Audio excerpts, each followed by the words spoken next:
The Man Who Was Thursday, A Nightmare, by G.K. Chesterton. To Edmund Clerihew Bentley.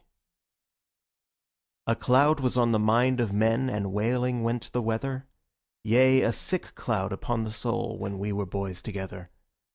Science announced nonentity, and art admired decay. The world was old and ended, but you and I were gay. Round us in antic order their crippled vices came, lust that had lost its laughter, fear that had lost its shame. Like the white lock of Whistler that lit our aimless gloom, men showed their own white feather as proudly as a plume. Life was a fly that faded, and death a drone that stung. The world was very old indeed when you and I were young.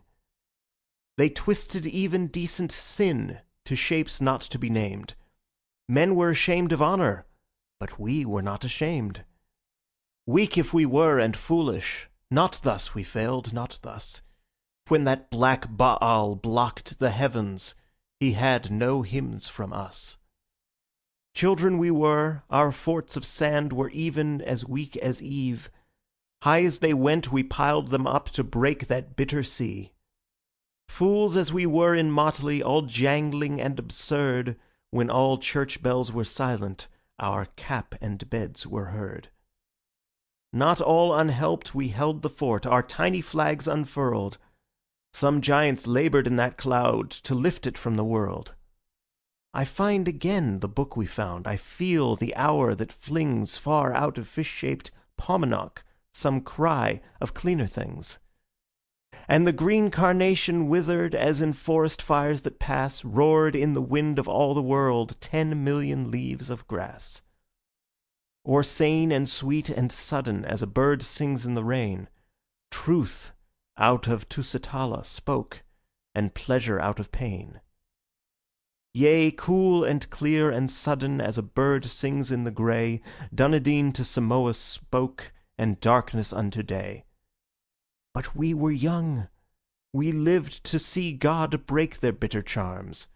God and the good Republic come riding back in arms. We have seen the city of Mansoul, even as it rocked, relieved. Blessed are they who did not see, but being blind, believed. This is a tale of those old fears, even of those emptied hells, and none but you shall understand the true thing that it tells. Of what colossal gods of shame could cow men and yet crash, of what huge devils hid the stars, yet fell at a pistol flash. The doubts that were so plain to chase, so dreadful to withstand, oh, who shall understand but you? Yea, who shall understand? The doubts that drove us through the night as we two talked amain, and day had broken on the streets ere it broke upon the brain. Between us, by the peace of God, such truth can now be told. Yea, there is strength in striking root, and good in growing old. We have found common things at last, and marriage, and a creed. And I may safely write it now, and you may safely read. G.K.C. End of dedication.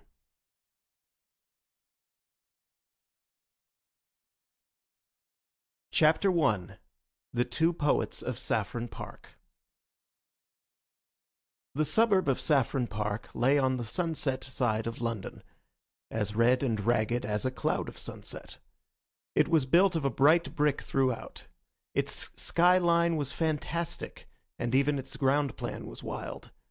It had been the outburst of a speculative builder, faintly tinged with art, who called its architecture sometimes Elizabethan and sometimes Queen Anne, apparently under the impression that the two sovereigns were identical.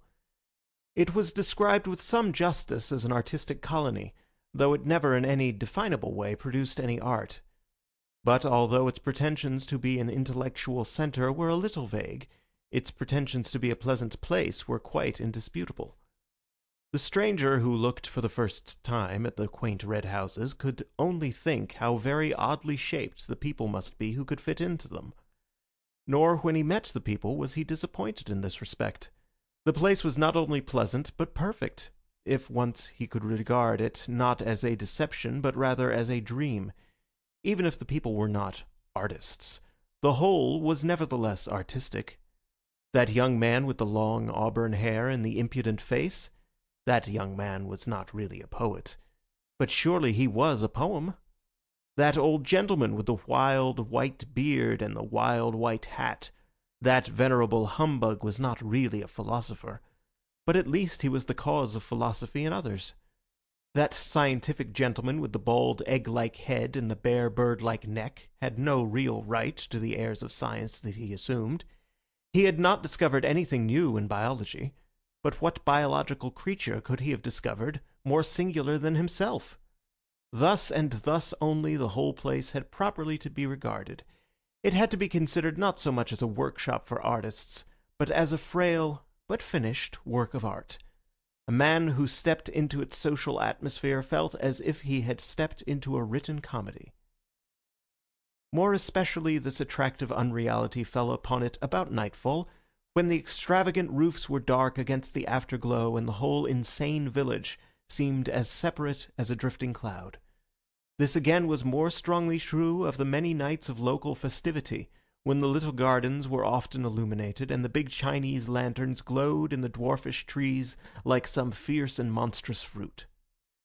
And this was strongest of all on one particular evening, still vaguely remembered in the locality, of which the auburn-haired poet was the hero. It was not by any means the only evening of which he was the hero. On many nights those passing by his little back garden might hear his high didactic voice laying down the law to men and particularly to women. The attitude of women in such cases was indeed one of the paradoxes of the place. Most of the women were of the kind vaguely called emancipated, and professed some protest against male supremacy. Yet these new women would always pay to a man the extravagant compliment which no ordinary woman ever pays to him, that of listening while he is talking. And Mr. Lucian Gregory, the red-haired poet, was really, in some sense, a man worth listening to, even if one only laughed at the end of it.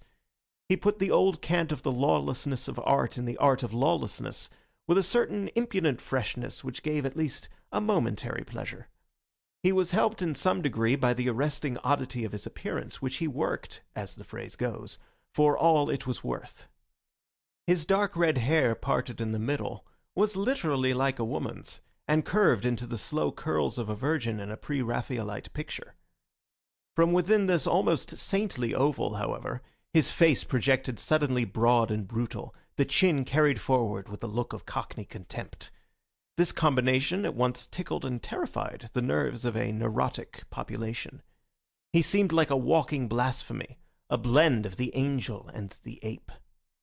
This particular evening, if it is remembered for nothing else, will be remembered in that place for its strange sunset.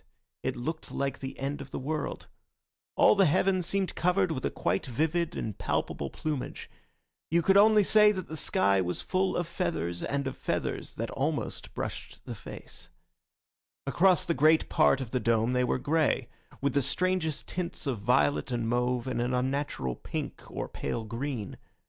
But towards the west the whole grew past description, transparent and passionate, and the last red-hot plumes of it covered up the sun like something too good to be seen.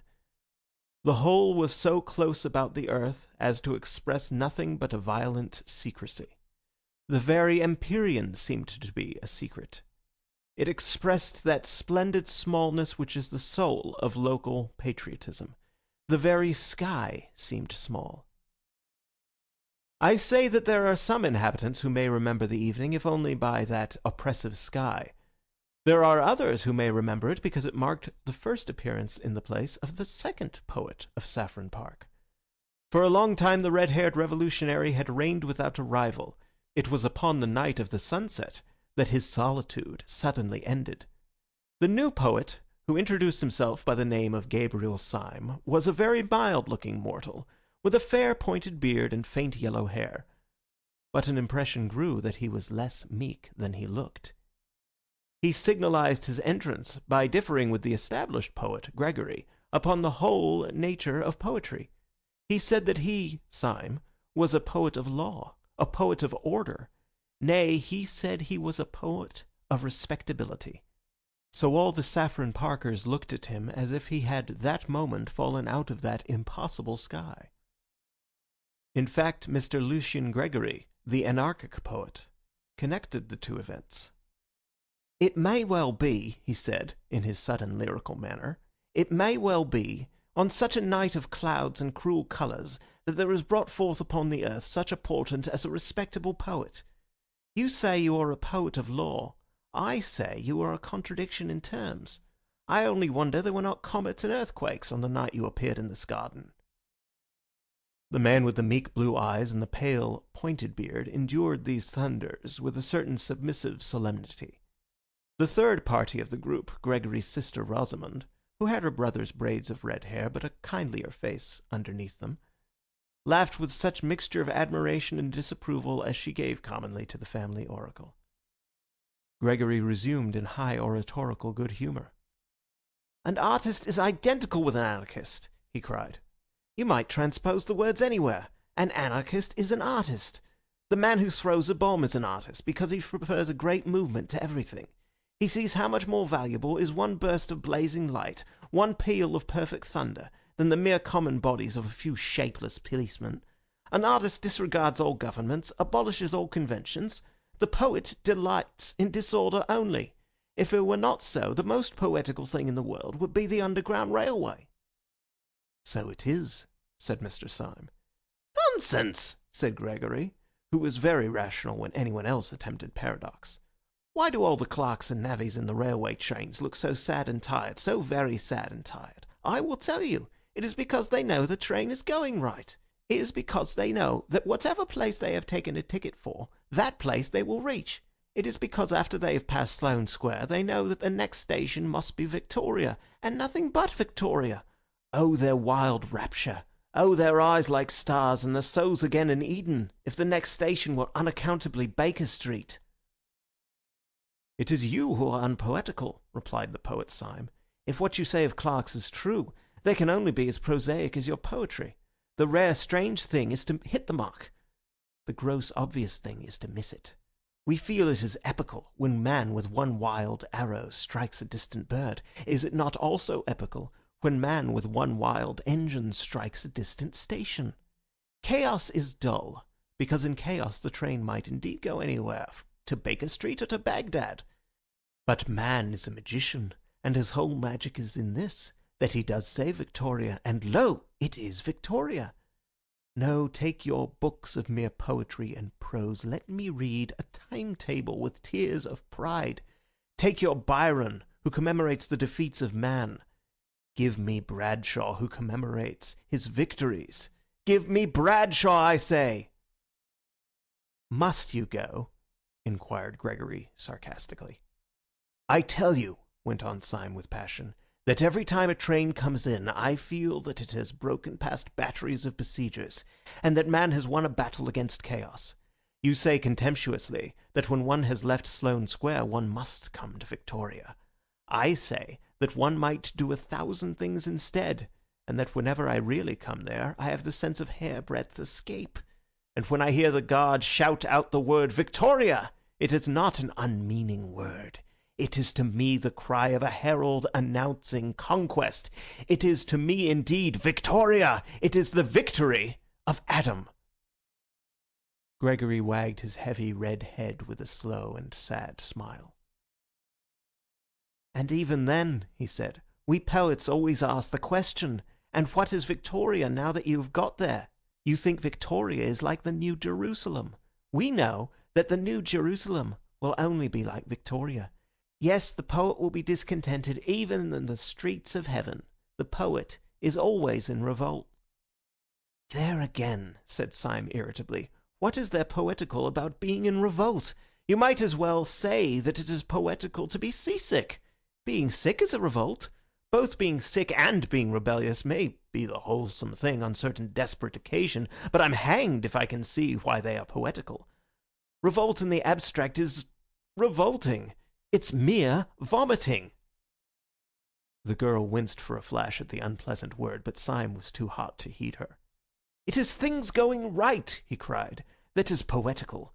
Our digestions, for instance, going sacredly and silently right, that is the foundation of all poetry. Yes, the most poetical thing, more poetical than the flowers, more poetical than the stars, the most poetical thing in the world is not being sick." "Really," said Gregory superciliously, "the examples you choose—" "I beg your pardon," said Syme grimly. "I forgot we had abolished all conventions."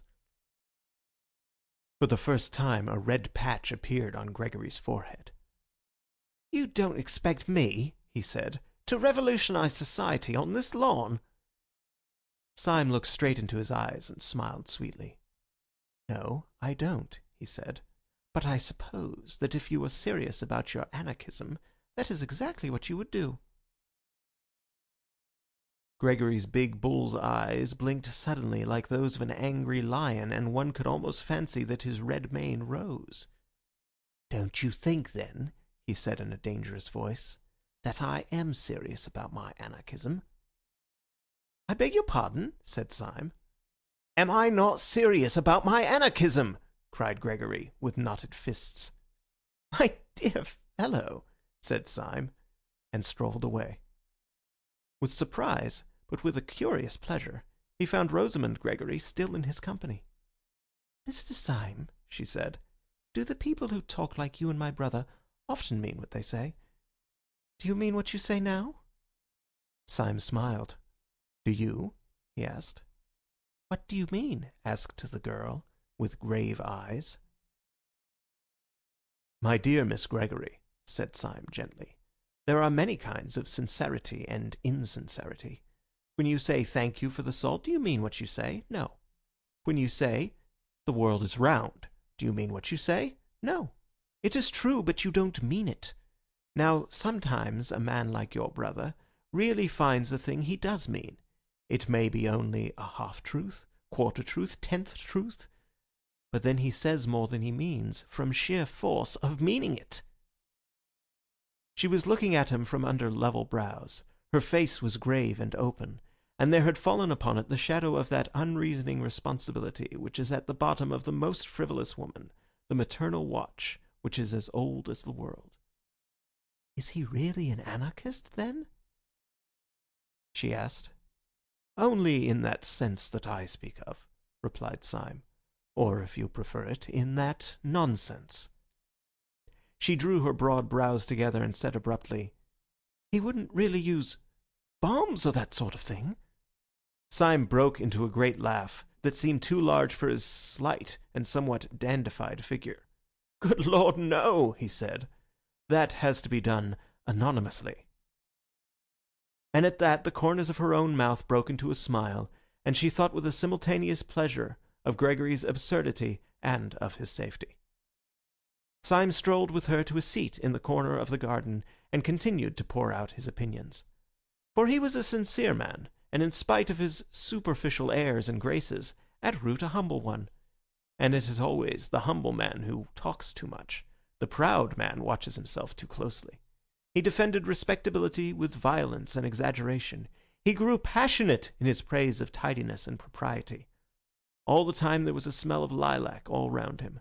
Once he heard very faintly in some distant street a barrel organ begin to play, and it seemed to him that his heroic words were moving to a tiny tune from under or beyond the world. He stared and talked at the girl's red hair and amused face for what seemed to be a few minutes, and then, feeling that the groups in such a place should mix, rose to his feet. To his astonishment, he discovered the whole garden empty. Everyone had gone long ago, and he went himself with a rather hurried apology. He left with a sense of champagne in his head which he could not afterwards explain. In the wild events which were to follow, this girl had no part at all. He never saw her again until all his tale was over. And yet, in some indescribable way, she kept recurring like a motive in music through all his mad adventures afterwards, and the glory of her strange hair ran like a red thread through those dark and ill-drawn tapestries of the night. For what followed was so improbable that it might well have been a dream. When Syme went out into the starlit street, he found it for the moment empty. Then he realized, in some odd way, that the silence was rather a living silence than a dead one. Directly outside the door stood a street lamp, whose gleam gilded the leaves of the tree that bent out over the fence behind him. About a foot from the lamp-post stood a figure almost as rigid and motionless as the lamp-post itself. The tall hat and long frock coat were black. The face, in an abrupt shadow, was almost as dark. Only a fringe of fiery hair against the light, and also something aggressive in the attitude, proclaimed that it was the poet Gregory.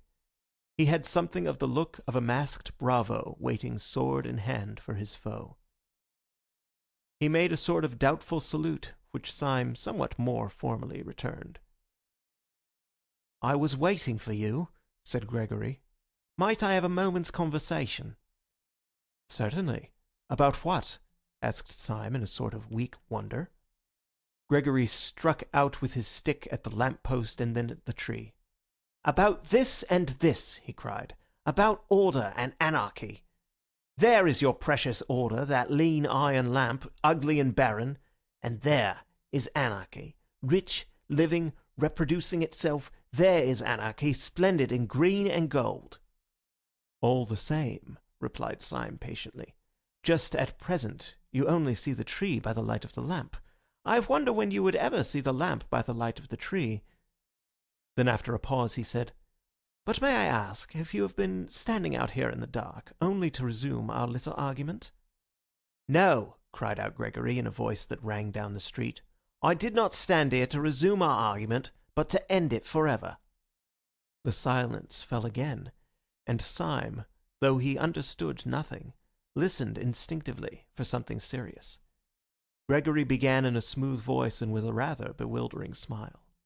"Mr. Syme," he said, "this evening you succeeded in doing something rather remarkable. You did something to me that no man born of woman has ever succeeded in doing before." "Indeed." "Now I remember," resumed Gregory reflectively, "one other person succeeded in doing it. The captain of a penny steamer, if I remember correctly, at Southend.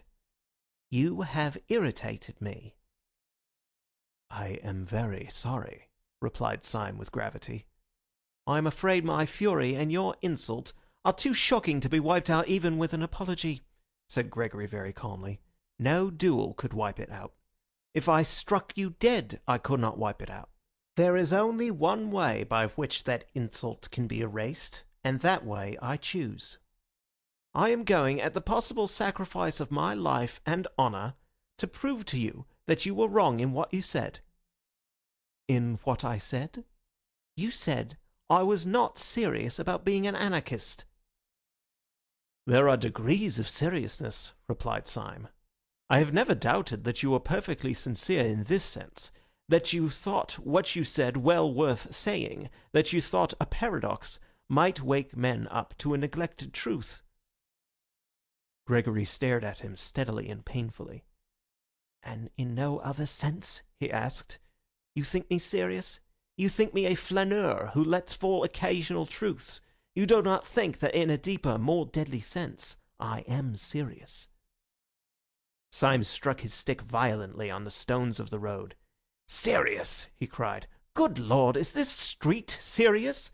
Are those damned Chinese lanterns serious? Is the whole caboodle serious? One comes here and talks a pack of bosh, and perhaps some sense as well, but I should think very little of a man who didn't keep something in the background of his life that was more serious than all this talking, something more serious whether it was religion or only drink." "Very well," said Gregory, his face darkening. "You shall see something more serious than either drink or religion." Syme stood waiting with his usual air of mildness until Gregory again opened his lips. "You spoke just now of having a religion. Is it really true that you have one?" "Oh," said Syme with a beaming smile, "we are all Catholics now." "Then may I ask you to swear, by whatever gods or saints your religion involves, that you will not reveal what I am now going to tell you to any son of Adam, and especially not to the police? Will you swear that?" if you will take upon yourself this awful abnegations, if you will consent to burden your soul with a vow that you should never make and a knowledge you should never dream about, I will promise you in return—" "You will promise me in return?" inquired Syme as the other paused. "I will promise you a very entertaining evening." Syme suddenly took off his hat. "Your offer," he said, "is far too idiotic to be declined. You say that a poet is always an anarchist. I disagree, but I hope at least that he is always a sportsman. Permit me, here and now, to swear as a Christian, and promise as a good comrade and a fellow artist, that I will not report anything of this, whatever it is, to the police. And now, in the name of Colney Hatch, what is it?" "I think," said Gregory, with placid irrelevancy, "that we will call a cab." He gave 2 long whistles, and a hansom came rattling down the road. The two got into it in silence. Gregory gave through the trap the address of an obscure public house on the Chiswick bank of the river. The cab whisked itself away again, and in it these two fantastics quitted their fantastic town. End of chapter 1.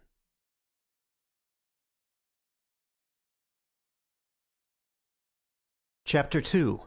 The Secret of Gabriel Syme.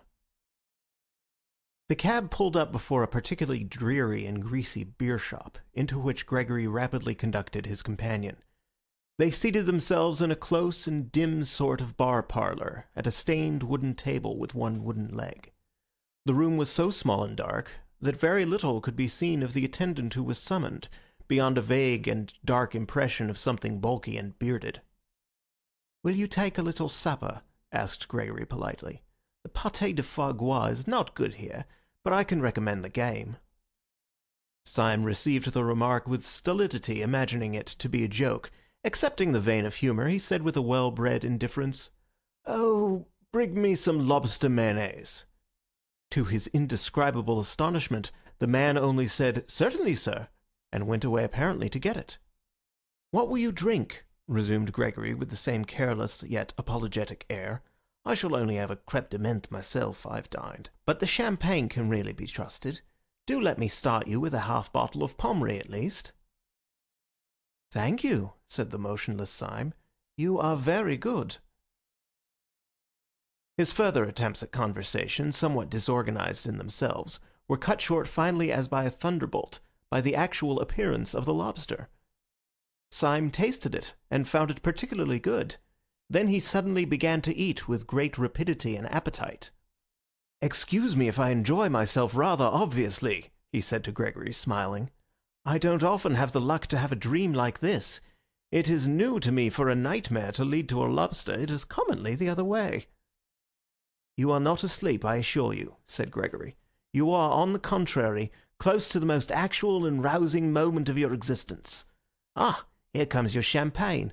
I admit there may be a slight disproportion, let us say, between the inner arrangements of this excellent hotel and its simple and unpretentious exterior. But that is all our modesty. We are the most modest men that ever lived on earth." "And who are we?" asked Syme, emptying his champagne glass. "It is quite simple," replied Gregory. "We are the serious anarchists, in whom you do not believe." "Oh," said Syme shortly. "You do yourselves well in drinks." "Yes, we are serious about everything," answered Gregory. Then after a pause he added, "If in a few moments this table begins to turn round a little, don't put it down to your inroads into the champagne. I don't wish you to do yourself an injustice." "Well, if I am not drunk, I am mad," replied Syme with perfect calm. "But I trust I can behave like a gentleman in either condition. May I smoke?" "Certainly," said Gregory, producing a cigar case. "Try one of mine." Syme took the cigar, clipped the end off with a cigar cutter out of his waistcoat pocket, put it in his mouth, lit it slowly, and let out a long cloud of smoke. It is not a little to his credit that he performed these rites with so much composure, for almost before he had begun them, the table at which he sat had begun to revolve, first slowly, and then rapidly, as if at an insane séance. "You must not mind it," said Gregory. "It's a kind of screw." "Quite so," said Syme placidly. "A kind of screw. How simple that is."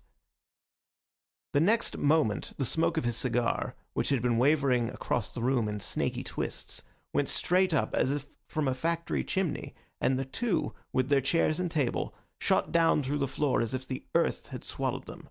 They went rattling down a kind of roaring chimney as rapidly as a lift cut loose, and they came with an abrupt bump to the bottom.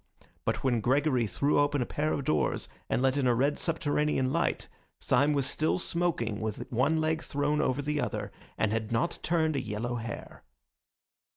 Gregory led him down a low vaulted passage, at the end of which was the red light.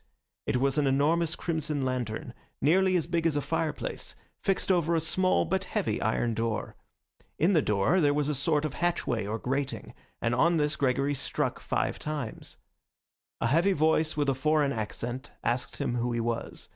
To this he gave the more or less unexpected reply, "Mr. Joseph Chamberlain." The heavy hinges began to move. It was obviously some kind of password. Inside the doorway the passage gleamed as if it were lined with a network of steel. On a second glance Syme saw that the glittering pattern was really made up of ranks and ranks of rifles and revolvers, closely packed or interlocked. "I must ask you to forgive me all these formalities," said Gregory. "We have to be very strict here." "Oh, don't apologize," said Syme. "I know your passion for law and order." And he stepped into the passage lined with the steel weapons. With his long fair hair and rather foppish frock coat, he looked a singularly frail and fanciful figure as he walked down that shining avenue of death.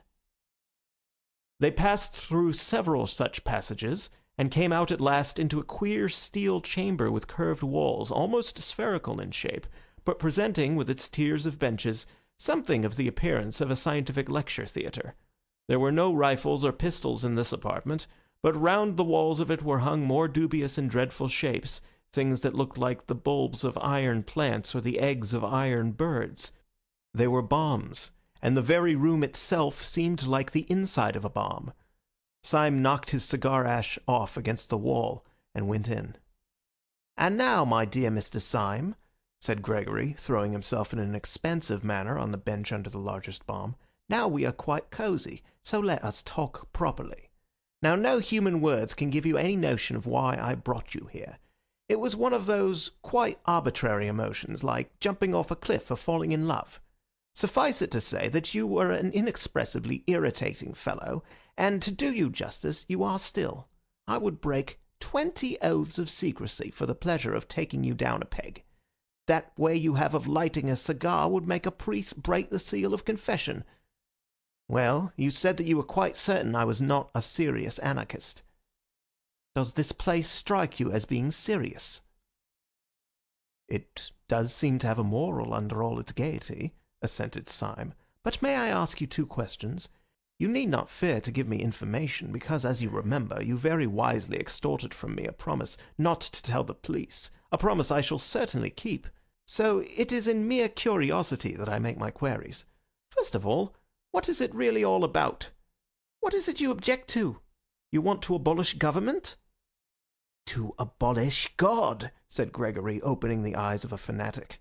"We do not only want to upset a few despotisms and police regulations. That sort of anarchism does exist, but it is a mere branch of the nonconformists. We dig deeper and we blow you higher. We wish to deny all those arbitrary distinctions of vice and virtue, honour and treachery, upon which mere rebels base themselves.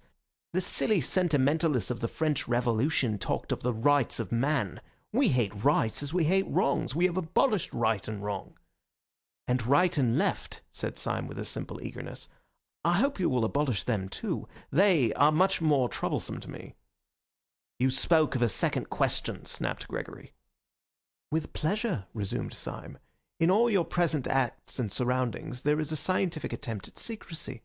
I have an aunt who lived over a shop, but this is the first time I have found people living from preference under a public house. You have a heavy iron door. You cannot pass it without submitting to the humiliation of calling yourself Mr. Chamberlain. You surround yourself with steel instruments, which make the place, if I may say so, more impressive than homelike. May I ask why, after taking all this trouble to barricade yourselves in the bowels of the earth, you then parade your whole secret by talking about anarchism to every silly woman in Saffron Park?" Gregory smiled. "The answer is simple," he said. "I told you I was a serious anarchist, and you did not believe me. Nor do they believe me. Unless I took them into this infernal room, they would not believe me." Syme smoked thoughtfully and looked at him with interest. Gregory went on. "The history of the thing might amuse you," he said. "When I first became one of the new anarchists, I tried all kinds of respectable disguises. I dressed up as a bishop. I read up all about bishops in our anarchist pamphlets, and Superstition the Vampire, and Priests of Prey. I certainly understood from them that bishops are strange and terrible old men, keeping a cruel secret from mankind. I was misinformed. When on my first appearing in episcopal gaiters in a drawing-room, I cried out in a voice of thunder, 'Down, down, presumptuous human reason!' They found out in some way that I was not a bishop at all. I was nabbed at once. Then I made up as a millionaire. But I defended capital with so much intelligence that a fool could see that I was quite poor. Then I tried being a major. Now I am an humanitarian myself, but I have, I hope, enough intellectual breadth to understand the position of those who, like Nietzsche, admire violence, the proud, mad war of nature and all that, you know. I threw myself into the major. I drew my sword and waved it constantly. I called out blood abstractedly, like a man calling for wine. I often said, 'Let the weak perish. It is the law.' Well, it seems majors don't do this. I was nabbed again.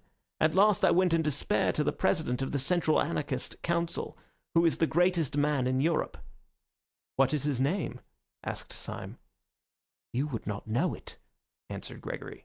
"That is his greatness. Caesar and Napoleon put all their genius into being heard of, and they were heard of. He puts all his genius into not being heard of, and he is not heard of. But you cannot be for 5 minutes in the room with him without feeling that Caesar and Napoleon would have been children in his hands." He was silent and even pale for a moment, and then resumed, "But whenever he gives advice, it is always something as startling as an epigram, and yet as practical as the Bank of England. I said to him, 'What disguise will hide me from the world? What can I find more respectable than bishops and majors?' He looked at me with his large but indecipherable face. 'You want a safe disguise, do you? You want a dress which will guarantee you harmless, a dress in which no one would ever look for a bomb?' I nodded. He suddenly lifted his lion's voice. 'Why then dress up as an anarchist, you fool!' he roared so that the room shook. 'Nobody will ever expect you to do anything dangerous then.' And he turned his broad back on me without another word. I took his advice, and I have never regretted it. I preached blood and murder to those women day and night, and by God they would let me wheel their perambulators." Syme sat watching him with some respect in his large blue eyes. "You took me in," he said. "It really is a smart dodge." Then after a pause he added, "What do you call this tremendous president of yours?" "We generally call him Sunday," replied Gregory with simplicity. "You see, there are 7 members of the Central Anarchist Council, and they are named after days of the week. He is called Sunday, by some of his admirers Bloody Sunday. It is curious you should mention the matter, because the very night you have dropped in, if I may so express it, is the night on which our London branch, which assembles in this room, has to elect its own deputy to fill a vacancy in the council. The gentleman who has for some time past played with propriety and general applause the difficult part of Thursday has died quite suddenly. Consequently, we have called a meeting this very evening to elect a successor." He got to his feet and strolled across the room with a sort of smiling embarrassment. "I feel somehow as if you were my mother, Syme," he continued casually. "I feel that I can confide anything to you, as you have promised to tell nobody. In fact, I will confide to you something that I would not say in so many words to the anarchist who will be coming to this room in about 10 minutes. We shall, of course, go through a form of election, but I don't mind telling you that it is practically certain what the result will be." He looked down for a moment modestly. "It is almost a settled thing that I am to be Thursday." "My dear fellow," said Syme heartily, "I congratulate you. A great career." Gregory smiled in deprecation and walked across the room, talking rapidly. "As a matter of fact, everything is ready for me on this table," he said, "and the ceremony will probably be the shortest possible." Syme also strolled across to the table and found lying across it a walking stick, which turned out, on examination, to be a sword stick, a large Colt's revolver, a sandwich case, and a formidable flask of brandy. Over the chair, beside the table, was thrown a heavy-looking cape or cloak. "I have only to get the form of election finished," continued Gregory with animation. "Then I snatch up this cloak and stick, stuff these other things into my pocket, step out of a door in this cavern, which opens on the river, where there is a steam tug already waiting for me, and then, oh, the wild joy of being Thursday!" And he clasped his hands. Syme, who had sat down once more with his usual insolent languor, got to his feet with an unusual air of hesitation. "Why is it," he asked vaguely, "that I think you are quite a decent fellow? Why do I positively like you, Gregory?" He paused a moment, and then added with a sort of fresh curiosity, "Is it because you are such an ass?" There was a thoughtful silence again, and then he cried out, "Well, damn it all! This is the funniest situation I have ever been in my life, and I am going to act accordingly. Gregory, I gave you a promise before I came into this place. That promise I would keep under red-hot pincers. Would you give me, for my own safety, a little promise of the same kind?" "A promise?" asked Gregory, wondering. "Yes," said Syme very seriously. "A promise. I swore before God that I would not tell your secret to the police. Will you swear by humanity, or whatever beastly thing you believe in, that you will not tell my secret to the anarchists?" "Your secret?" asked the staring Gregory. "Have you got a secret?" "Yes," said Syme, "I have a secret." Then after a pause, "Will you swear?" Gregory glared at him gravely for a few moments, then said abruptly, "You must have bewitched me, but I feel a furious curiosity about you. Yes, I will swear not to tell the anarchists anything you tell me, but look sharp, for they will be here in a couple of minutes." Syme rose slowly to his feet and thrust his long white hands into his long grey trousers pockets. Almost as he did so, there came 5 knocks on the outer grating, proclaiming the arrival of the first of the conspirators. "Well," said Syme slowly, "I don't know how to tell you the truth more shortly than by saying that your expedient of dressing up as an aimless poet is not confined to you or your president. We have known the dodge for some time at Scotland Yard." Gregory tried to spring up straight, but he swayed thrice. "What did you say?" he asked in an inhuman voice. "Yes," said Syme simply, "I am a police detective. But I think I hear your friends coming." From the doorway there came a murmur of "Mr. Joseph Chamberlain." It was repeated twice and thrice, and then 30 times, and the crowd of Joseph Chamberlains, a solemn thought, could be heard trampling down the corridor. End of chapter 2.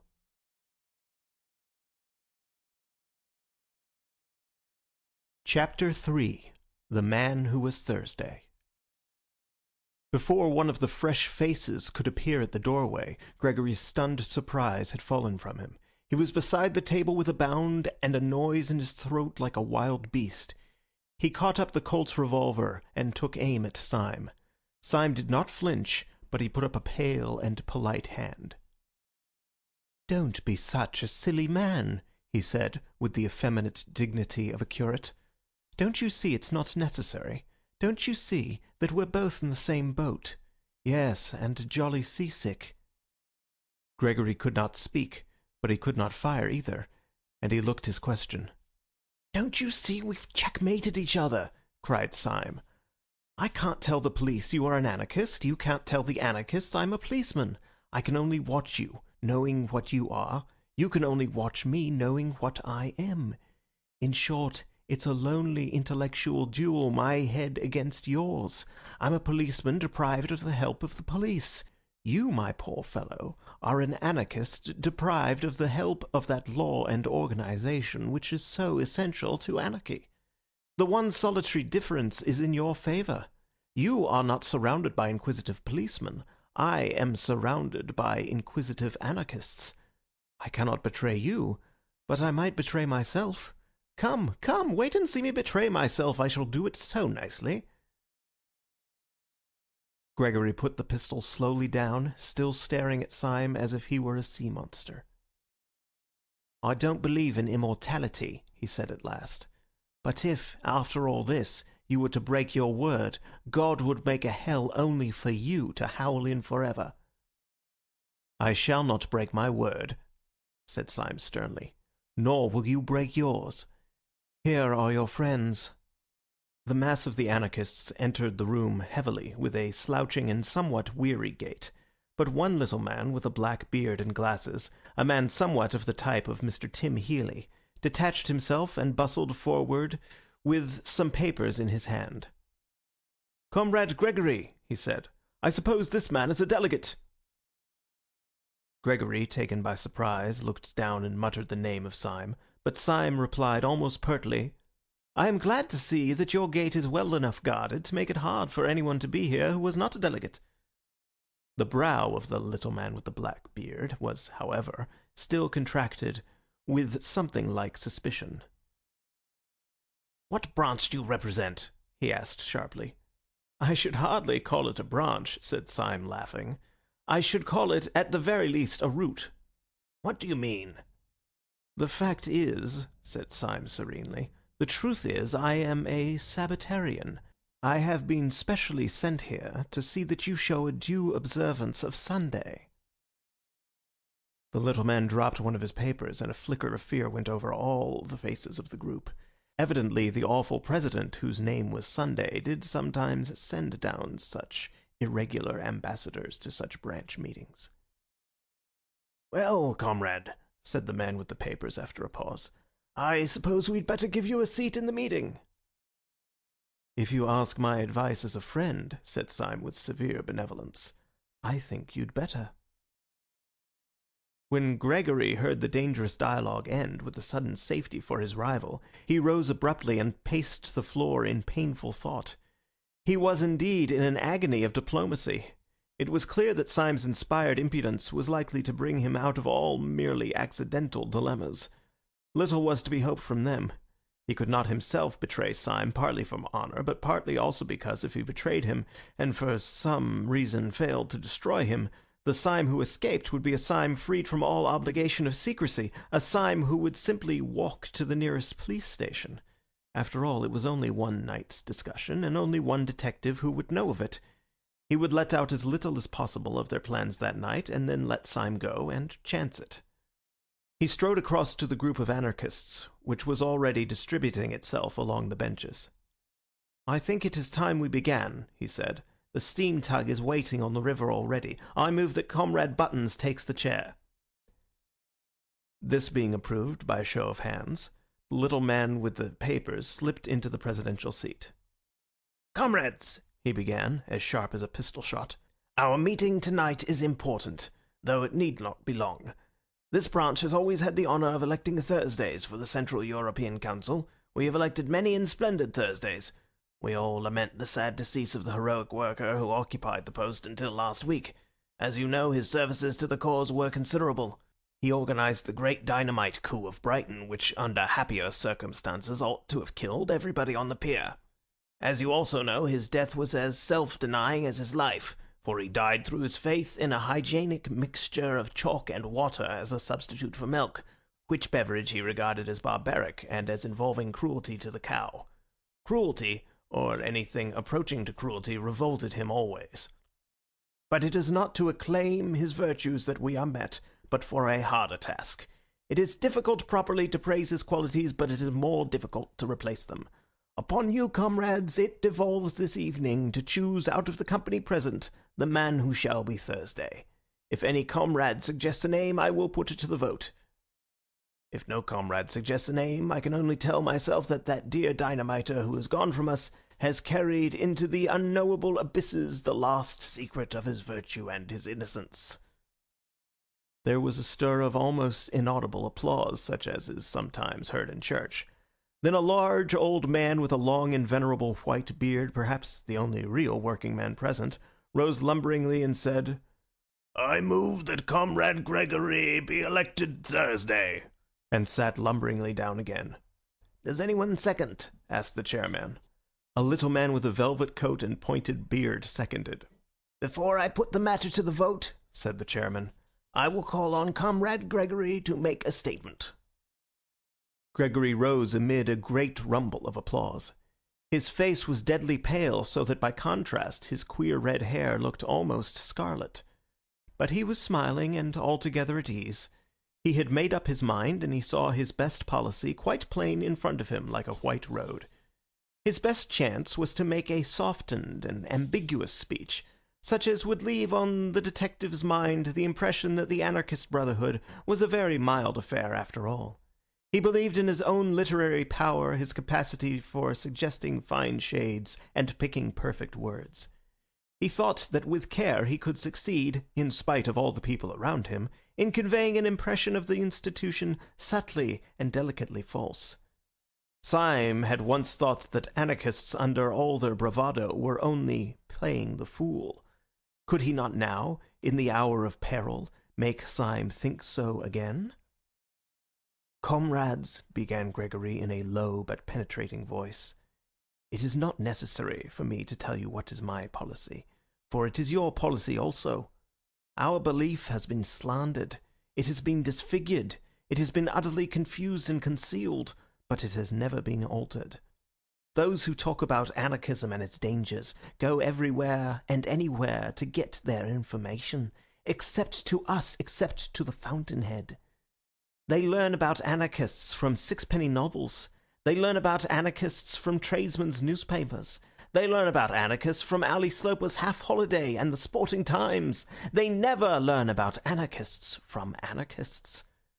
We have no chance of denying the mountainous slanders which are heaped upon our heads from one end of Europe to another. The man who has always heard that we are walking plagues has never heard our reply. I know that he will not hear it tonight, though my passion were to rend the roof. For it is deep, deep under the earth that the persecuted are permitted to assemble, as the Christians assembled in the catacombs. But if, by some incredible accident, there were here tonight a man who all his life had thus immensely misunderstood us, I would put this question to him. When those Christians met in those catacombs, what sort of moral reputation had they in the streets above? What tales were told of their atrocities by one educated Roman to another? Suppose, I would say to him, suppose that we are only repeating that still mysterious paradox of history. Suppose we seem as shocking as the Christians, because we are really as harmless as the Christians. Suppose we seem as mad as the Christians, because we are really as meek. The applause that had greeted the opening sentences had been gradually growing fainter, and at the last word it stopped suddenly. In the abrupt silence, the man with the velvet jacket said in a high, squeaky voice, "I'm not meek." "Comrade Witherspoon tells us," resumed Gregory, "that he is not meek. Ah, how little he knows himself. His words are indeed extravagant. His appearance is ferocious and even, to an ordinary taste, unattractive. But only the eye of a friendship as deep and delicate as mine can perceive the deep foundation of solid meekness which lies at the base of him, too deep even for himself to see. I repeat, we are the true early Christians, only that we come too late. We are simple as they revere simple. Look at Comrade Witherspoon. We are modest as they were modest. Look at me. We are merciful." "No, no," called out Mr. Witherspoon with the velvet jacket. "I say we are merciful," repeated Gregory furiously, "as the early Christians were merciful. Yet this did not prevent their being accused of eating human flesh. We do not eat human flesh." "Shame!" cried Witherspoon. "Why not?" "Comrade Witherspoon," said Gregory, with a feverish gaiety, "is anxious to know why nobody eats him." Laughter.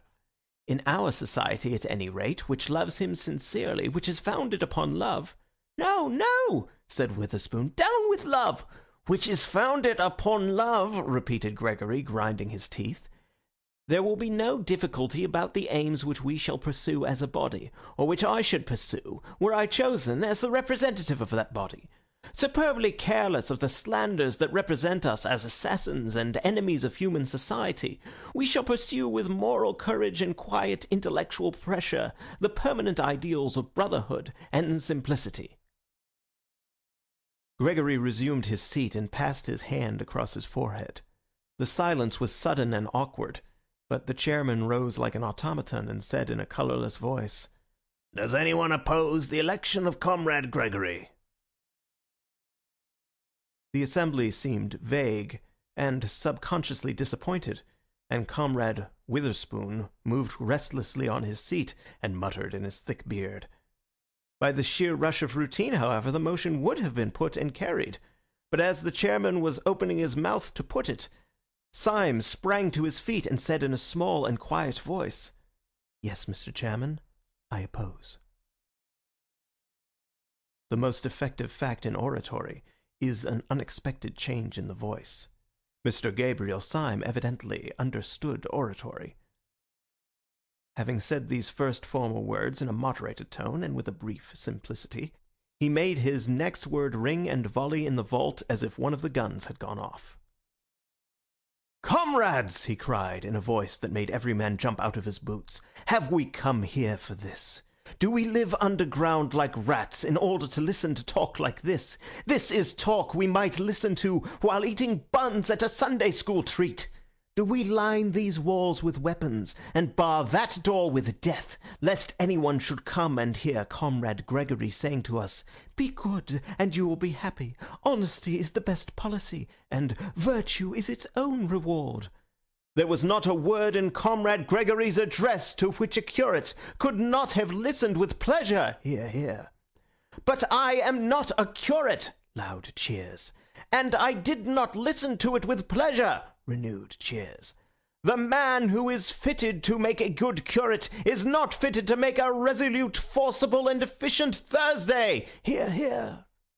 Comrade Gregory has told us in only too apologetic a tone that we are not the enemies of society, but I say that we are the enemies of society, and so much the worse for society. We are the enemies of society, for society is the enemy of humanity, its oldest and its most pitiless enemy. Hear, hear.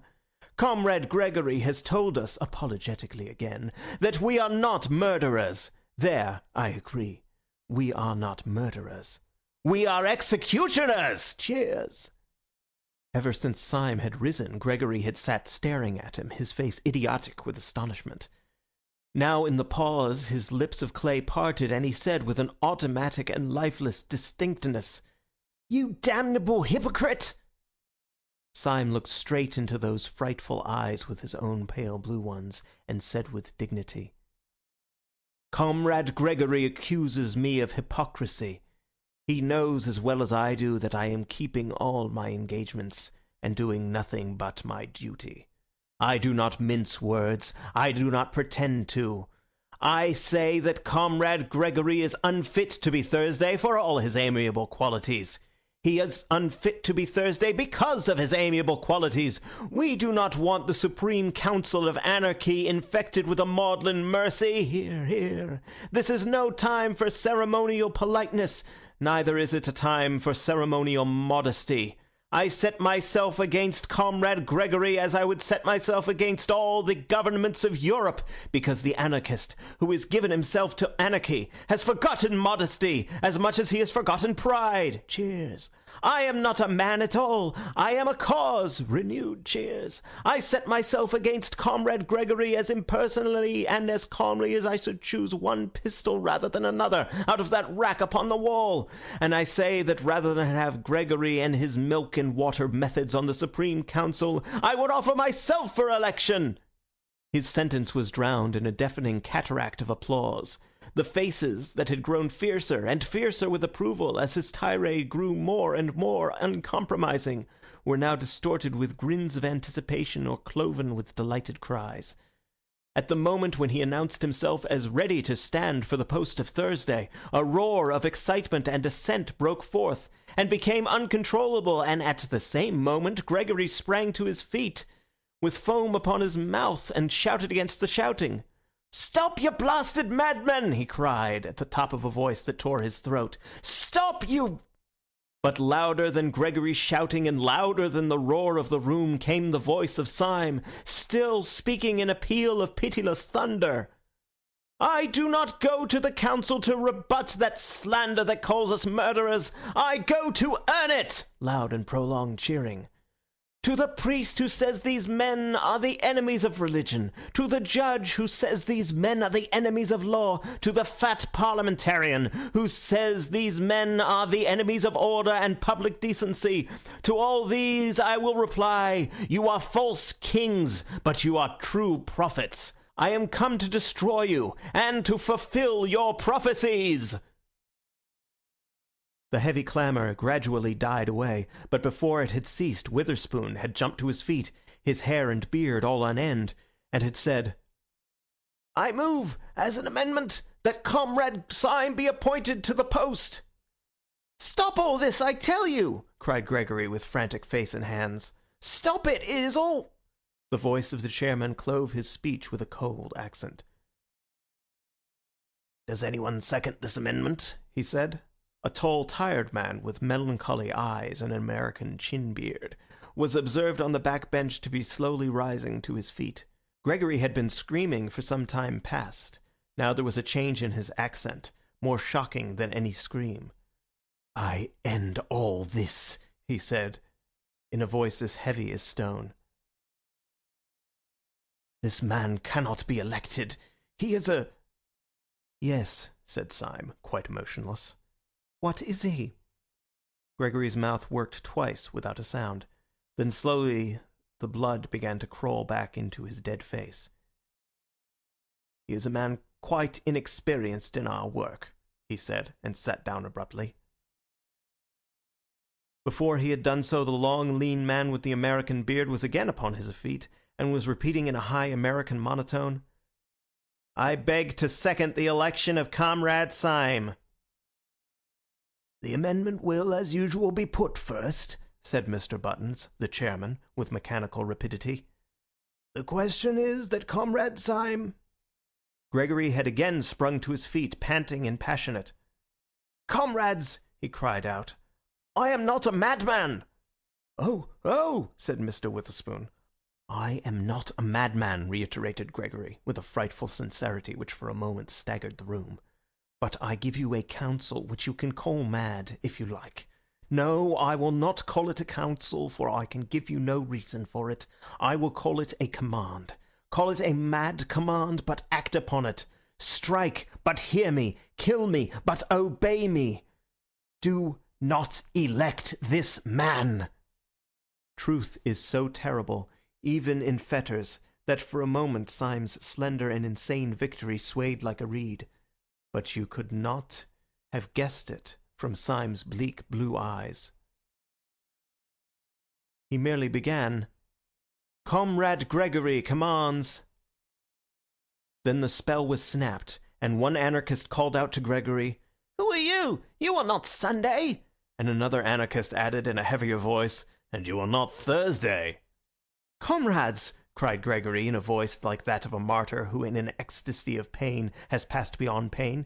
"It is nothing to me whether you detest me as a tyrant or detest me as a slave. If you will not take my command, accept my degradation. I kneel to you. I throw myself at your feet. I implore you. Do not elect this man." "Comrade Gregory," said the chairman after a painful pause, "this is really not quite dignified." For the first time in the proceedings, there was for a few seconds a real silence. Then Gregory fell back in his seat, a pale wreck of a man, and the chairman repeated like a piece of clockwork suddenly started again. "The question is that Comrade Syme be elected to the post of Thursday on the General Council." The roar rose like the sea, the hands rose like a forest, and 3 minutes afterwards Mr. Gabriel Syme, of the Secret Police Service, was elected to the post of Thursday on the General Council of the Anarchists of Europe. Everyone in the room seemed to feel the tug waiting on the river, the sword stick and the revolver waiting on the table. The instant the election was ended and irrevocable, and Syme had received the paper proving his election, they all sprang to their feet, and the fiery groups moved and mixed in the room. Syme found himself, somehow or other, face to face with Gregory, who still regarded him with a stare of stunned hatred. They were silent for many minutes. "You are a devil," said Gregory at last. "And you are a gentleman," said Syme with gravity. "It was you that entrapped me," began Gregory, shaking from head to foot. "Entrapped me into—" "Talk sense," said Syme shortly. "Into what sort of devil's parliament have you entrapped me, if it comes to that? You made me swear before I made you. Perhaps we are both doing what we think right. But what we think right is so damned different that there can be nothing between us in the way of concession. There is nothing possible between us but honor and death." And he pulled the great cloak about his shoulders and picked up the flask from the table. "The boat is quite ready," said Mr. Buttons, bustling up. "Be good enough to step this way." With a gesture that revealed the shop-walker, he led Syme down a short iron-bound passage, the still agonized Gregory following feverishly at their heels. At the end of the passage was a door, which Buttons opened sharply, showing a sudden blue and silver picture of the moonlit river that looked like a scene in a theatre. Close to the opening lay a dark, dwarfish steam launch, like a baby dragon with one red eye. Almost in the act of stepping on board, Gabriel Syme turned to the gaping Gregory. "You have kept your word," he said gently, with his face in shadow. "You are a man of honor, and I thank you. You have kept it even down to a small particular. There was one special thing you promised me at the beginning of the affair, and which you have certainly given me by the end of it." "What do you mean?" cried the chaotic Gregory. "What did I promise you?" "A very entertaining evening," said Syme, and he made a military salute with the sword stick as the steamboat slid away. End of chapter 3.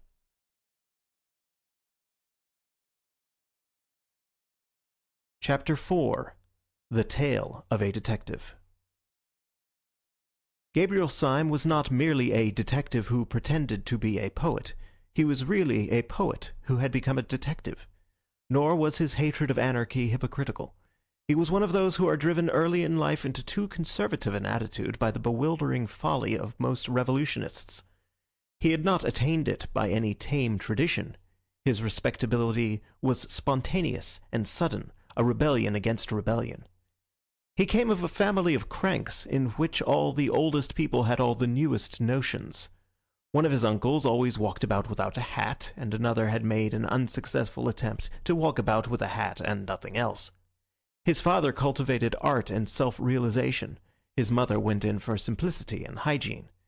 Hence the child, during his tenderer years, was wholly unacquainted with any drink between the extremes of absinthe and cocoa, of both of which he had a healthy dislike.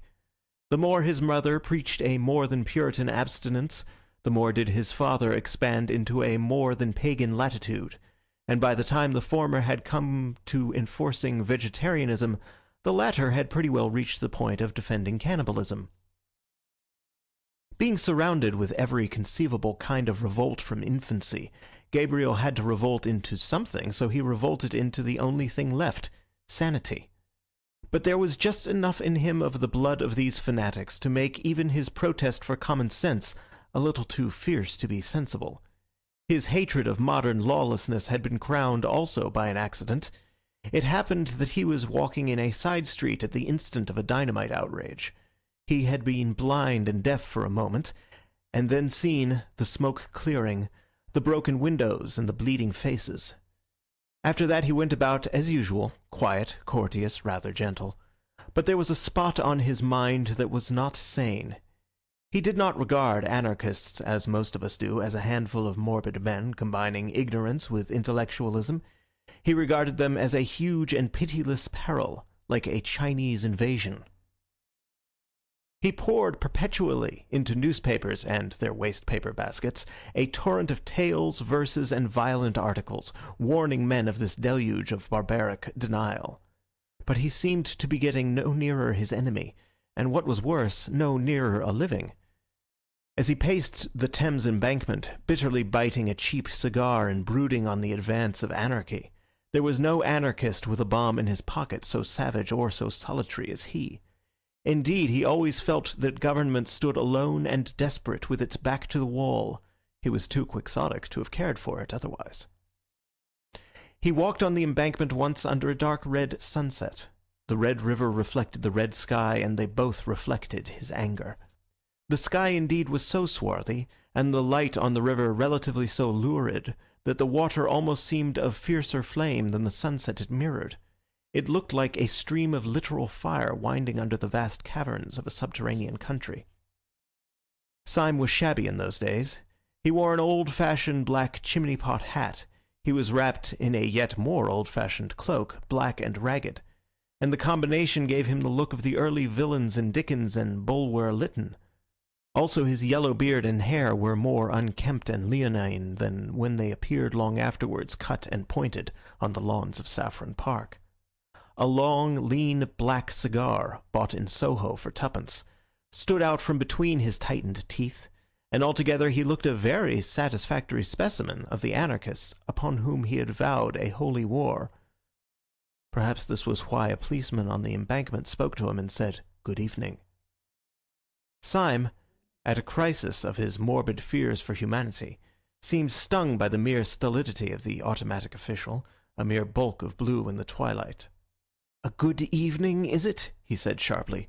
"You fellows would call the end of the world a good evening. Look at that bloody red sun and that bloody river.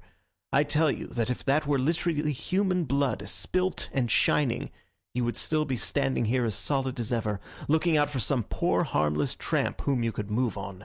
You policemen are cruel to the poor, but I could forgive you even your cruelty if it were not for your calm." "If we are calm," replied the policeman, "it is the calm of organized resistance." "Eh?" said Syme, staring. "The soldier must be calm in the thick of the battle," pursued the policeman. "The composure of an army is the anger of a nation." "Good God, the board schools!" said Syme. "Is this undenominational education?" "No," said the policeman sadly. "I never had any of those advantages. The board schools came after my time. What education I had was very rough and old-fashioned, I'm afraid." "Where did you have it?" asked Syme, wondering. "Oh, at Harrow," said the policeman. The class sympathies which, false as they are the truest things in so many men, broke out of Syme before he could control them. "But, good Lord, man," he said, "you oughtn't to be a policeman." The policeman sighed and shook his head. "I know," he said solemnly. "I know I am not worthy." "But why did you join the police?" asked Syme with rude curiosity. "For much the same reason that you abused the police," replied the other. "I found that there was a special opening in the service for those whose fears for humanity were concerned rather with the aberrations of the scientific intellect than with the normal and excusable, though excessive, outbreaks of the human will. I trust I make myself clear?" "If you mean that you make your opinion clear," said Syme, "I suppose you do. But as for making yourself clear, it is the last thing you do. How comes a man like you to be talking philosophy in a blue helmet on the Thames embankment?" "You have evidently not heard of the latest development in our police system," replied the other. "I am not surprised at it. We are keeping it rather dark from the educated class, because that class contains most of our enemies. But you seem to be exactly in the right frame of mind. I think you might almost join us." "Join you in what?" asked Syme. "I will tell you," said the policeman slowly. "This is the situation.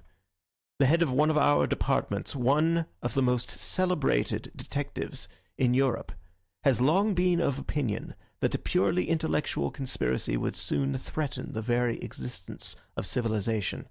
He is certain that the scientific and artistic worlds are silently bound in a crusade against the family and the state.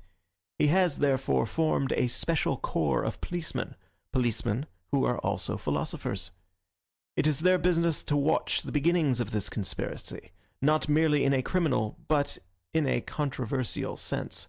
I am a democrat myself, and I am fully aware of the value of the ordinary man in matters of ordinary valor or virtue, but it would obviously be undesirable to employ the common policeman in an investigation which is also a heresy hunt.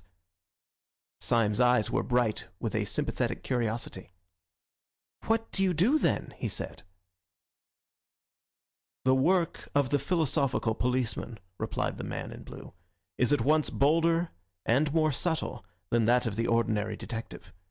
The ordinary detective goes to pothouses to arrest thieves. We go to artistic tea parties to detect pessimists. The ordinary detective discovers from a ledger or a diary that a crime has been committed. We discover from a book of sonnets that a crime will be committed. We have to trace the origin of those dreadful thoughts that drive men on at last to intellectual fanaticism and intellectual crime. We were only just in time to prevent the assassination at Hartlepool, and that was entirely due to the fact that our own Mr. Wilkes, a smart young fellow, thoroughly understood a triolet." "Do you mean," asked Syme, "that there is really as much connection between the crime and the modern intellect as all that?" "You are not sufficiently democratic," answered the policeman, "but you were right when you said just now that our ordinary treatment of the poor criminal was a pretty brutal business. I tell you, I am sometimes sick of my trade when I see how perpetually it means merely a war upon the ignorant and the desperate. But this new movement of ours is a very different affair. We deny the snobbish English assumption that the uneducated are the dangerous criminals.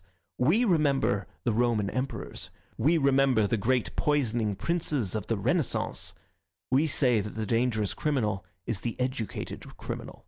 We say that the most dangerous criminal now is the entirely lawless modern philosopher.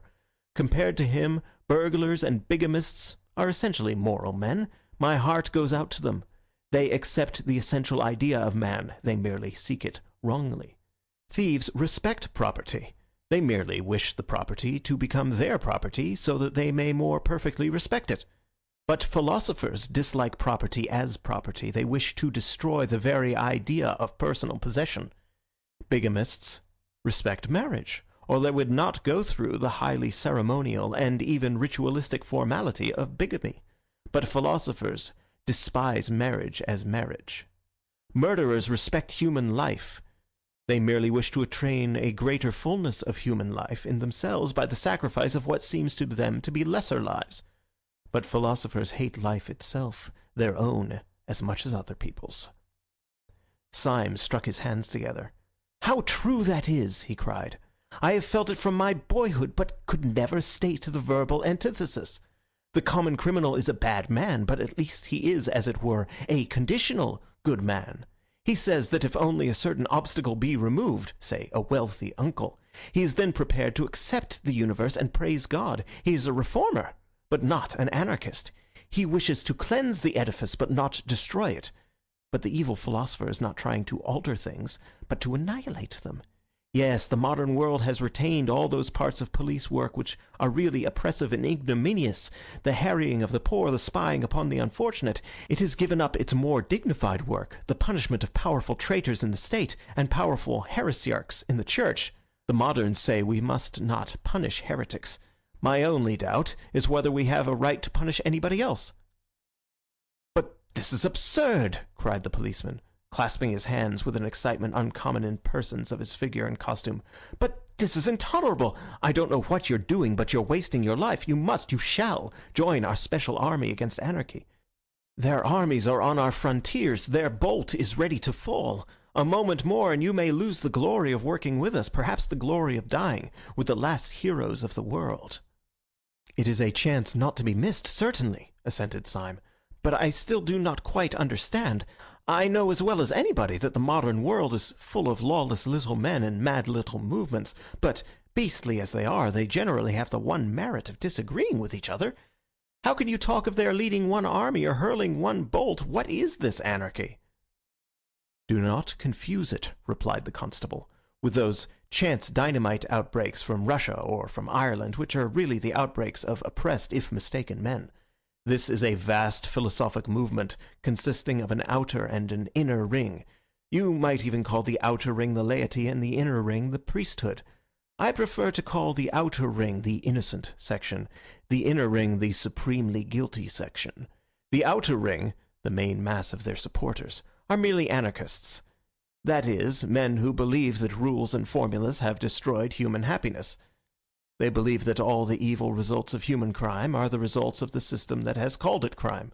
They do not believe that the crime creates the punishment. They believe that the punishment has created the crime. They believe that if a man seduced 7 women, he would naturally walk away as blameless as the flowers of spring.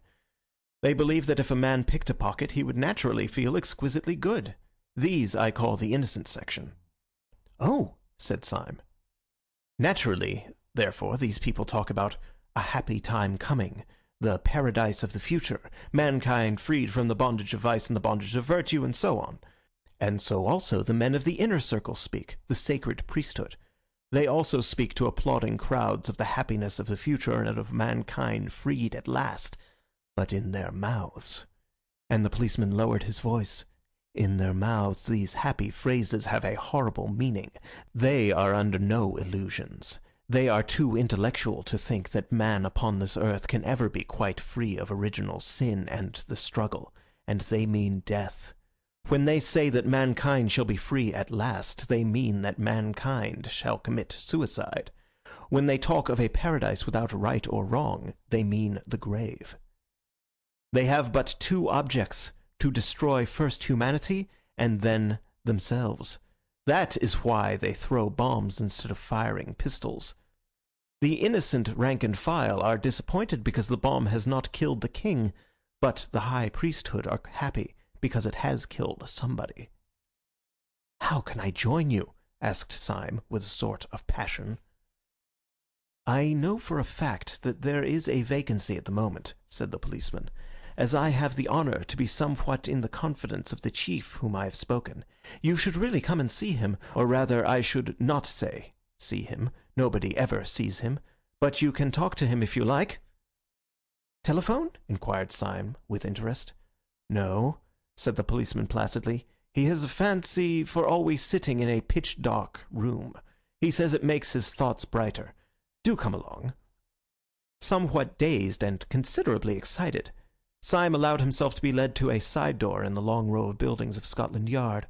Almost before he knew what he was doing, he had been passed through the hands of about 4 intermediate officials, and was suddenly shown into a room, the abrupt blackness of which startled him like a blaze of light. It was not the ordinary darkness, in which forms can be faintly traced. It was like going suddenly stone blind. "Are you the new recruit?" asked a heavy voice. And in some strange way, though there was not the shadow of a shape in the gloom, Syme knew 2 things. First, that it came from a man of massive stature, and second, that the man had his back to him. "Are you the new recruit?" said the invisible chief, who seemed to have heard all about it. "All right. You are engaged." Syme, quite swept off his feet, made a feeble fight against this irrevocable phrase. "I really have no experience," he began. "No one has any experience," said the other, "of the Battle of Armageddon." "But I am really unfit." "You are willing. That is enough," said the unknown. "Well, really," said Syme, "I don't know any profession of which mere willingness is the final test." "I do," said the other. "Martyrs. I am condemning you to death. Good day." Thus it was that when Gabriel Syme came out again into the crimson light of evening in his shabby black hat and shabby lawless cloak, he came out a member of the new detective corps for the frustration of the great conspiracy. Acting under the advice of his friend the policeman, who was professionally inclined to neatness, he trimmed his hair and beard, bought a good hat, clad himself in a exquisite summer suit of light blue-grey with a pale yellow flower in the buttonhole, and in short became that elegant and rather insupportable person whom Gregory had first encountered in the little garden of Saffron Park. Before he finally left the police premises, his friend provided him with a small blue card on which was written "The Last Crusade," and a number, the sign of his official authority. He put this carefully in his upper waistcoat pocket, lit a cigarette, and went forth to track and fight the enemy in all the drawing-rooms of London. Where his adventure ultimately led him, we have already seen. At about 1:30 on a February night, he found himself steaming in a small tug up the silent Thames, armed with sword stick and revolver, the duly elected Thursday of the Central Council of Anarchists. When Syme stepped out onto the steam tug, he had a singular sensation of stepping out into something entirely new, not merely into the landscape of a new land, but even into the landscape of a new planet. This was mainly due to the insane yet solid decision of that evening, though partly also to an entire change in the weather and the sky since he entered the little tavern some 2 hours before. Every trace of the passionate plumage of the cloudy sunset had been swept away, and a naked moon stood in a naked sky. The moon was so strong and full that, by a paradox often to be noticed, it seemed like a weaker sun. It gave not the sense of bright moonshine, but rather of a dead daylight. Over the whole landscape lay a luminous and unnatural discoloration, as of that disastrous twilight which Milton spoke of as shed by the sun in eclipse, so that Syme fell easily into his first thought that he was actually on some other and emptier planet, which circled round some sadder star. But the more he felt this glittering desolation in the moonlit land, the more his own chivalric folly glowed in the night like a great fire. Even the common things he carried with him, the food and the brandy and the loaded pistol, took on exactly that concrete and material poetry which a child feels when he takes a gun upon a journey, or a bun with him to bed. The sword stick and the brandy flask, though in themselves only the tools of morbid conspirators, became the expressions of his own more healthy romance. The sword stick became almost the sword of chivalry, and the brandy the wine of the stirrup cup. For even the most dehumanized modern fantasies depend on some older and simpler figure. The adventures may be mad, but the adventurer must be sane. The dragon without St. George would not even be grotesque. So this inhuman landscape was only imaginative by the presence of a man really human. To Syme's exaggerative mind, the bright, bleak houses and terraces by the Thames looked as empty as the mountains of the moon. But even the moon is only poetical, because there is a man in the moon. The tug was worked by 2 men, and with much toil went comparatively slowly. The clear moon that had lit up Chiswick had gone down by the time that they passed Battersea, and when they came under the enormous bulk of Westminster, day had already begun to break. It broke like the splitting of great bars of lead showing bars of silver, and these had brightened like white fire when the tug, changing its onward course, turned inward to a large landing stage rather beyond Charing Cross. The great stones of the embankment seemed equally dark and gigantic as Syme looked up at them. They were big and black against the huge white dawn. They made him feel that he was landing on the colossal steps of some Egyptian palace, and indeed the thing suited his mood, for he was, in his own mind, mounting to attack the solid thrones of horrible and heathen kings. He leapt out of the boat onto one slimy step and stood, a dark and slender figure, amid the enormous masonry. The 2 men in the tug put her off again and turned upstream. They had never spoken a word. End of chapter 4.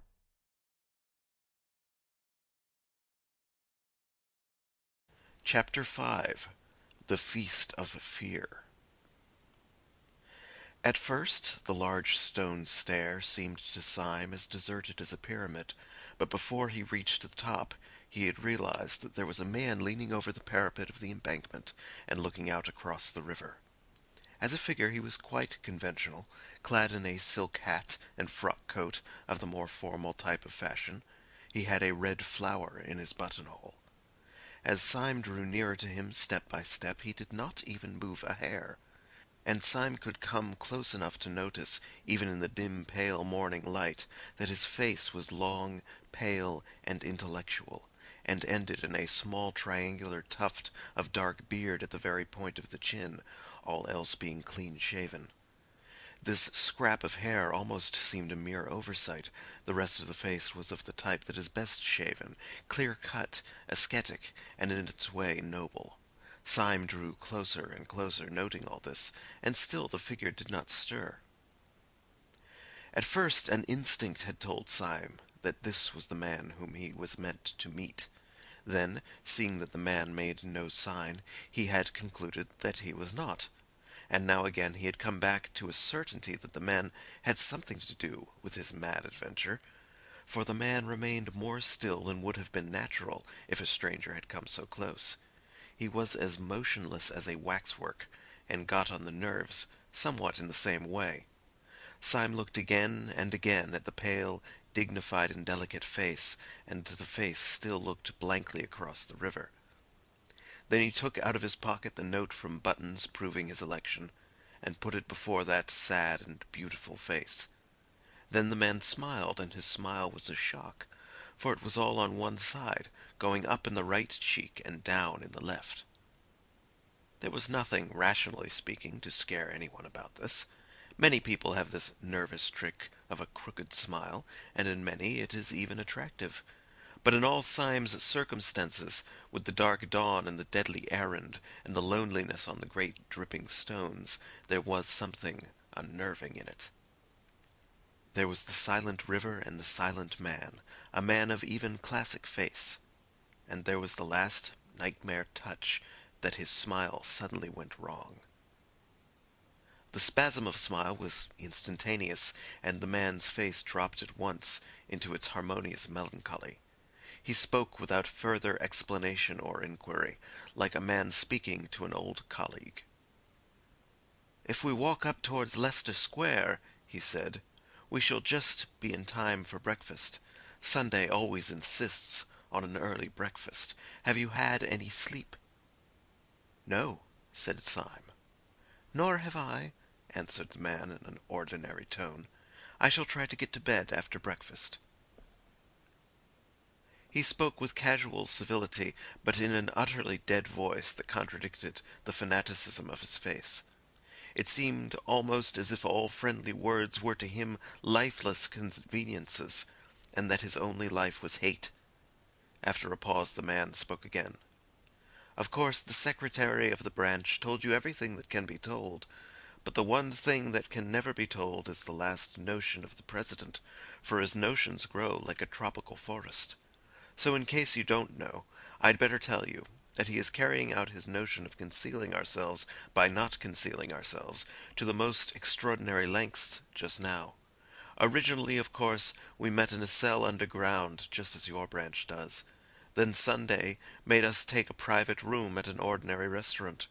He said that if you didn't seem to be hiding, nobody hunted you out. Well, he is the only man on earth, I know, but sometimes I really think that his huge brain is going a little mad in its old age. For now we flaunt ourselves before the public. We have our breakfast on a balcony, if you please, overlooking Leicester Square." "And what do the people say?" asked Syme. "It's quite simple what they say," answered his guide. "They say we are a lot of jolly gentlemen who pretend they are anarchists." "It seems to me a very clever idea," said Syme. "Clever! God blast your impudence, clever!" cried out the other in a sudden, shrill voice, which was as startling and discordant as his crooked smile. "When you've seen Sunday for a split second, you'll leave off calling him clever." With this they emerged out of a narrow street and saw the early sunlight filling Leicester Square. It will never be known, I suppose, why this square itself should look so alien and in some ways so continental. It will never be known whether it was the foreign look that attracted the foreigners, or the foreigners who gave it the foreign look. But on this particular morning the effect seemed singularly bright and clear. Between the open square and the sunlit leaves and the statue and the Saracenic outlines of the Alhambra, It looked the replica of some French or even Spanish public place. And this effect increased in Syme the sensation, which in many shapes he had had through the whole adventure, the eerie sensation of having strayed into a new world. As a fact, he had bought bad cigars around Leicester Square ever since he was a boy, but as he turned that corner and saw the trees and the Moorish cupolas, he could have sworn that he was turning into an unknown place de something or other in some foreign town. At one corner of the square there projected a kind of angle of a prosperous but quiet hotel, the bulk of which belonged to a street behind. In the wall there was one large French window, probably the window of a large coffee room, and outside this window, almost literally overhanging the square, was a formidably buttressed balcony, big enough to contain a dining table. In fact, it did contain a dining table, or more strictly a breakfast table, and round the breakfast table, glowing in the sunlight and evident to the street, were a group of noisy and talkative men, all dressed in the insolence of fashion, with white waistcoats and expensive buttonholes. Some of their jokes could almost be heard across the square. Then the grave secretary gave his unnatural smile, and Syme knew that this boisterous breakfast party was the secret conclave of the European dynamiters. Then, as Syme continued to stare at them, he saw something that he had not seen before. He had not seen it literally because it was too large to see. At the nearest end of the balcony, blocking up a great part of the perspective, was the back of a great mountain of a man. When Syme had seen him, his first thought was that the weight of him must break down the balcony of stone. His vastness did not lie only in the fact that he was abnormally tall and quite incredibly fat. This man was planned enormously in his original proportions, like a statue carved deliberately as colossal. His head, crowned with white hair, as seen from behind looked bigger than a head ought to be. The ears that stood out from it looked larger than human ears. He was enlarged terribly to scale, and this sense of size was so staggering that when Syme saw him, all the other figures seemed quite suddenly to dwindle and become dwarfish. They were still sitting there as before with their flowers and frock coats, but now it looked as if the big man was entertaining 5 children to tea. As Syme and the guide approached the side door of the hotel, a waiter came out smiling with every tooth in his head. "The gentlemen are up there, sir," he said. "They do talk, and they do laugh at what they talk. They do say they will throw bombs at the king." And the waiter hurried away with a napkin over his arm, much pleased with the singular frivolity of the gentleman upstairs. The 2 men mounted the stairs in silence. Syme had never thought of asking whether the monstrous man who almost filled and broke the balcony was the great president of whom the others stood in awe. He knew it was so, with an unaccountable but instantaneous certainty. Syme indeed was one of those men who are open to all the more nameless psychological influences, in a degree a little dangerous to mental health. Utterly devoid of fear and physical dangers, he was a great deal too sensitive to the smell of spiritual evil. Twice already that night little unmeaning things had peeped out at him almost pruriently, and given him a sense of drawing nearer and nearer to the headquarters of hell. And this sense became overpowering as he drew nearer to the great president. The form it took was a childish and yet hateful fancy. As he walked across the inner room towards the balcony, the large face of Sunday grew larger and larger, and Syme was gripped with a fear that when he was quite close the face would be too big to be possible, and that he would scream aloud. He remembered that as a child he would not look at the mask of Memnon in the British Museum because it was a face, and so large. By an effort braver than that of leaping over a cliff, he went to an empty seat at the breakfast table and sat down. The men greeted him with good-humoured raillery, as if they had always known him. He sobered himself a little by looking at their conventional coats and solid, shining coffee-pot. Then he looked again at Sunday. His face was very large, but it was still possible to humanity. In the presence of the president, the whole company looked sufficiently commonplace. Nothing about them caught the eye at first, except that by the President's caprice they had been dressed up with a festive respectability which gave the meal the look of a wedding breakfast. One man indeed stood out at even a superficial glance. He at least was the common or garden dynamiter. He wore indeed the high white collar and satin tie that were the uniform of the occasion. But out of this collar there sprang ahead, quite unmanageable and quite unmistakable, a bewildering bush of brown hair and beard that almost obscured the eyes like those of a Skye terrier. But the eyes did look out of the tangle, and they were the sad eyes of some Russian serf. The effect of this figure was not terrible, like that of the President, but it had every diablerie that can come from the utterly grotesque. If out of that stiff tie and collar there had come abruptly the head of a cat or a dog, it could not have been a more idiotic contrast. The man's name, it seemed, was Gogol. He was a Pole, and in this circle of days he was called Tuesday. His soul and speech were incurably tragic. He could not force himself to play the prosperous and frivolous part demanded of him by President Sunday. And indeed, when Syme came in, the President, with that daring disregard of public suspicion which was his policy, was actually chaffing Gogol upon his inability to assume conventional graces. "Our friend Tuesday," said the President, in a deep voice, at once of quietude and volume, "our friend Tuesday doesn't seem to grasp the idea.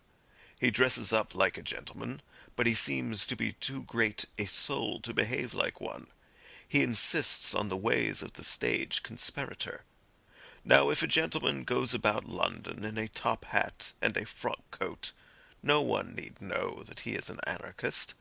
But if a gentleman puts on a top hat and a frock coat, and then goes about on his hands and knees, well, he may attract attention. That's what Brother Gogol does. He goes about on his hands and knees with such inexhaustible diplomacy that by this time he finds it quite difficult to walk upright." "I am not good at concealment," said Gogol sulkily, with a thick foreign accent. "I am not ashamed of the cause." "Yes, you are, my boy, and so is the cause of you," said the President good-naturedly. "You hide as much as anybody. But you can't do it, you see, you're such an ass. You try to combine two inconsistent methods. When a householder finds a man under his bed, he will probably pause to note the circumstance. But if he finds a man under his bed in a top hat, you will agree with me, my dear Tuesday, that he is not likely even to forget it. Now, when you are found under Admiral Biffin's bed—" "I am not good at deception," said Tuesday gloomily, flushing. "Right, my boy, right," said the President with a ponderous heartiness. "You aren't good at anything." While this stream of conversation continued, Syme was looking more steadily at the men around him. As he did so, he gradually felt all his sense of something spiritually queer return. He had thought at first that they were all of common stature and costume, with the evident exception of the hairy Gogol. But as he looked at the others, he began to see in each of them exactly what he had seen in the man by the river, a demoniac detail somewhere. That lopsided laugh, which would suddenly disfigure the fine face of his original guide, was typical of all these types. Each man had something about him, perceived perhaps at the 10th or 20th glance, which was not normal, and which seemed hardly human. The only metaphor he could think of was this, that they all looked as men of fashion and presence would look, with the additional twist given in a false and curved mirror. Only the individual examples will express this half-concealed eccentricity. Syme's original cicerone bore the title of Monday. He was the secretary of the council, and his twisted smile was regarded with more terror than anything except the President's horrible, happy laughter. But now that Syme had more space and light to observe him, there were other touches. His fine face was so emaciated that Syme thought it must be wasted with some disease. Yet somehow the very distress of his dark eyes denied this. It was no physical ill that troubled him. His eyes were alive with intellectual torture, as if pure thought was pain. He was typical of each of the tribe. Each man was subtly and differently wrong. Next to him sat Tuesday, the tousle-headed Gogol, a man more obviously mad. Next was Wednesday, a certain Marquis de Saint-Eustache, a sufficiently characteristic figure.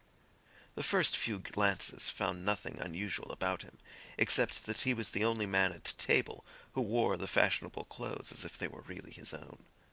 He had a black French beard cut square, and a black English frock coat cut even squarer. But Syme, sensitive to such things, felt somehow that the man carried a rich atmosphere with him, a rich atmosphere that suffocated. It reminded one irrationally of drowsy odours and of dying lamps in the darker poems of Byron and Poe. With this went a scent of his being clad not in lighter colours, but in softer materials. His black seemed richer and warmer than the black shades about him, as if it were compounded of profound colour. His black coat looked as if it were only black by being too dense a purple. His black beard looked as if it were only black by being too deep a blue. And in the gloom and thickness of the beard his dark red mouth showed sensual and scornful. Whatever he was not a Frenchman. He might be a Jew, he might be something deeper yet in the dark heart of the East. In the bright-coloured Persian tiles and pictures showing tyrants hunting, you may see just those almond eyes, those blue-black beards, those cruel crimson lips. Then came Syme, and next a very old man, Professor de Worms, who still kept the chair of Friday, though every day it was expected that his death would leave it empty. Save for his intellect, he was in the last dissolution of senile decay. His face was as grey as his long grey beard, his forehead was lifted and fixed finally in a furrow of mild despair. In no other case, not even that of Gogol, did the bridegroom brilliancy of the morning dress express a more painful contrast. For the red flower in his buttonhole showed up against a face that was literally discoloured like lead. The whole hideous effect was as if some drunken dandies had put their clothes upon a corpse. When he rose or sat down, which was with long labour and peril, something worse was expressed than mere weakness, something indefinably connected with the horror of the whole scene. It did not express decrepitude merely, but corruption. Another hateful fancy crossed Syme's quivering mind. He could not help thinking that whenever the man moved, a leg or arm might fall off. Right at the end sat the man called Saturday, the simplest and the most baffling of all. He was a short, square man with a dark, square face, clean-shaven, a medical practitioner going by the name of Bull. He had that combination of savoir-faire with a sort of well-groomed coarseness which is not uncommon in young doctors. He carried his fine clothes with confidence rather than ease, and he mostly wore a set smile. There was nothing whatever odd about him, except that he wore a pair of dark, almost opaque spectacles. It may have been merely a crescendo of nervous fancy that had gone before, but those black discs were dreadful to Syme. They reminded him of half-remembered ugly tales, of some story about pennies being put on the eyes of the dead. Syme's eye always caught the black glasses and the blind grin. Had the dying professor worn them, or even the pale secretary, they would have been appropriate. But on the younger and grosser man they seemed only an enigma. They took away the key of the face. You could not tell what his smile or his gravity meant. Partly from this, and partly because he had a vulgar virility, wanting in most of the others, it seemed to Syme that he might be the wickedest of all those wicked men. Syme even had the thought that his eyes might be covered up, because they were too frightful to see. End of chapter 5.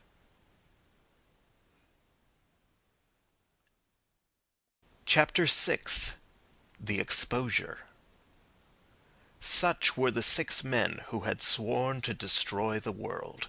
Again and again Syme strove to pull together his common sense in their presence. Sometimes he saw for an instant that these notions were subjective, that he was only looking at ordinary men, one of whom was old, another nervous, another short-sighted. the sense of an unnatural symbolism always settled back on him again. Each figure seemed to be somehow on the borderland of things, just as their theory was on the borderland of thought. He knew that each one of these men stood at the extreme end, so to speak, of some wild road of reasoning. He could only fancy, as in some old-world fable, that if a man went westward to the end of the world he would find something, say a tree, that was more or less than a tree possessed by a spirit, and that if he went east to the end of the world he would find something else that was not wholly itself, a tower, perhaps, of which the very shape was wicked. So these figures seemed to stand up, violent and unaccountable, against an ultimate horizon, visions from the verge. The ends of the earth were closing in.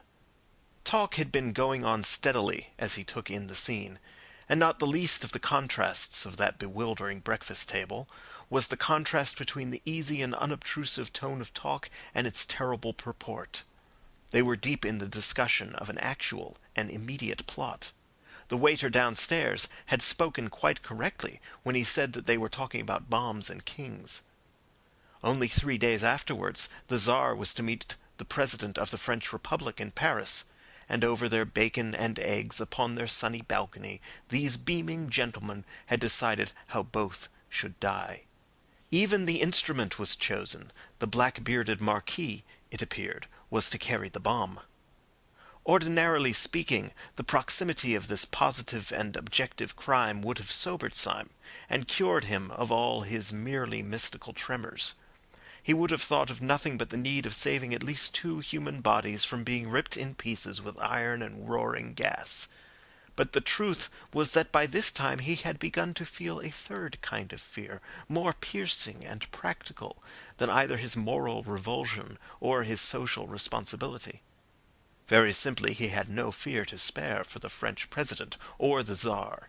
He had begun to fear for himself. Most of the talkers took little heed of him, debating now with their faces closer together and almost uniformly grave, save when for an instant the smile of the secretary ran aslant across his face as the jagged lightning runs aslant across the sky. But there was one persistent thing which first troubled Syme and at last terrified him. The President was always looking at him, steadily and with a great and baffling interest. The enormous man was quite quiet, but his blue eyes stood out of his head, and they were always fixed on Syme. Syme felt moved to spring up and leap over the balcony. When the President's eyes were on him, he felt as if he were made of glass. He had hardly the shred of a doubt that in some silent and extraordinary way Sunday had found out that he was a spy. He looked over the edge of the balcony and saw policemen standing abstractedly just beneath, staring at the bright railings and the sunlit trees. Then there fell upon him the great temptation that was to torment him for many days. In the presence of these powerful and repulsive men, who were the princes of anarchy, he had almost forgotten the frail and fanciful figure of the poet Gregory, the mere aesthete of anarchism. He even thought of him now with an old kindness, as if they had played together when children. But he remembered that he was still tied to Gregory by a great promise. He had promised never to do the very thing that he now felt himself almost in the act of doing. He had promised not to jump over that balcony and speak to that policeman. He took his cold hand off the cold stone balustrade. His soul swayed in a vertigo of moral indecision. He had only to snap the thread of a rash vow made to a villainous society, and all his life could be as open and sunny as the square beneath him. He had, on the other hand, only to keep his antiquated honour and be delivered inch by inch into the power of this great enemy of mankind, whose very intellect was a torture chamber. Whenever he looked down into the square, he saw the comfortable policeman, a pillar of common sense and common order. Whenever he looked back at the breakfast table, he saw the President still quietly studying him with big, unbearable eyes. In all the torrent of his thought there were 2 thoughts that never crossed his mind. First, it never occurred to him to doubt that the President and his council could crush him if he continued to stand alone. The place might be public, the project might seem impossible. but Sunday was not the man who would carry himself thus easily without having, somehow or somewhere, set open his iron trap. Either by anonymous poison or sudden street accident, by hypnotism or by fire from hell, Sunday could certainly strike him. If he defied the man, he was probably dead, either struck stiff there in his chair or long afterwards as by an innocent ailment. If he called in the police promptly, arrested everyone, told all and set against them the whole energy of England, he would probably escape. Certainly not otherwise. They were a balcony full of gentlemen overlooking a bright and busy square, but he felt no more safe with them than if they had been a boatful of armed pirates overlooking an empty sea. There was a second thought that never came to him. It never occurred to him to be spiritually won over to the enemy. Many moderns, inured to a weak worship of intellect and force, might have wavered in their allegiance under this oppression of a great personality. They might have called Sunday the Superman. If any such creature be conceivable, he looked, indeed, somewhat like it, with his earth-shaking abstraction as of a stone statue walking. He might have been called something above man, with his large plans, which were too obvious to be detected, with his large face, which was too frank to be understood. But this was a kind of modern meanness to which Syme could not sink, even in his extreme morbidity. Like any man, he was coward enough to fear great force, but he was not quite coward enough to admire it. The men were eating as they talked, and even in this they were typical. Dr. Bull and the Marquis ate casually and conventionally of the best things on the table, cold pheasant or Strasbourg pie. But the secretary was a vegetarian, and he spoke earnestly of the projected murder over half a raw tomato and 3/4 of a glass of tepid water. The old professor had such slops as suggested a sickening second childhood. And even in this President Sunday preserved his curious predominance of mere mass. For he ate like 20 men. He ate incredibly, with a frightful freshness of appetite, so that it was like watching a sausage factory. Yet continually, when he had swallowed a dozen crumpets, or drunk a quart of coffee, he would be found with his great head on one side, staring at Syme. "I have often wondered," said the Marquis, taking a great bite out of a slice of bread and jam, "whether it wouldn't be better for me to do it with a knife. Most of the best things have been brought off with a knife, and it would be a new emotion to get a knife into a French president and wriggle it round." "You are wrong," said the secretary, drawing his black brows together. "The knife was merely the expression of the old personal quarrel with a personal tyrant. Dynamite is not only our best tool, but our best symbol. It is as perfect a symbol of us as incense is of the prayers of the Christians. It expands. It only destroys because it broadens. Even so, thought only destroys because it broadens. A man's brain is a bomb," he cried out, loosening suddenly his strange passion and striking his own skull with violence. "My brain feels like a bomb night and day. It must expand. It must expand. A man's brain must expand if it breaks up the universe." "I don't want the universe broken up just yet," drawled the Marquis. "I want to do a lot of beastly things before I die. I thought of one yesterday in bed." "No, if the only end of the thing is nothing," said Dr. Bull with his sphinx-like smile, "it hardly seems worth doing." The old professor was staring at the ceiling with dull eyes. "Every man knows in his heart," he said, "that nothing is worth doing."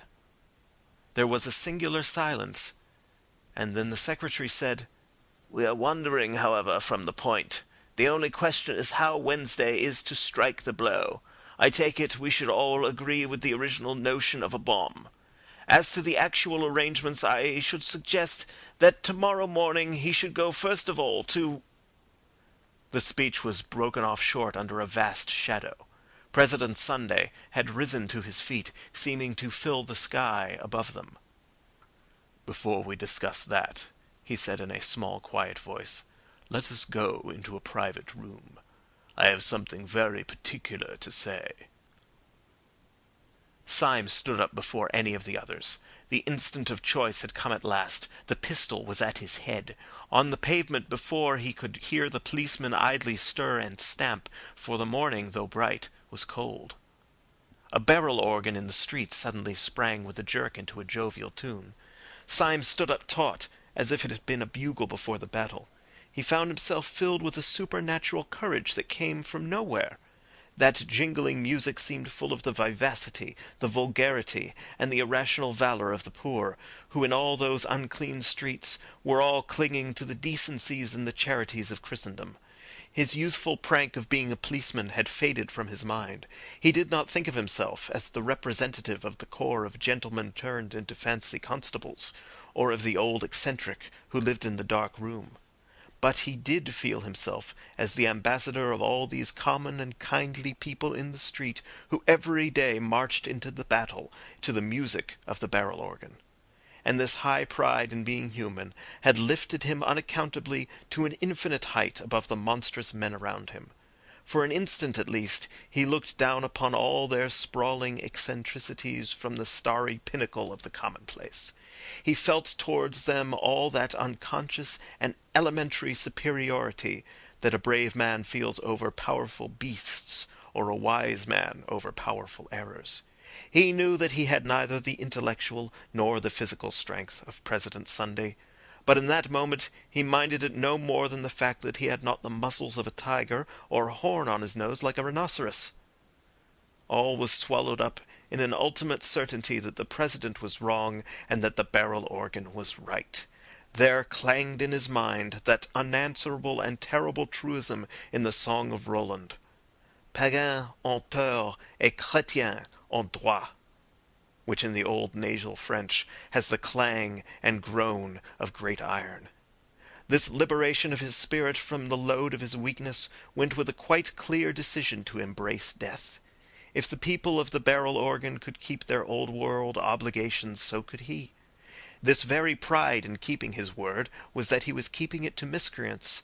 It was his last triumph over these lunatics, to go down into their dark room and die for something that they could not even understand. The barrel organ seemed to give the marching tune with the energy and the mingled noises of a whole orchestra, and he could hear deep and rolling, under all the trumpets of the pride of life, the drums of the pride of death. The conspirators were already filing through the open window and into the rooms behind. Syme went last, outwardly calm, but with all his brain and body throbbing with romantic rhythm. The President led them down an irregular side stair, such as might be used by servants, and into a dim, cold, empty room, with a table and benches, like an abandoned boardroom. When they were all in, he closed and locked the door. The first to speak was Gogol, the irreconcilable, who seemed bursting with inarticulate grievance. "So, he cried, with an obscure excitement, his heavy Polish accent becoming almost impenetrable. "You say you not hide. You say you show himself. It is on nothings. When you want talk important, you run yourselves in a dark box." The President seemed to take the foreigner's incoherent satire with entire good humour. "You can't get hold of it yet, Gogol," he said in a fatherly way. "When once they have heard us talking nonsense on that balcony, they will not care where we go afterwards. If we had come here first, we should have had the whole staff at the keyhole. You don't seem to know anything about mankind." "I die for them," cried the Pole in thick excitement, "and I slay their oppressors. I care not for these games of concealment. I would smite the tyrant in the open square." I see, said the President, nodding kindly as he seated himself at the top of a long table. "You die for mankind first, and then you get up and smite their oppressors, so that's all right. And now may I ask you to control your beautiful sentiments and sit down with the other gentlemen at this table. For the first time this morning something intelligent is going to be said." Syme, with the perturbed promptitude he had shown since the original summons, sat down first. Gogol sat down last, grumbling in his brown beard about compromise. No one except Syme seemed to have any notion of the blow that was about to fall. As for him, he had merely the feeling of a man mounting the scaffold with the intention, at any rate, of making a good speech. "Comrades," said the President, suddenly rising, "we have spun out this farce long enough. I have called you down here to tell you so simple and shocking that even the waiters upstairs, long inured to our levities, might hear some new seriousness in my voice. Comrades, we were discussing plans and naming places. I propose, before saying anything else, that those plans and places should not be voted by this meeting, but should be left wholly in the control of some one reliable member. I suggest Comrade Saturday, Dr. Bull." They all stared at him. Then they all started in their seats, for the next words, though not loud, had a living and sensational emphasis. Sunday struck the table. "Not one word more about the plans and places must be said at this meeting. Not one tiny detail more about what we mean to do must be mentioned in this company." Sunday had spent his life in astonishing his followers, but it seemed as if he had never really astonished them until now. They all moved feverishly in their seats, except Syme. He sat stiff in his, with his hand in his pocket and on the handle of his loaded revolver. When the attack on him came, he would sell his life dear. He would find out at least if the President was mortal. Sunday went on smoothly. "You will probably understand that there is only one possible motive for forbidding free speech at this festival of freedom. Strangers overhearing us matters nothing. They assume that we are joking. But what would matter, even unto death, is this, that there should be one actually among us who is not of us, who knows our grave purpose, but does not share it, who—" The secretary screamed out suddenly like a woman. "It can't be!" he cried, leaping. "There can't—" The President flapped his large flat hand on the table like the fin of some huge fish. "Yes," he said slowly. "There is a spy in this room. There is a traitor at this table. I will waste no more words. His name—" Syme half rose from his seat, his finger firm on the trigger. "His name is Gogol," said the President. "He is that hairy humbug over there who pretends to be a Pole." Gogol sprang to his feet, a pistol in each hand. With the same flash, 3 men sprang at his throat. Even the Professor made an effort to rise. But Syme saw little of the scene, for he was blinded with a beneficent darkness. He had sunk down into his seat shuddering, in a palsy of passionate relief. End of chapter 6.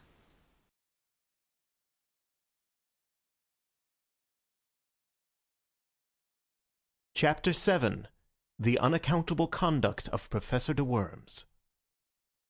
"Sit down," said Sunday in a voice that he used once or twice in his life, a voice that made men drop drawn swords. The 3 who had risen fell away from Gogol, and that equivocal person himself resumed his seat. "Well, my man," said the President briskly, addressing him as one addresses a total stranger, "will you oblige me by putting your hand in your upper waistcoat pocket and showing me what you have there?" The alleged Pole was a little pale under his tangle of dark hair, but he put 2 fingers into the pocket with apparent coolness and pulled out a blue strip of card. When Syme saw it lying on the table, he woke up again to the world outside him, for although the card lay at the other extreme of the table and he could read nothing of the inscription on it, it bore a startling resemblance to the blue card in his own pocket, the card which had been given to him when he joined the anti-anarchist constabulary. "Pathetic Slav," said the President, "tragic child of Poland, are you prepared in the presence of that card to deny that you are in this company, shall we say, de trop?" "Righto," said the late Gogol. It made everyone jump to hear a clear, commercial, and somewhat cockney voice coming out of that forest of foreign hair. It was irrational, as if a Chinaman had suddenly spoken with a Scotch accent. "I gather that you fully understand your position," said Sunday. "You bet," answered the Pole. "I see it's a fair cop. All I say is I don't believe any Pole could have imitated my accent like I did his." "I concede the point," said Sunday. I believe your own accent to be inimitable, though I shall practice it in my bath. Do you mind leaving your beard with your card?" "Not a bit," answered Gogol, and with one finger he ripped off the whole of his shaggy head covering, emerging with thin red hair and a pale pert face. "It was hot," he added. "I will do you the justice to say," said Sunday, not without a sort of brutal admiration, "that you seem to have kept pretty cool under it. Now listen to me. I like you. The consequence is that it would annoy me for just about 2.5 minutes if I heard that you had died in torments. Well, if you ever tell the police or any human soul about us, I shall have that 2.5 minutes of discomfort. On your discomfort I will not dwell. Good day. Mind the step." The red-haired detective who had masqueraded as Gogol rose to his feet without a word, and walked out of the room with an air of perfect nonchalance. Yet the astonished Syme was able to realize that this ease was suddenly assumed, for there was a slight stumble outside the door, which showed that the departing detective had not minded the step. "Time is flying," said the President in his gayest manner, after glancing at his watch, which, like everything about him, seemed bigger than it ought to be. "I must go off at once. I have to take the chair at a humanitarian meeting." The secretary turned to him with working eyebrows. "Would it not be better," he said a little sharply, "to discuss further the details of our project now that the spy has left us?" "No, I think not," said the President with a yawn like an unobtrusive earthquake. "Leave it as it is. Let Saturday settle it. I must be off. Breakfast here next Sunday." But the late Laodiceans had whipped up the almost naked nerves of the secretary. He was one of those men who are conscientious even in crime. "I must protest, President, that the thing is irregular," he said. "It is a fundamental rule of our society that all plans shall be debated in full council. Of course, I fully appreciate your forethought when in the actual presence of a traitor." "Secretary," said the President seriously, "if you'd take your head home and boil it for a turnip, it might be useful. I can't say, but it might." The secretary reared back in a kind of equine anger. "I really fail to understand," he began in high offense. That's it, said the President, nodding a great many times. "That's where you fail, right enough. You fail to understand. Why, you dancing donkey," he roared, rising, "you didn't want to be overheard by a spy, didn't you? How do you know you aren't overheard now?" And with these words he shouldered his way out of the room, shaking with incomprehensible scorn. 4 of the men left behind gaped after him without any apparent glimmering of his meaning. Syme alone had even a glimmering, and such as it was, it froze him to the bone. If the last words of the President meant anything, they meant that he had not, after all, passed unsuspected. They meant that while Sunday could not denounce him like Gogol, he still could not trust him like the others. The other 4 got to their feet grumbling more or less, and betook themselves elsewhere to find lunch, for it was already well past midday. The Professor went last very slowly and painfully. Syme sat long after the rest had gone, revolving his strange position. He had escaped a thunderbolt, but he was still under a cloud. At last he rose and made his way out of the hotel into Leicester Square. The bright, cold day had grown increasingly colder, and when he came out into the street, he was surprised by a few flakes of snow. While he still carried the sword stick and the rest of Gregory's portable luggage, he had thrown the cloak down and left it somewhere, perhaps on the steam tug, perhaps on the balcony. Hoping, therefore, that the snow shower might be slight, he stepped back out of the street for a moment and stood up under the doorway of a small and greasy hairdresser's shop, the front window of which was empty, except for a sickly wax lady in evening dress. Snow, however, was beginning to thicken and fall fast, and Syme, having found one glance at the wax lady quite sufficient to depress his spirits, stared out instead into the white and empty street. He was considerably astonished to see, standing quite still outside the shop and staring into the window, a man. His top hat was loaded with snow, like the hat of Father Christmas. The white drift was rising round his boots and ankles, but it seemed as if nothing could tear him away, from the contemplation of the colourless wax doll in dirty evening dress. That any human being could stand in such weather looking into such a shop was a matter of sufficient wonder to Syme, but his idle wonder turned suddenly into a personal shock, for he realized that the man standing there was the paralytic old Professor de Worms. It scarcely seemed the place for a person of his years and infirmities. Syme was ready to believe anything about the perversions of this dehumanized brotherhood, but even he could not believe that the professor had fallen in love with that particular wax lady. He could only suppose that the man's malady, whatever it was, involved some momentary fits of rigidity or trance. He was not inclined, however, to feel in this case any very compassionate concern. On the contrary, he rather congratulated himself that the professor's stroke and his elaborate and limping walk would make it easy to escape from him and leave him miles behind. For Syme thirsted first and last to get clear of the whole poisonous atmosphere, if only for an hour. Then he could collect his thoughts, formulate his policy, and decide finally whether he should or should not keep faith with Gregory. He strolled away through the dancing snow, turned up 2 or 3 streets, down through 2 or 3 others, and entered a small Soho restaurant for lunch. He partook reflectively of 4 small and quaint courses, drank half a bottle of red wine, and ended up over black coffee and a black cigar, still thinking.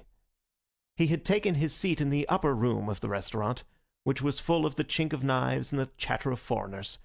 He remembered that in old days he'd imagined that all these harmless and kindly aliens were anarchists. He shuddered, remembering the real thing.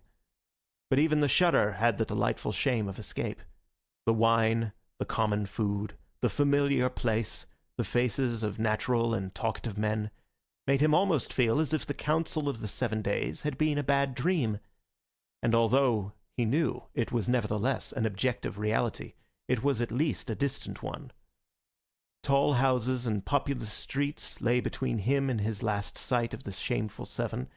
He was free in free London, and drinking wine among the free. With a somewhat easier action, he took his hat and stick and strolled down the stair into the shop below. When he entered that lower room, he stood stricken and rooted to the spot. At a small table, close up to the blank window and the white street of snow, sat the old anarchist professor over a glass of milk, with his lifted, livid face and pendant eyelids. For an instant, Syme stood as rigid as the stick he leant upon. Then, with a gesture as of blind hurry, he brushed past the professor, dashing open the door and slamming it behind him, and stood outside in the snow.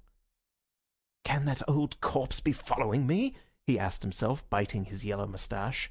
"I stopped too long up in that room so that even such leaden feet could catch me up. One comfort is, with a little brisk walking I can put a man like that as far away as Timbuktu. Oh, am I too fanciful? Was he really following me? Surely Sunday would not be such a fool as to send a lame man." He set off at a smart pace, twisting and whirling his stick in the direction of Covent Garden. As he crossed the great market, the snow increased, growing blinding and bewildering as the afternoon began to darken. The snowflakes tormented him like a swarm of silver bees. Getting into his eyes and beard, they added their unremitting futility to his already irritated nerves. And by the time that he had come at a swinging pace to the beginning of Fleet Street, he lost patience, and finding a Sunday tea shop, turned into it to take shelter. He ordered another cup of black coffee as an excuse. Scarcely had he done so when Professor de Worms hobbled heavily into the shop, sat down with difficulty, and ordered a glass of milk. Syme's walking stick had fallen from his hand with a great clang which confessed the concealed steel. But the professor did not look round. Syme, who was commonly a cool character, was literally gasping as a rustic gapes at a conjuring trick. He had seen no cab following. He had heard no wheels outside the shop. To all mortal appearances, the man had come on foot. But the old man could only walk like a snail, and Syme had walked like the wind. He started up and snatched the stick, half crazy with the contradiction in mere arithmetic, and swung out of the swinging doors, leaving his coffee untasted. An omnibus going to the bank went rattling by with an unusual rapidity. He had a violent run of 100 yards to reach it, but he managed to spring, swaying upon the splashboard, and, pausing for an instant to pant, he climbed on to the top. When he had been seated for about half a minute, He heard behind him a sort of heavy and asthmatic breathing. Turning sharply, he saw rising gradually higher and higher up the omnibus steps a top hat, soiled and dripping with snow, and under the shadow of its brim the short-sighted face and shaky shoulders of Professor de Worms. He let himself into a seat with characteristic care, and wrapped himself up to the chin in the mackintosh rug.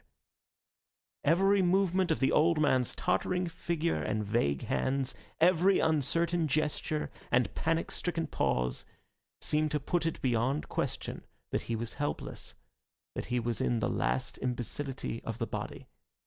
He moved by inches, he let himself down with little gasps of caution, and yet, unless the philosophical entities called time and space have no vestige even of a practical existence, it appeared quite unquestionable that he had run after the omnibus.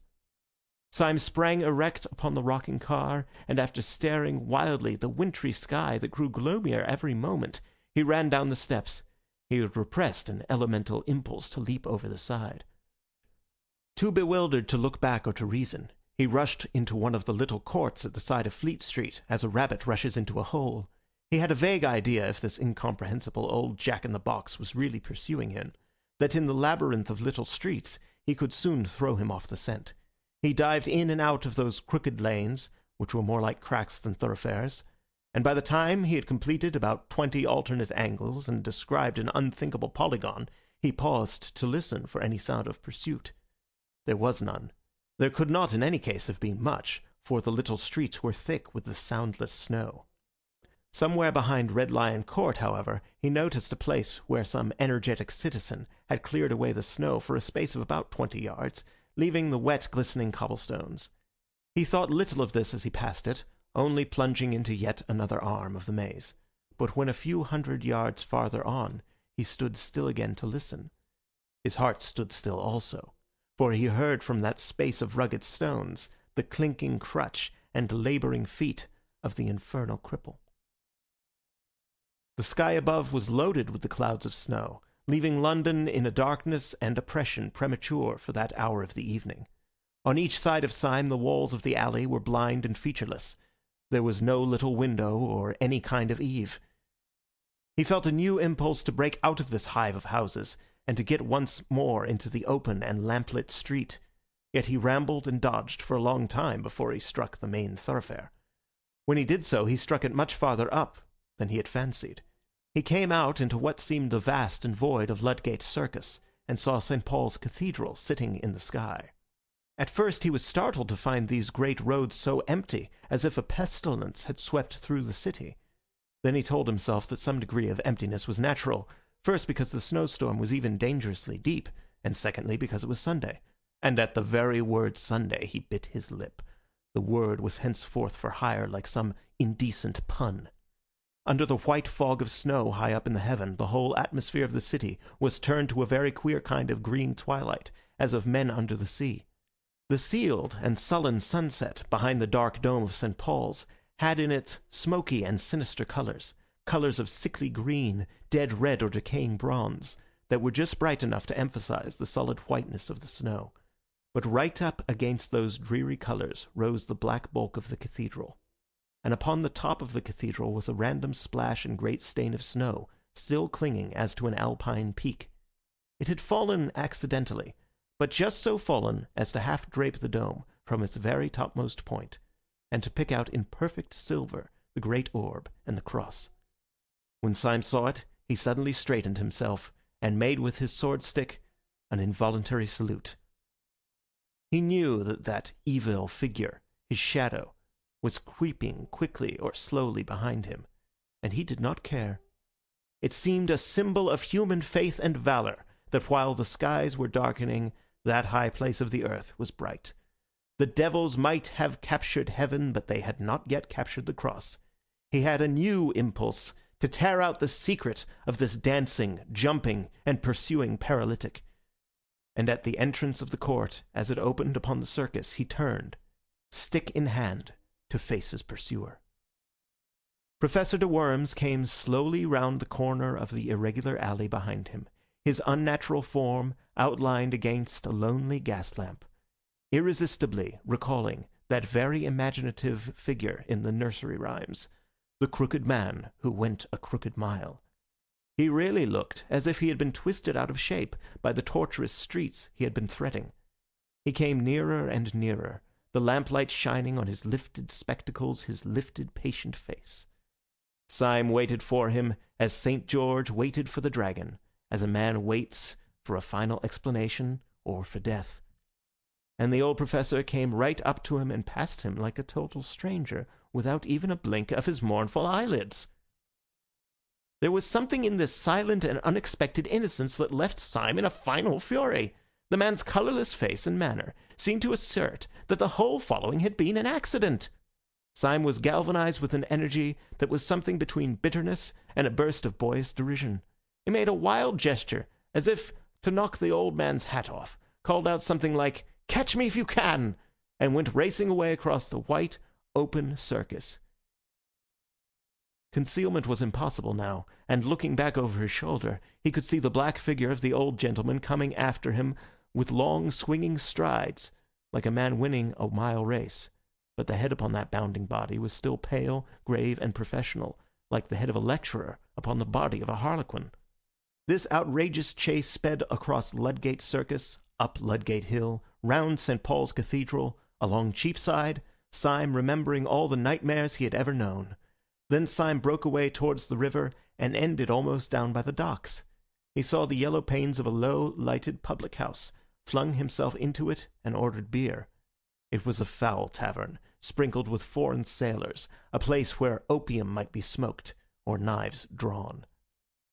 A moment later, Professor de Worms entered the place, sat down carefully, and asked for a glass of milk. End of chapter 7.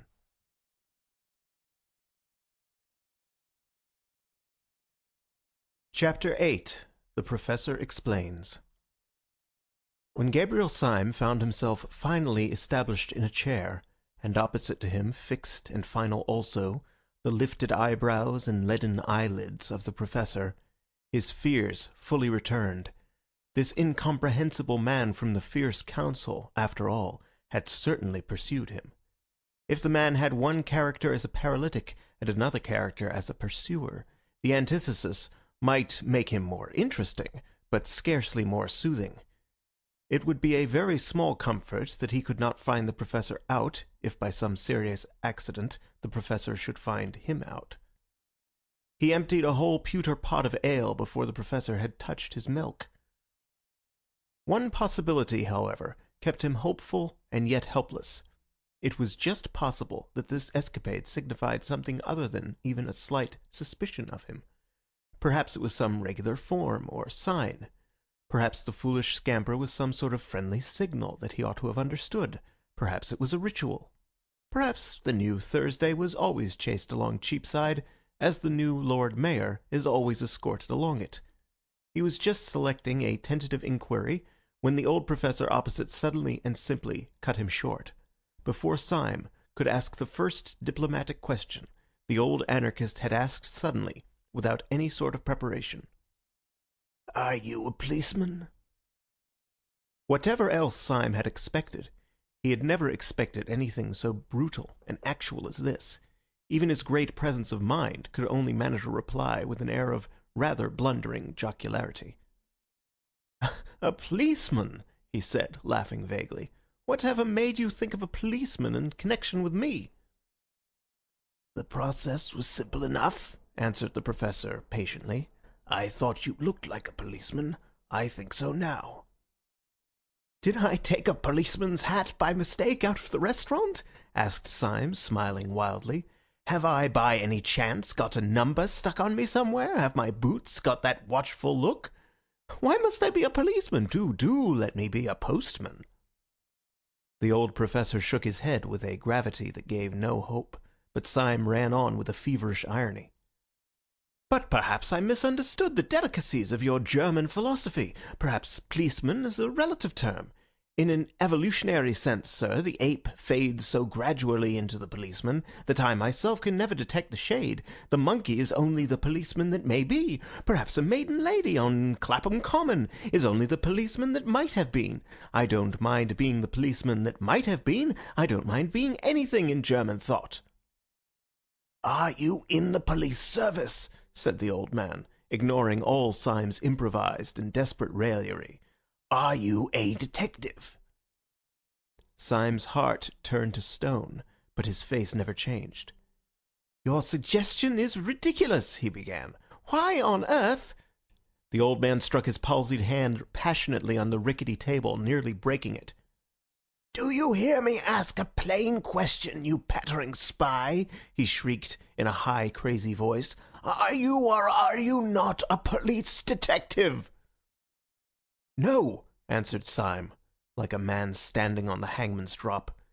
"You swear it," said the old man, leaning across to him, his dead face becoming, as it were, loathsomely alive. "You swear it! You swear it! If you swear falsely, will you be damned? Will you be sure that the devil dances at your funeral?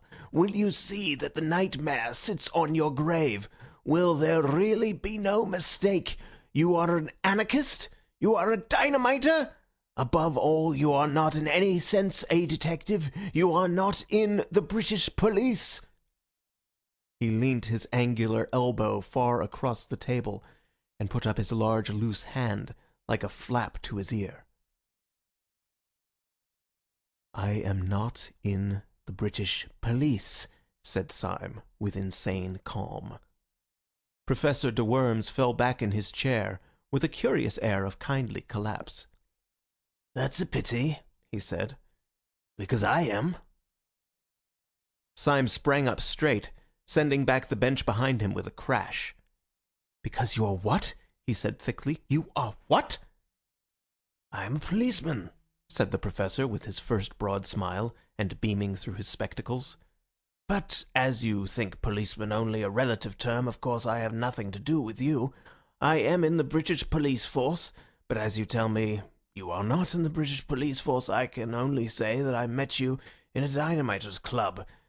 I suppose I ought to arrest you."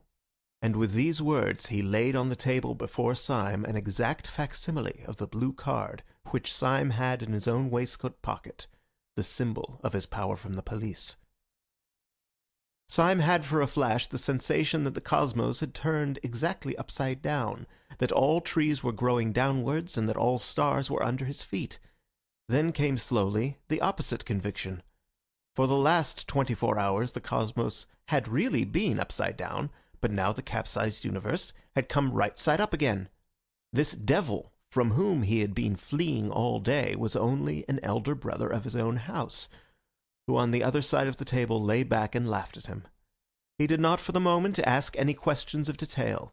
He only knew the happy and silly fact that this shadow, which had pursued him with an intolerable oppression of peril, was only the shadow of a friend trying to catch him up. He knew simultaneously that he was a fool and a free man. For with any recovery from morbidity, there must go a certain healthy humiliation. There comes a certain point in such conditions when only three things are possible. First, a perpetuation of satanic pride. Secondly, tears. And third, laughter. Syme's egotism held hard to the first course for a few seconds, and then suddenly adopted the third. Taking his own blue police ticket from his own waistcoat pocket, he tossed it onto the table. Then he flung his head back until his spike of yellow beard almost pointed at the ceiling, and shouted with a barbaric laughter. Even in that close den, perpetually filled with the din of knives, plates, cans, clamorous voices, sudden struggles and stampedes, there was something Homeric in Syme's mirth, which made many half-drunken men look round. "What you laughing at, governor?" asked one wondering labourer from the docks. "At myself," answered Syme, and went off again into the agony of his ecstatic reaction. "Pull yourself together," said the professor, "or you'll get hysterical. Have some more beer. I'll join you." "You haven't drunk your milk," said Syme. "My milk!" said the other, in tones of withering and unfathomable contempt. "My milk! Do you think I'd look at the beastly stuff when I'm out of sight of the bloody anarchists? We're all Christians in this room, though perhaps, he added, glancing around at the reeling crowd, not strict ones. Finish my milk? Great blazes! Yes, I'll finish it right enough. And he knocked the tumbler off the table, making a crash of glass and a splash of silver fluid. Syme was staring at him with a happy curiosity. I understand now, he cried. Of course, you're not an old man at all. I can't take my face off here, replied Professor de Worms. It's rather an elaborate make-up. As to whether I'm an old man, that's not for me to say. I was 38 last birthday. Yes, but I mean, said Syme impatiently, there's nothing the matter with you. Yes, answered the other dispassionately. I am subject to colds. Syme's laughter at all this had about it a wild weakness of relief. He laughed at the idea of the paralytic professor being really a young actor dressed up as if for the footlights, but he felt that he would have laughed as loudly if a pepper pot had fallen over. The false professor drank and wiped his false beard. Did you know, he asked, that man Gogol was one of us? I? No, I didn't know it, answered Syme in some surprise. But didn't you? I knew no more than the dead, replied the man who called himself de Worms. I thought the president was talking about me, and I rattled in my boots. And I thought he was talking about me, said Syme with his rather reckless laughter. I had my hand on my revolver all the time. So had I, said the professor grimly. So had Gogol, evidently. Syme struck the table with an exclamation. Why, there were 3 of us there, he cried. 3 out of 7 is a fighting number. If we had only known that we were 3. The face of Professor de Worms darkened, and he did not look up. We were 3, he said. If we had been 300, we could still have done nothing. Not if we were 300 against 4? asked Syme, jeering rather boisterously. No, said the professor with sobriety. Not if we were 300 against Sunday. And the mere name struck Syme cold and serious. His laughter had died in his heart before it could die on his lips. The face of the unforgettable president sprang into his mind as startling as a colored photograph, and he remarked this difference between Sunday and all his satellites, that their faces, however fierce or sinister, became gradually blurred by memory like other human faces, whereas Sunday's seemed almost to grow more actual during absence, as if a man's painted portrait should slowly come alive. They were both silent for a measure of moments, and then Syme's speech came with a rush, like the sudden foaming of champagne. "Professor," he cried, "it is intolerable. Are you afraid of this man?" The professor lifted his heavy lids and gazed at Syme with large, wide-open blue eyes of an almost ethereal honesty. "Yes, I am," he said mildly. "So are you." Syme was dumb for an instant. Then he rose to his feet erect, like an insulted man, and thrust the chair away from him. "Yes," he said in a voice indescribable, "you are right. I am afraid of him. Therefore I swear by God that I will seek out this man who I fear until I find him and strike him on the mouth. If heaven were his throne and the earth his footstool, I swear that I would pull him down." "How?" asked the staring professor. "Why?" "Because I am afraid of him," said Syme, "and no man should leave in the universe anything of which he is afraid." De Worms blinked at him with a sort of blind wonder. He made an effort to speak, but Syme went on in a low voice, but with an undercurrent of inhuman exultation. "Who would condescend to strike down the mere things that he does not fear? Who would debase himself to be merely brave, like any common prize fighter? Who would stoop to be fearless, like a tree? Fight the thing that you fear. You remember the old tale of the English clergyman who gave the last rites to the brigand of Sicily, and how on his deathbed the great robber said, 'I can give you no money, but I can give you advice for a lifetime. Your thumb on the blade and strike upwards. So I say to you, strike upwards if you strike at the stars.'" The other looked at the ceiling, one of the tricks of his pose. "Sunday is a fixed star," he said. "You shall see him a falling star," said Syme, and put on his hat. The decision of his gesture drew the Professor vaguely to his feet. "Have you any idea," he asked, with a sort of benevolent bewilderment, "exactly where you are going?" "Yes," replied Syme shortly. "I am going to prevent this bomb being thrown in Paris." "Have you any conception how?" inquired the other. "No," said Syme with equal decision. "You remember, of course," resumed the soi-disant de Worms, pulling his beard and looking out of the window, "that when we broke up rather hurriedly, the whole arrangements for the atrocity were left in the private hands of the Marquis and Dr. Bull. The Marquis is by this time probably crossing the Channel, but where he will go and what he will do, it is doubtful whether even the President knows. Certainly we don't know. The only man who does know is Dr. Bull." "Confound it!" cried Syme. "And we don't know where he is." "Yes," said the other, in his curious, absent-minded way. "I know where he is myself." "Will you tell me?" asked Syme, with eager eyes. "I will take you there," said the Professor, and took down his own hat from a peg. Syme stood looking at him with a sort of rigid excitement. "What do you mean?" he asked sharply. "Will you join me? Will you take the risk?" "Young man," said the Professor pleasantly, "I am amused to observe that you think I am a coward. As to that, I will say only one word, and that shall be entirely in the manner of your own philosophical rhetoric. You think that it is possible to pull down the President. I know that it is impossible, and I am going to try it." And opening the tavern door, which let in a blast of bitter air, they went out together into the dark streets by the docks. Most of the snow was melted or trampled to mud, but here and there a clot of it still showed grey rather than white in the gloom. The small streets were sloppy and full of pools, which reflected the flaming lamps irregularly and by accident, like fragments of some other and fallen world. Syme felt almost dazed as he stepped through this growing confusion of lights and shadows. But his companion walked on with a certain briskness, towards where, at the end of the street, an inch or two of the lamp-lit river looked like a bar of flame. "Where are you going?" Syme inquired. "Just now," answered the Professor, "I am going just round the corner to see whether Dr. Bull has gone to bed. He is hygienic and retires early." "Dr. Bull?" exclaimed Syme. "Does he live round the corner?" "No," answered his friend.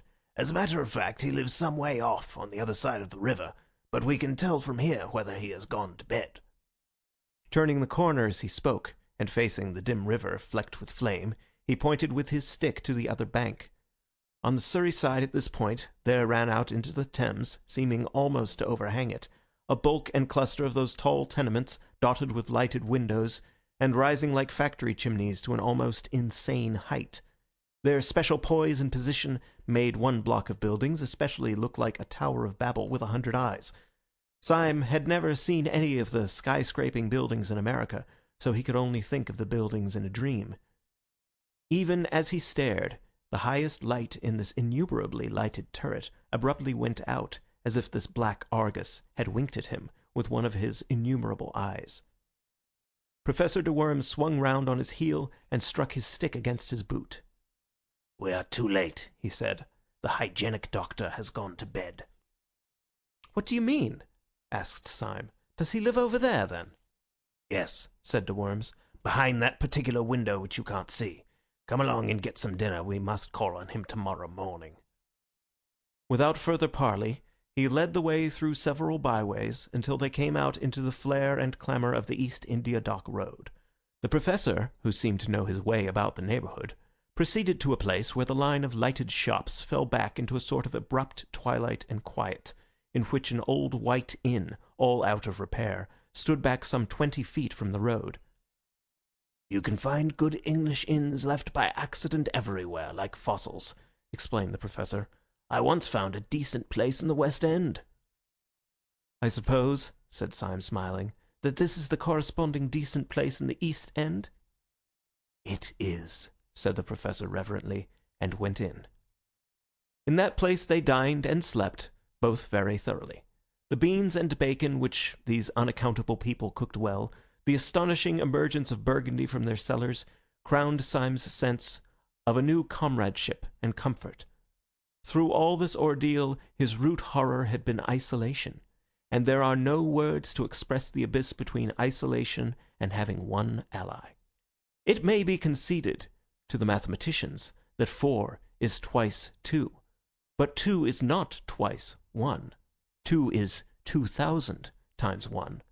That is why, in spite of 100 disadvantages, the world will always return to monogamy.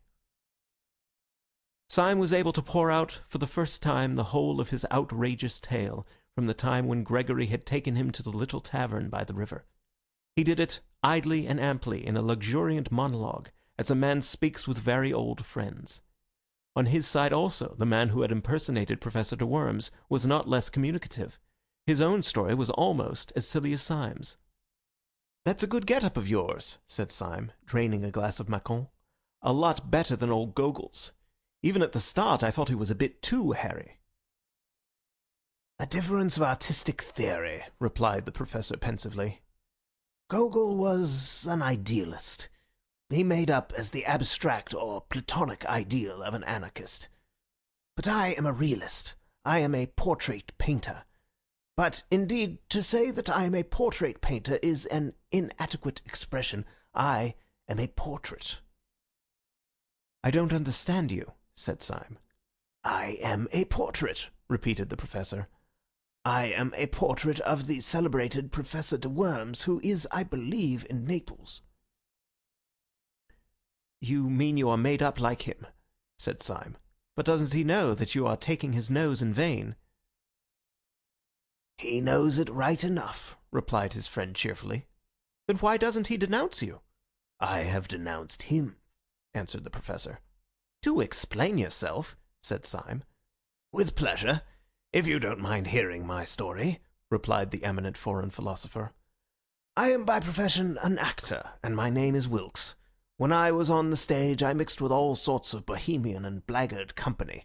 Sometimes I touched the edge of the turf, sometimes the riff-raff of the arts, and occasionally the political refugee. In some den of exiled dreamers I was introduced to the great German nihilist philosopher, Professor de Worms. I did not gather much about him beyond his appearance, which was very disgusting, and which I studied carefully. I understood that he had proved that the destructive principle in the universe was God. Hence he insisted on the need for a furious and incessant energy rending all things in pieces. Energy, he said, was the all. He was lame, short-sighted, and partially paralytic. When I met him, I was in a frivolous mood, and I disliked him so much that I resolved to imitate him. If I had been a draftsman, I would have drawn a caricature. I was only an actor. I could only act a caricature. I made myself up into what was meant for a wild exaggeration of the old professor's dirty old self. When I went into the room full of his supporters, I expected to be received with a roar of laughter, or, if they were too far gone, with a roar of indignation at the insult. I cannot describe the surprise I felt when my entrance was received with a respectful silence, followed, when I had first opened my lips, with a murmur of admiration. The curse of the perfect artist had fallen upon me. I had been too subtle, I had been too true. They thought I really was the great nihilist professor. I was a healthy-minded young man at the time, and I confess that it was a blow. Before I could fully recover, however, 2 or 3 of these admirers ran up to me radiating indignation and told me that a public insult had been put upon me in the next room. I inquired its nature. It seemed that an impertinent fellow had dressed himself up as a preposterous parody of myself. I had drunk more champagne than was good for me, and in a flash of folly I decided to see the situation through. Consequently, it was to meet the glare of the company and my own lifted eyebrows and freezing eyes that the real professor came into the room. I need hardly say there was a collision. The pessimists all round me looked anxiously from one professor to the other professor to see which was really the more feeble. But I won. An old man in poor health, like my rival, could not be expected to be so impressively feeble as a young actor in the prime of life. You see, he really had paralysis, and working within this definite limitation, he couldn't be so jolly paralytic as I was. Then he tried to blast my claims intellectually. I countered that by a very simple dodge. Whenever he said something that nobody but he could understand, I replied with something which I could not even understand myself. "I don't fancy," he said, "that you could have worked out the principle that evolution is only negation, since there inheres in it the introduction of lacuna, which are an essential of differentiation." I replied quite scornfully, "You read all that up in Pinckwerts. The notion that involution function eugenically was exposed long ago by Glump. It is unnecessary for me to say that there never were such people as Pinckwerts and Glump. But the people all round, rather to my surprise, seemed to remember them quite well, and the professor, finding that the learned and mysterious method left him rather at the mercy of an enemy slightly deficient in scruples, fell back upon a more popular form of wit. "I see," he sneered. "You prevail like the false pig in Aesop." "And you fail," I answered, smiling, "like the hedgehog in Montaigne." Need I say that there is no hedgehog in Montaigne? "Your claptrap comes off," he said. "So would your beard." I had no intelligent answer to this, which was quite true and rather witty. But I laughed heartily, answered, "Like the Pantheist's boots," at random, and turned on my heel with all the honours of victory. The real professor was thrown out, but not with violence, though one man tried very patiently to pull off his nose. He is now, I believe, received everywhere in Europe as a delightful impostor. His apparent earnestness and anger, you see, make him all the more entertaining. "Well," said Syme, "I can understand your putting on his dirty old beard for a night's practical joke, but I don't understand your never taking it off again." "That is the rest of the story," said the impersonator. "When I myself left the company, followed by reverent applause, I went limping down the dark street, hoping that I should soon be far enough away to be able to walk like a human being. To my astonishment, as I was turning the corner, I felt a touch on my shoulder, and turning, found myself under the shadow of an enormous policeman. He told me I was wanted. I struck a sort of paralytic attitude and cried in a high German accent, "Yes, I am wanted by the oppressed of the world. You are arresting me on the charge of being the great anarchist, Professor de Worms." The policeman impassively consulted a paper in his hand. "No, sir," he said civilly. "At least, not exactly, sir. I am arresting you on the charge of not being the celebrated anarchist, Professor de Worms."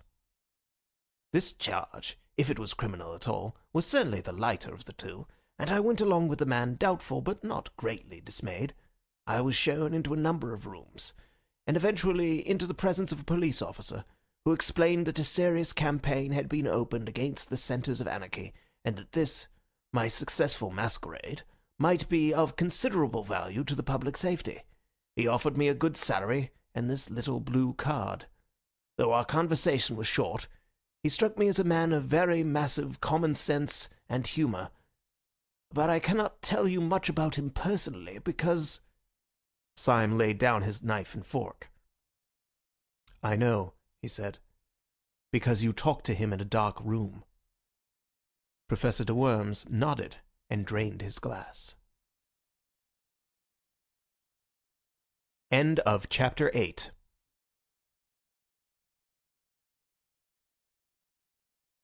Chapter 9. The Man in Spectacles. "Burgundy is a jolly thing," said the professor sadly, as he set his glass down. "You don't look as if it were," said Syme. "You drink it as if it were medicine."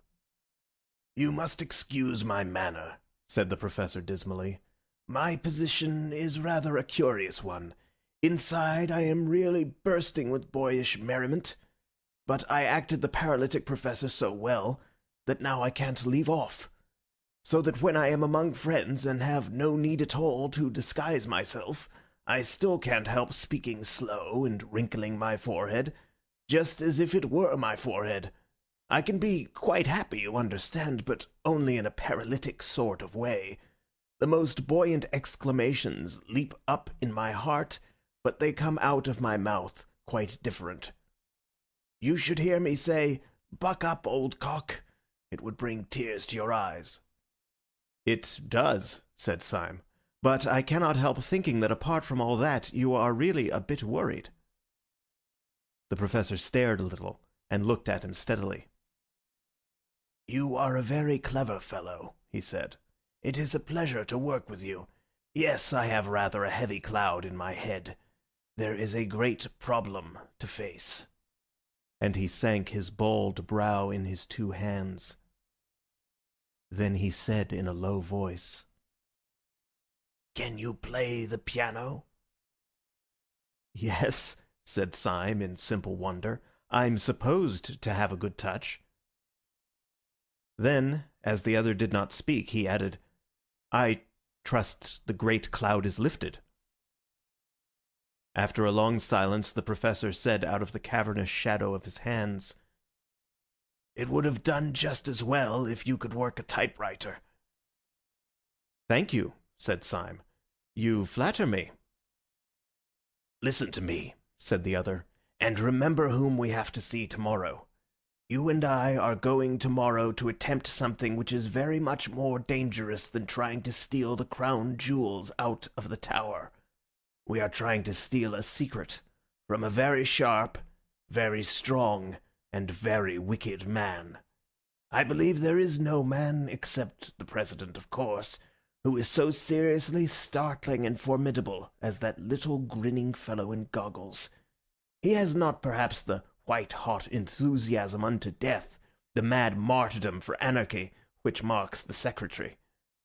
But then that very fanaticism in the secretary has a human pathos, and is almost a redeeming trait. But the little doctor has a brutal sanity that is more shocking than the secretary's disease. Don't you notice his detestable virility and vitality? He bounces like an india-rubber ball. Depend on it, Sunday was not asleep. I wonder if he ever sleeps. When he locked up all the plans of this outrage in the round black head of Dr. Bull. "And you think," said Syme, "that this unique monster will be soothed if I play the piano to him?" "Don't be an ass," said his mentor. "I mentioned the piano because it gives one quick and independent fingers. Syme, if we are to go through this interview and come out sane or alive, we must have some code of signals between us that this brute will not see. I have made a rough alphabetical cipher corresponding to the 5 fingers, like this, see?" And he rippled with his fingers on the wooden table. "B-A-D, bad, a word we may frequently require." Syme poured himself out another glass of wine, and began to study the scheme. He was abnormally quick with his brains at puzzles, and with his hands at conjuring, and it did not take him long to learn how he might convey simple messages by what would seem to be idle taps upon a table or knee. But wine and companionship had always the effect of inspiring him to a farcical ingenuity, and the Professor soon found himself struggling with the too vast energy of the new language as it passed through the heated brain of Syme. "We must have several word signs," said Syme seriously. "Words that we are likely to want, fine shades of meaning. My favourite word is coeval. What's yours?" "Do stop playing the goat," said the Professor plaintively. "You don't know how serious this is." "Lush, too," said Syme, shaking his head sagaciously. "We must have lush. Word applied to grass, don't you know?" "Do you imagine," asked the Professor furiously, "that we are going to talk to Dr. Bull about grass?" "There are several ways in which the subject could be approached," said Syme reflectively, "and the word introduced without appearing forced. We might say, 'Dr. Bull, as a revolutionist, you remember that a tyrant once advised us to eat grass, and indeed many of us, looking on the fresh, lush grass of summer—'" "Do you understand," said the other, "that this is a tragedy?" "Perfectly," replied Syme. "Always be comic in a tragedy. What the deuce else can you do? I wish this language of yours had a wider scope. I suppose we could not extend it from the fingers to the toes. That would involve pulling off our boots and socks during the conversation, which, however unobtrusively performed—" "Syme," said his friend with a stern simplicity, "go to bed." Syme, however, sat up in bed for a considerable time mastering the new code. He was awakened next morning while the east was still sealed with darkness, and found his grey-bearded ally standing like a ghost beside his bed. Syme sat up in bed blinking, then slowly collected his thoughts, threw off the bedclothes, and stood up. It seemed to him in some curious way that all the safety and sociability of the night before fell with the bedclothes off him, and he stood up in an air of cold danger. He still felt an entire trust and loyalty towards his companion, but it was the trust between two men going to the scaffold. "Well," said Syme with a forced cheerfulness as he pulled on his trousers, "I dreamt of that alphabet of yours. Did it take you long to make it up?" The Professor made no answer, but gazed in front of him with eyes the colour of a wintry sea. So Syme repeated his question. "I say, did it take you long to invent all this? I'm considered good at these things, and it was a good hour's grind. Did you learn it all on the spot?" The Professor was silent. His eyes were wide open, and he wore a fixed but very small smile. "How long did it take you?" The Professor did not move. "Confound you, can't you answer?" called out Syme, in a sudden anger that had something like fear underneath. Whether or no the Professor could answer, he did not. Syme stood staring back at the stiff face like parchment and the blank blue eyes. His first thought was that the Professor had gone mad, but his second thought was more frightful. After all, what did he know about this queer creature, whom he had heedlessly accepted as a friend? What did he know except that the man had been at the anarchist breakfast and had told him a ridiculous tale? How improbable it was that there should be another friend there beside Gogol. Was this man's silence a sensational way of declaring war? Was this adamantine stare, after all, only the awful sneer of some threefold traitor who had turned for the last time? He stood and strained his ears in this heartless silence. He almost fancied he could hear dynamiters come to capture him, shifting softly in the corridor outside. Then his eye strayed downwards, and he burst out laughing. Though the Professor himself stood there as voiceless as a statue, his 5 dumb fingers were dancing alive upon the dead table. Syme watched the twinkling movements of the talking hand, and read clearly the message, "I will only talk like this. We must get used to it." He rapped out the answer with the impatience of relief. "All right, let's get out to breakfast." They took their hats and sticks in silence, but as Syme took his sword stick, he held it hard. They paused for a few minutes only to stuff down coffee and coarse, thick sandwiches at a coffee stall, and then made their way across the river, which under the grey and growing light looked as desolate as Acheron. They reached the bottom of the huge block of buildings which they had seen from across the river, and began in silence to mount the naked and numberless stone steps, only pausing now and then to make short remarks on the rail of the banisters. At about every other flight they passed a window. Each window showed them a pale and tragic dawn lifting itself laboriously over London. From each the innumerable roofs of slate looked like the leaden surges of a grey, troubled sea after rain. Syme was increasingly conscious that his new adventure had somehow a quality of cold sanity worse than the wild adventures of the past. Last night, for instance, the tall tenements had seemed to him like a tower in a dream. As he now went up the weary and perpetual steps, he was daunted and bewildered by their almost infinite series. But it was not the hot horror of a dream, or of anything that might be exaggeration or delusion. Their infinity was more like the empty infinity of arithmetic, something unthinkable yet necessary to thought. or it was like the stunning statements of astronomy about the distance of the fixed stars. He was ascending the house of reason, a thing more hideous than unreason itself. By the time they reached Dr. Bull's landing, a last window showed them a harsh white dawn, edged with banks of a kind of coarse red, more like red clay than red cloud, and when they entered Dr. Bull's bare garret, it was full of light. Syme had been haunted by a half-historic memory in connection with these empty rooms and that austere daybreak. The moment he saw the garret and Dr. Bull sitting writing at a table, he remembered what the memory was: the French Revolution. There should have been the black outline of a guillotine against that heavy red and white of the morning. Dr. Bull was in his white shirt and black breeches only. His cropped, dark head might well have just come out of its wig. He might have been Marat or a more slipshod Robespierre. Yet when he was seen properly, the French fancy fell away. The Jacobins were idealists. There was about this man a murderous materialism. His position gave him a somewhat new appearance. The strong white light of morning coming from one side, creating sharp shadows, made him seem both more pale and more angular than he had looked at the breakfast on the balcony. Thus the two black glasses that encased his eyes might really have been black cavities in his skull, making him look like a death's head.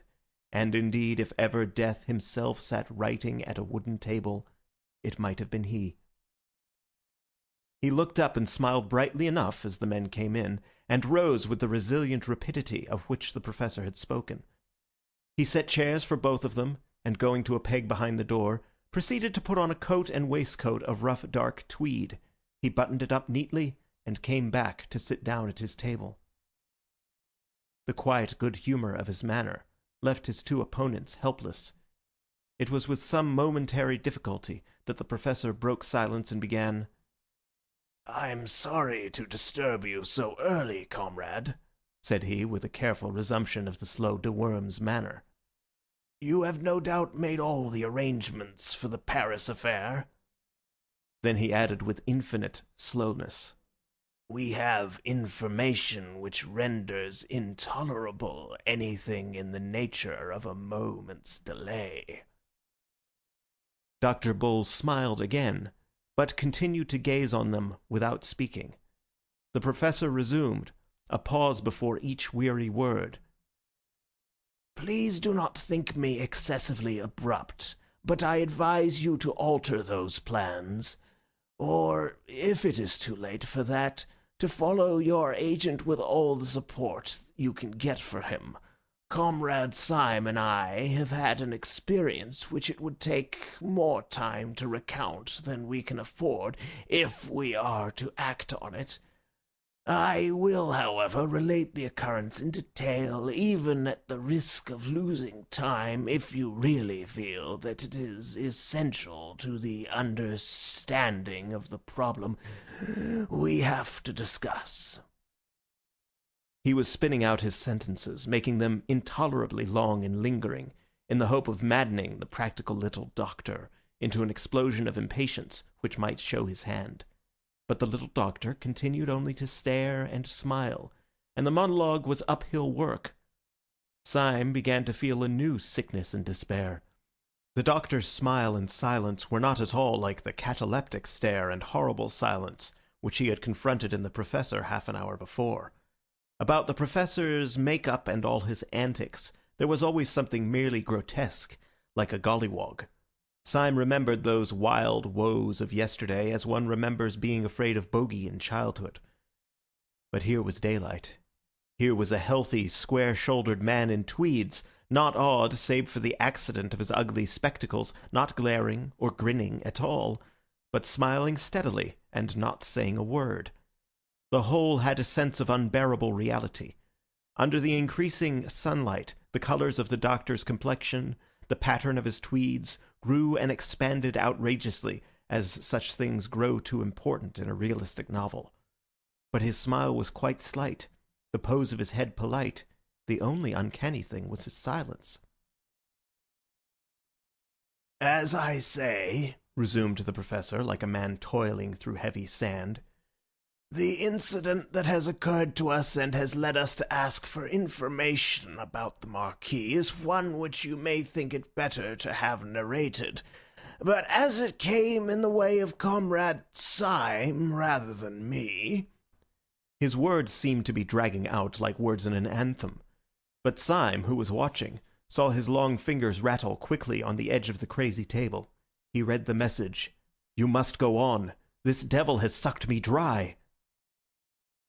Syme plunged into the breach with that bravado of improvisation which always came to him when he was alarmed.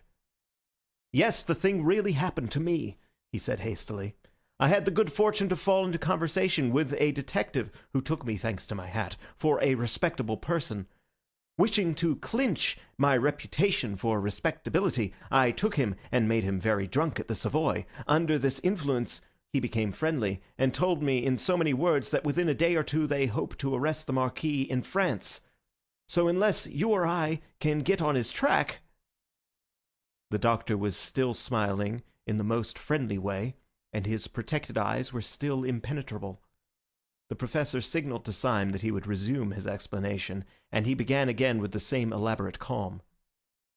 "Syme immediately brought this information to me, and we came here together to see what use you would be inclined to make of it. It seems to me unquestionably urgent that—" All this time Syme had been staring at the doctor, almost as steadily as the doctor stared at the professor, but quite without the smile.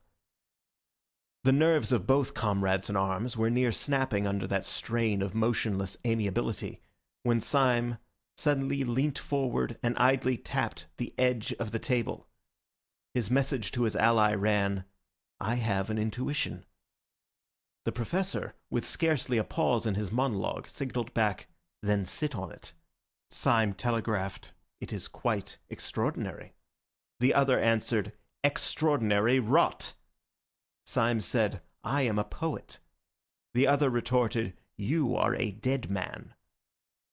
Syme had gone quite red up to his yellow hair, and his eyes were burning feverishly. As he said, he had an intuition, and it had risen to a sort of light-headed certainty. Resuming his symbolic taps, he signalled to his friend, "You scarcely realize how poetic my intuition is. It has that sudden quality we sometimes feel in the coming of spring." He then studied the answer on his friend's fingers. The answer was, "Go to hell." The professor then resumed his merely verbal monologue addressed to the doctor. "Perhaps I should rather say," said Syme on his fingers, "that it resembles that sudden smell of the sea which may be found in the heart of lush woods." His companion disdained to reply. "Or yet again," tapped Syme, "it is positive, as is the passionate red hair of a beautiful woman." The professor was continuing his speech, but in the middle of it Syme decided to act. He leant across the table and said in a voice that could not be neglected, "Dr. Bull!" The doctor's sleek and smiling head did not move, but they could have sworn that under his dark glasses his eyes darted towards Syme. "Dr. Bull," said Syme, in a voice peculiarly precise and courteous, "would you do me a small favour? Would you be so kind as to take off your spectacles?" The professor swung round on his seat and stared at Syme with a sort of frozen fury of astonishment. Syme, like a man who has thrown his life and fortune on the table, leaned forward with a fiery face. The doctor did not move. For a few seconds there was a silence, in which one could hear a pin drop, split once by the single hoot of a distant steamer on the Thames. Then Dr. Bull rose slowly, still smiling, and took off his spectacles. Syme sprang to his feet, stepping backwards a little like a chemical lecturer from a successful explosion. His eyes were like stars, and for an instant he could only point without speaking. The professor had also started to his feet, forgetful of his supposed paralysis. He leaned on the back of the chair and stared doubtfully at Dr. Bull, as if the doctor had been turned into a toad before his eyes. And indeed, It was almost as great a transformation scene. The two detectives saw sitting in the chair before them a very boyish-looking young man, with very frank and happy hazel eyes, an open expression, cockney clothes like those of a city clerk, and an unquestionable breath about him of being very good and rather commonplace. The smile was still there, but it might have been the first smile of a baby. "I knew I was a poet," cried Syme in a sort of ecstasy. "I knew my intuition was as infallible as the Pope. It was the spectacles that did it. It was all the spectacles. Given those beastly black eyes and all the rest of him his health and his jolly looks, made him a live devil among dead ones." "It certainly does make a queer difference," said the Professor shakily. "But as regards the project of Dr. Bull—" "Project be damned!" roared Syme, beside himself. "Look at him! Look at his face! Look at his collar! Look at his blessed boots! You don't suppose, do you, that that thing's an anarchist?" "Syme!" cried the other in an apprehensive agony. "Why, by God," said Syme, "I'll take the risk of that myself. Dr. Bull, I am a police officer. There's my card!" And he flung down the blue card upon the table. The Professor still feared that all was lost, but he was loyal. He pulled out his own official card and put it beside his friend's. Then the third man burst out laughing, and for the first time that morning they heard his voice. "I'm awfully glad you chaps have come so early," he said, with a sort of schoolboy flippancy, "for we can all start for France together. Yes, I'm in the force right enough." And he flicked a blue card towards them lightly, as a matter of form. Clapping a brisk bowler on his head and resuming his goblin glasses, the doctor moved so quickly towards the door that the others instinctively followed him. Syme seemed a little distrait, and as he passed under the doorway he suddenly struck his stick on the stone passage so that it rang. "But Lord God Almighty!" he cried out. "If this is all right, there were more damned detectives than there were damned dynamiters at the damned council." "We might have fought easily," said Bull. "We were 4 against 3. The Professor was descending the stairs, but his voice came up from below. "No," said the voice, "we were not 4 against 3. We were not so lucky. We were 4 against 1. The others went down the stairs in silence. The young man called Bull, with an innocent courtesy characteristic of him, insisted on going last until they reached the street. But there his own robust rapidity asserted itself unconsciously, and he walked quickly on ahead towards a railway inquiry office, talking to the others over his shoulder. "It is jolly to get some pals," he said. "I've been half dead with the jumps, being quite alone. I nearly flung my arms round Gogol and embraced him, which would have been imprudent. I hope you won't despise me for having been in a blue funk." "All the blue devils in blue hell," said Syme, "contributed to my blue funk. But the worst devil was you and your infernal goggles." The young man laughed delightedly. "Wasn't it a rag?" he said. "Such a simple idea. Not my own. I haven't got the brains. You see, I wanted to go into the detective service, especially the anti-dynamite business. But for that purpose, they wanted someone to dress up as a dynamiter, and they all swore by blazes that I could never look like a dynamiter. They said my very walk was respectable, and that seen from behind I looked like the British Constitution. They said I looked too healthy and too optimistic and too reliable and benevolent. They called me all sorts of names at Scotland Yard. They said that if I had been a criminal, I might have made my fortune by looking so like an honest man. But as I had the misfortune to be an honest man, there was not even the remotest chance of my assisting them by ever looking like a criminal. But at last I was brought before some old josser who was high up in the force, and who seemed to have no end of a head on his shoulders. And there the others all talked hopelessly. One asked whether a bushy beard would hide my nice smile. Another said that if they blacked my face, I might look like a Negro anarchist. But this old chap chipped in with a most extraordinary remark. "A pair of smoked spectacles will do it," he said positively. "Look at him now. He looks like an angelic office boy. Put him on a pair of smoked spectacles, and children will scream at the sight of him." And so it was, by George. When once my eyes were covered, All the rest, smile and big shoulders and short hair, made me look like a perfect little devil. As I say, it was simple enough that when it was done, like miracles. But that wasn't the really miraculous part of it. There was one really staggering thing about the business, and my head still turns at it." "What was that?" asked Syme. "I'll tell you," answered the man in spectacles. "This big pot in the police, who sized me up so that he knew how the goggles would go with my hair and socks. By God, he never saw me at all." Syme's eyes suddenly flashed on him. "How was that?" he asked. "I thought you talked to him." "So I did," said Bull brightly. "But we talked in a pitch-dark room like a coal cellar. There, you would never have guessed that." "I could not have conceived it," said Syme gravely. "It is indeed a new idea," said the Professor. Their new ally was, in practical matters, a whirlwind. At the inquiry office he asked with businesslike brevity about the trains for Dover. Having got his information, he bundled the company into a cab and put them and himself inside a railway carriage before they had properly realized the breathless process. They were already on the Calais boat before conversation flowed freely. "I had already arranged," he explained, "to go to France for my lunch, but I am delighted to have someone to lunch with me. You see, I had to send that beast the Marquis over with his bomb because the President had his eye on me, though God knows how. I'll tell you the story some day. It was perfectly choking. Whenever I tried to slip out of it, I saw the President somewhere, smiling out of the bow window of a club, or taking off his hat to me from the top of an omnibus.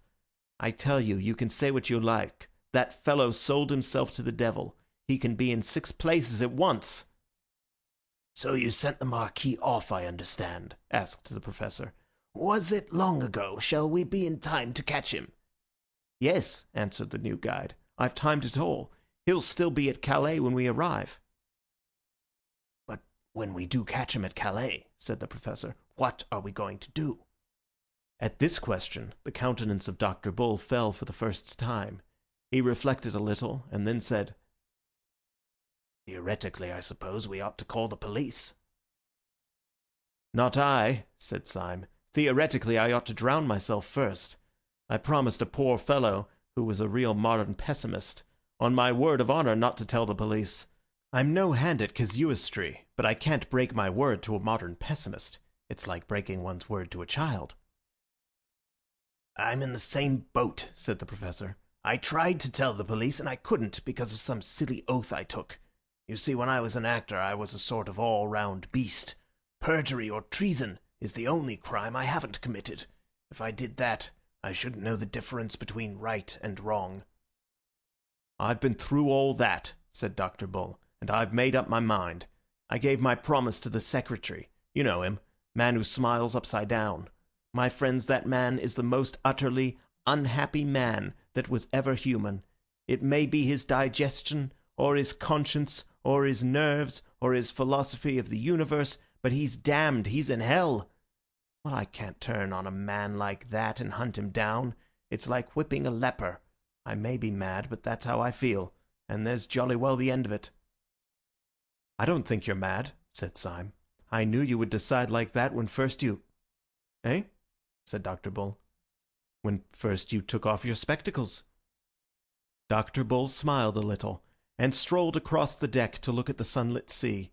Then he strolled back again, kicking his heels carelessly, and a companionable silence fell between the three men. "Well," said Syme, "it seems that we have all the same kind of morality or immorality, so we had better face the fact that comes of it." "Yes," assented the Professor, "you're quite right.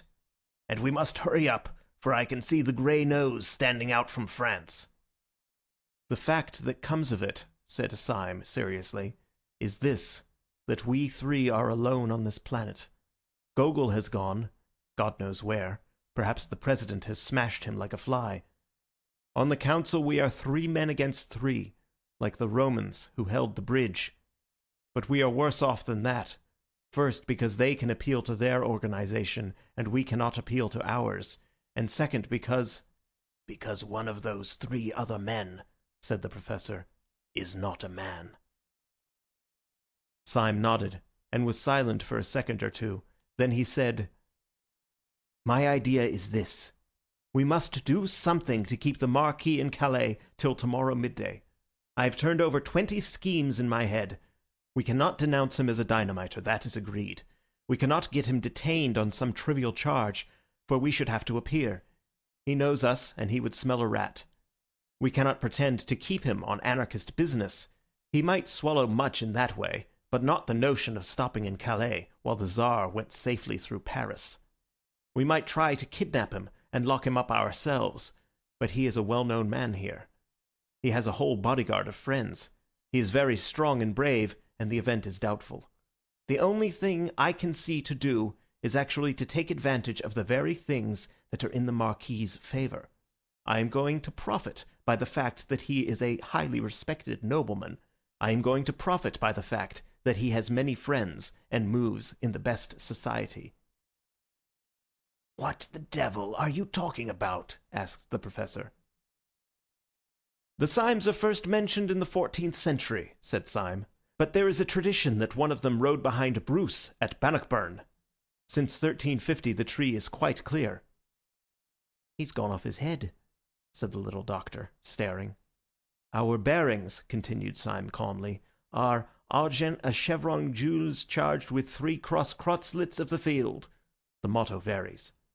The professor seized Syme roughly by the waistcoat.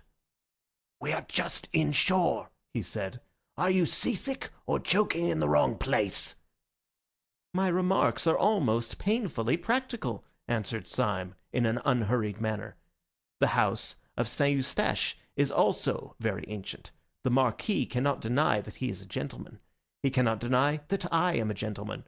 And in order to put the matter of my social position quite beyond a doubt, I propose at the earliest opportunity to knock his hat off. But here we are in the harbour." They went on shore under the strong sun in a sort of daze. Syme, who had now taken the lead as Bull had taken it in London, led them along a kind of marine parade until he came to some cafes embowered in a bulk of greenery and overlooking the sea. As he went before them, his step was slightly swaggering, and he swung his stick like a sword. He was making apparently for the extreme end of the line of cafes, but he stopped abruptly. With a sharp gesture he motioned them to silence, but he pointed with one gloved finger to a café table under a bank of flowering foliage, at which sat the Marquis de Saint-Eustache, his teeth shining in his thick black beard, and his bold brown face shadowed by a light yellow straw hat and outlined against the violet sea. End of chapter 9.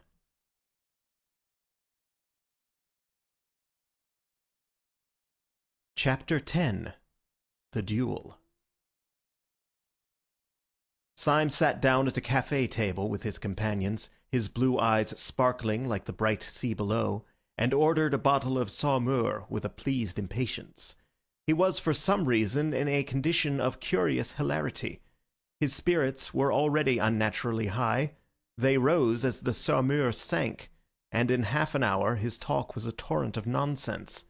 He professed to be making out a plan of the conversation which was going to ensue between himself and the deadly Marquis. He jotted it down wildly with a pencil. It was arranged like a printed catechism, with questions and answers, and was delivered with an extraordinary rapidity of utterance. I shall approach. Before taking off his hat, I shall take off my own. I shall say, "The Marquis de Saint-Eustache, I believe." He will say, "The celebrated Mr. Syme, I presume."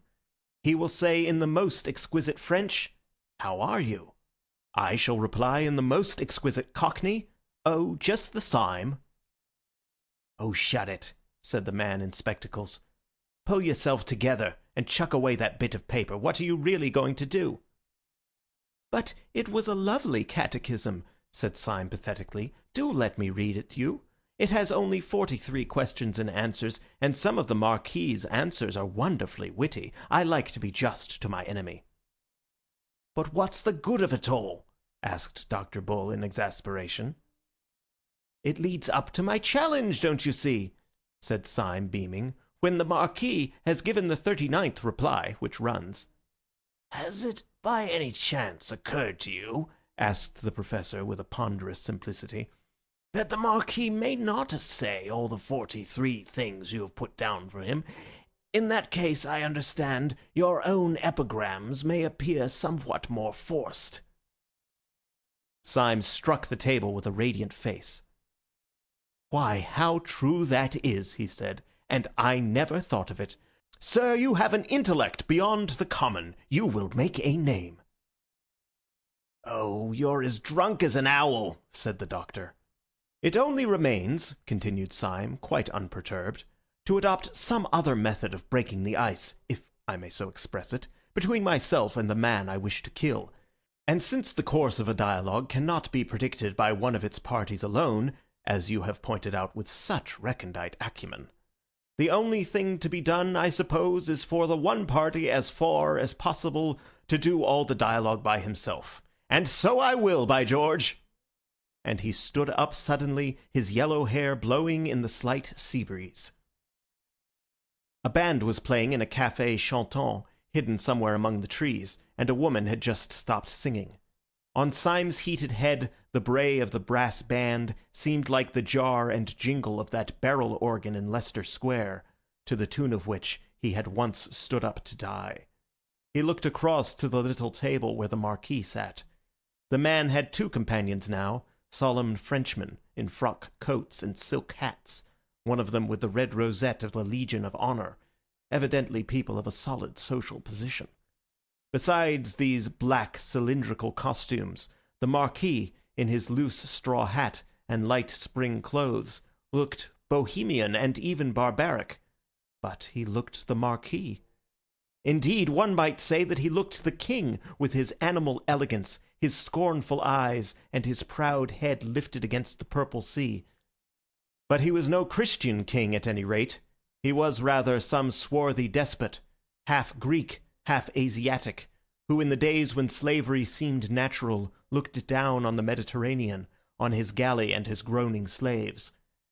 Just so, Syme thought, would the brown gold face of such a tyrant have shone against the dark green olives and the burning blue. "Are you going to address the meeting?" asked the professor peevishly, seeing that Syme still stood up without moving. Syme drained his last glass of sparkling wine.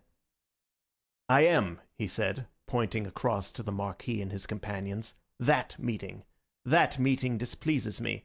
I am going to pull that meeting's great, ugly, mahogany-coloured nose." He stepped across swiftly, if not quite steadily. The Marquis, seeing him, arched his black Assyrian eyebrows in surprise, but smiled politely. "You are Mr. Syme, I think," he said. Syme bowed. "And you are the Marquis de Saint-Eustache," he said gracefully. "Permit me to pull your nose." He leant over to do so, but the Marquis started backwards, upsetting his chair, and the two men in top hats held Syme back by the shoulders. "This man has insulted me," said Syme, with gestures of explanation. "Insulted you!" cried the gentleman with the red rosette. "When?" "Oh, just now," said Syme recklessly. "He insulted my mother." "Insulted your mother!" exclaimed the gentleman incredulously. "Well, anyhow," said Syme, conceding a point, "my aunt." "But how can the Marquis have insulted your aunt just now?" said the second gentleman, with some legitimate wonder. "He has been sitting here all the time."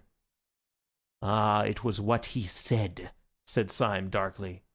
"I said nothing at all," said the Marquis, "except something about the band. I only said that I liked Wagner played well." "It was an allusion to my family," said Syme firmly. "My aunt played Wagner badly. It was a painful subject. We are always being insulted about it." "This seems most extraordinary," said the gentleman who was décor, looking doubtfully at the Marquis. "Oh, I assure you," said Syme earnestly, "the whole of your conversation was simply packed with sinister allusions to my aunt's weaknesses." "This is nonsense," said the second gentleman. "I, for one, have said nothing for half an hour, except that I like the singing of that girl with the black hair." "Well, there you are again," said Syme indignantly. "My aunt's was red." "It seems to me," said the other, "that you are simply seeking a pretext to insult the Marquis." "By George," said Syme, facing round and looking at him, "what a clever chap you are!" The Marquis started up with eyes flaming like a tiger's. "Seeking a quarrel with me?" he cried. "Seeking a fight with me? By God, there was never a man who had to seek long. These gentlemen will perhaps act for me. There are still 4 hours of daylight. Let us fight this evening." Syme bowed with a quite beautiful graciousness. "Marquis," he said, "your action is worthy of your fame and blood. Permit me to consult for a moment with the gentleman in whose hands I shall place myself." In 3 long strides he rejoined his companions, and they, who had seen his champagne-inspired attack and listened to his idiotic explanations, were quite startled at the look of him, for now that he came back to them he was quite sober, a little pale, and he spoke in a low voice of passionate practicality. "I have done it," he said hoarsely. "I have fixed a fight on the beast. But look here and listen carefully. There is no time for talk. You are my seconds, and everything must come from you. Now you must insist, and insist absolutely, on the duel coming off after 7 tomorrow, so as to give me the chance of preventing him from catching the 7:45 for Paris. If he misses that, he misses his crime. He can't refuse to meet you on such a small point of time and place. But this is what he will do. He will choose a field somewhere near a wayside station where he can pick up the train. He is a very good swordsman, and he will trust to killing me in time to catch it. But I can fence well too, and I think I can keep him in play at any rate until the train is lost. Then perhaps he may kill me to console his feelings. You understand? Very well then, let me introduce you to some charming friends of mine." And leading them quickly across the parade, he presented them to the Marquis's seconds by 2 very aristocratic names of which they had not previously heard. Syme was subject to spasms of singular common sense, not otherwise a part of his character. They were, as he said of his impulse about the spectacles, poetic intuitions, and they sometimes rose to the exaltation of prophecy. He had correctly calculated in this case the policy of his opponent. When the Marquis was informed by his seconds that Syme could only fight in the morning, he must fully have realized that an obstacle had suddenly arisen between him and his bomb-throwing business in the capital.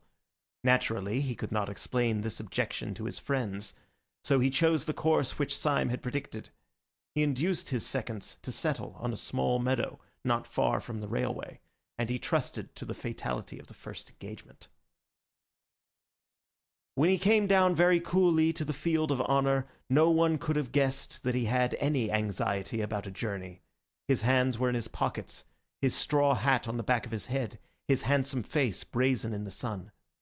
But it might have struck a stranger as odd that there appeared in his train not only his seconds carrying the sword case, but 2 of his servants carrying a portmanteau and a luncheon basket. Early as was the hour, the sun soaked everything in warmth, and Syme was vaguely surprised to see so many spring flowers burning gold and silver in the tall grass in which the whole company stood almost knee-deep. With the exception of the Marquis, all the men were in sombre and solemn morning dress, with hats like black chimney-pots. The little doctor especially, with the addition of his black spectacles, looked like an undertaker in a farce. Syme could not help feeling a comic contrast between this funereal church parade of apparel and the rich and glistening meadow, growing wildflowers everywhere. But indeed this comic contrast between the yellow blossoms and the black hats was but a symbol of the tragic contrast between the yellow blossoms and the black business. On his right was a little wood. Far away to his left lay the long curve of the railway line, which he was, so to speak, guarding from the Marquis, whose goal and escape it was. In front of him, behind the black group of his opponents, he could see like a tinted cloud a small almond bush in flower against the faint line of the sea. The member of the Legion of Honour, whose name it seemed was Colonel Ducroix, approached the Professor and Dr. Bull with great politeness, and suggested that the play should terminate with the first considerable hurt. Dr. Bull, however, having been carefully coached by Syme upon this point of policy, insisted with great dignity and in very bad French that it should continue until one of the combatants was disabled. Syme had made up his mind that he could avoid disabling the Marquis and prevent the Marquis from disabling him for at least 20 minutes. In 20 minutes the Paris train would have gone by. "To a man of the well-known skill and valour of Monsieur de Saint-Eustache," said the Professor solemnly, "it must be a matter of indifference which method is adopted, and our principal has strong reasons for demanding the longer encounter, reasons the delicacy of which prevent me from being explicit, but for the just and honourable nature of which I can—" "Peste!" broke from the Marquis behind, whose face had suddenly darkened.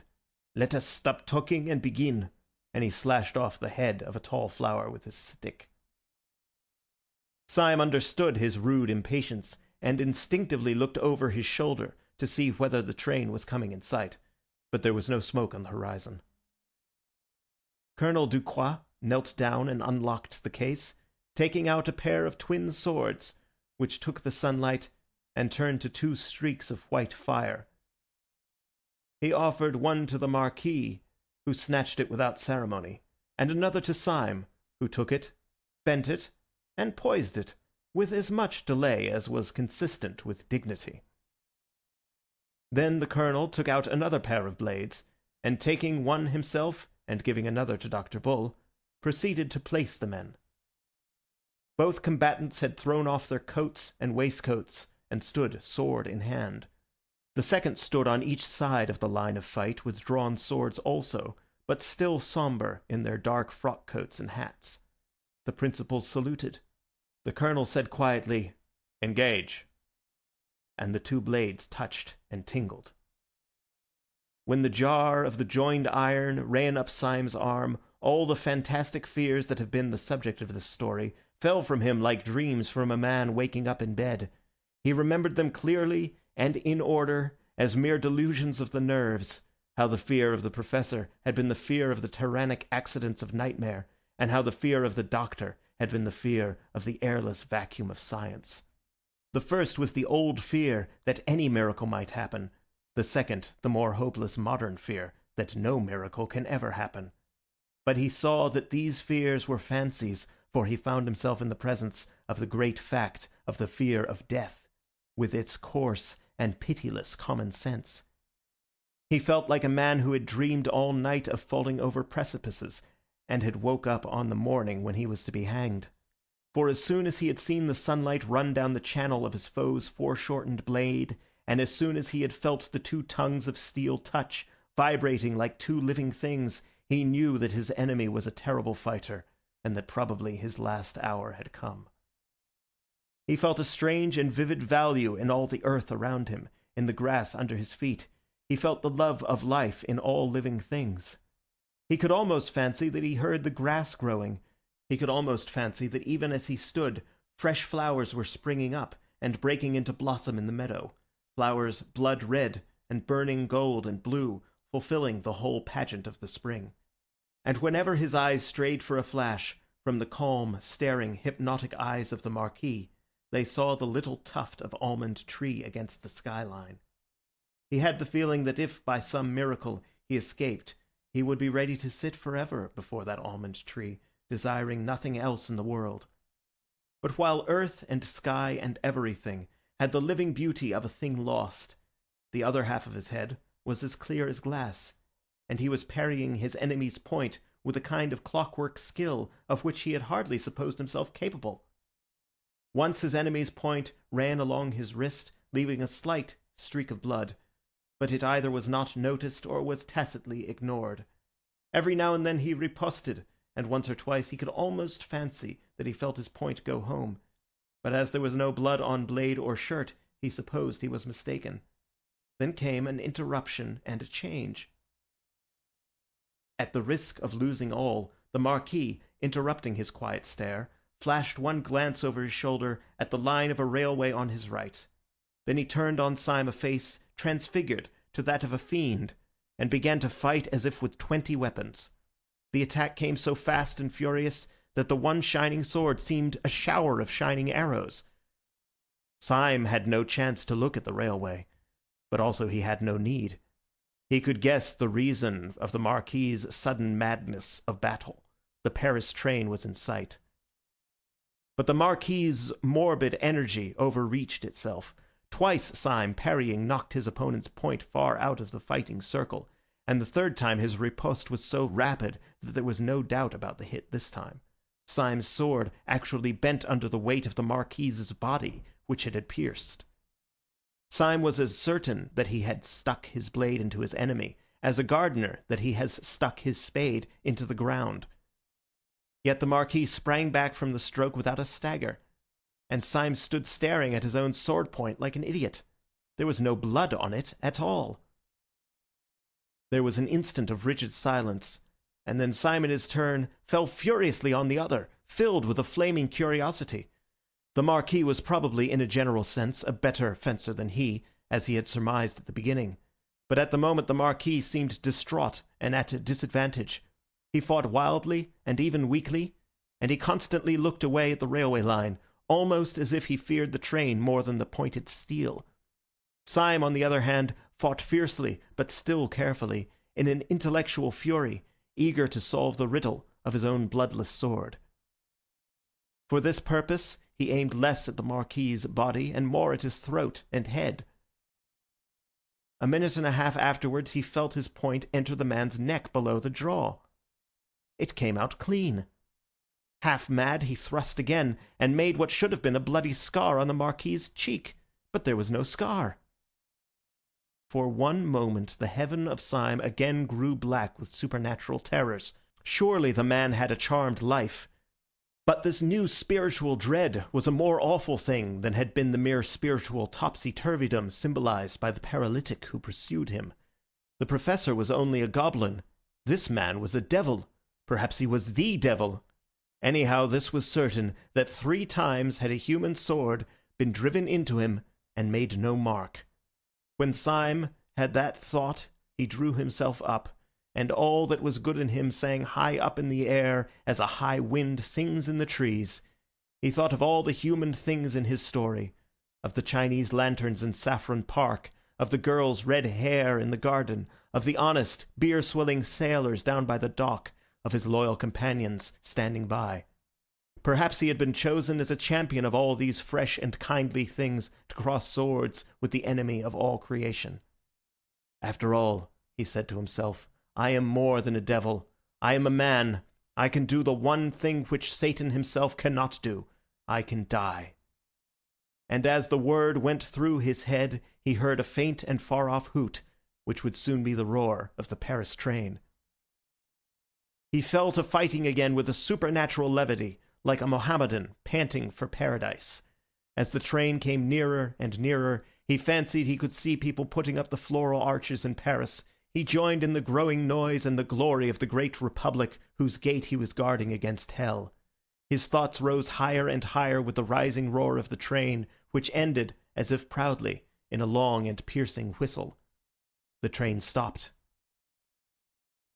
Suddenly, to the astonishment of everyone, the Marquis sprang back quite out of sword reach and threw down his sword. The leap was wonderful, and not the less wonderful because Syme had plunged his sword a moment before into the man's thigh. "Stop!" said the Marquis in a voice that compelled a momentary obedience. "I want to say something."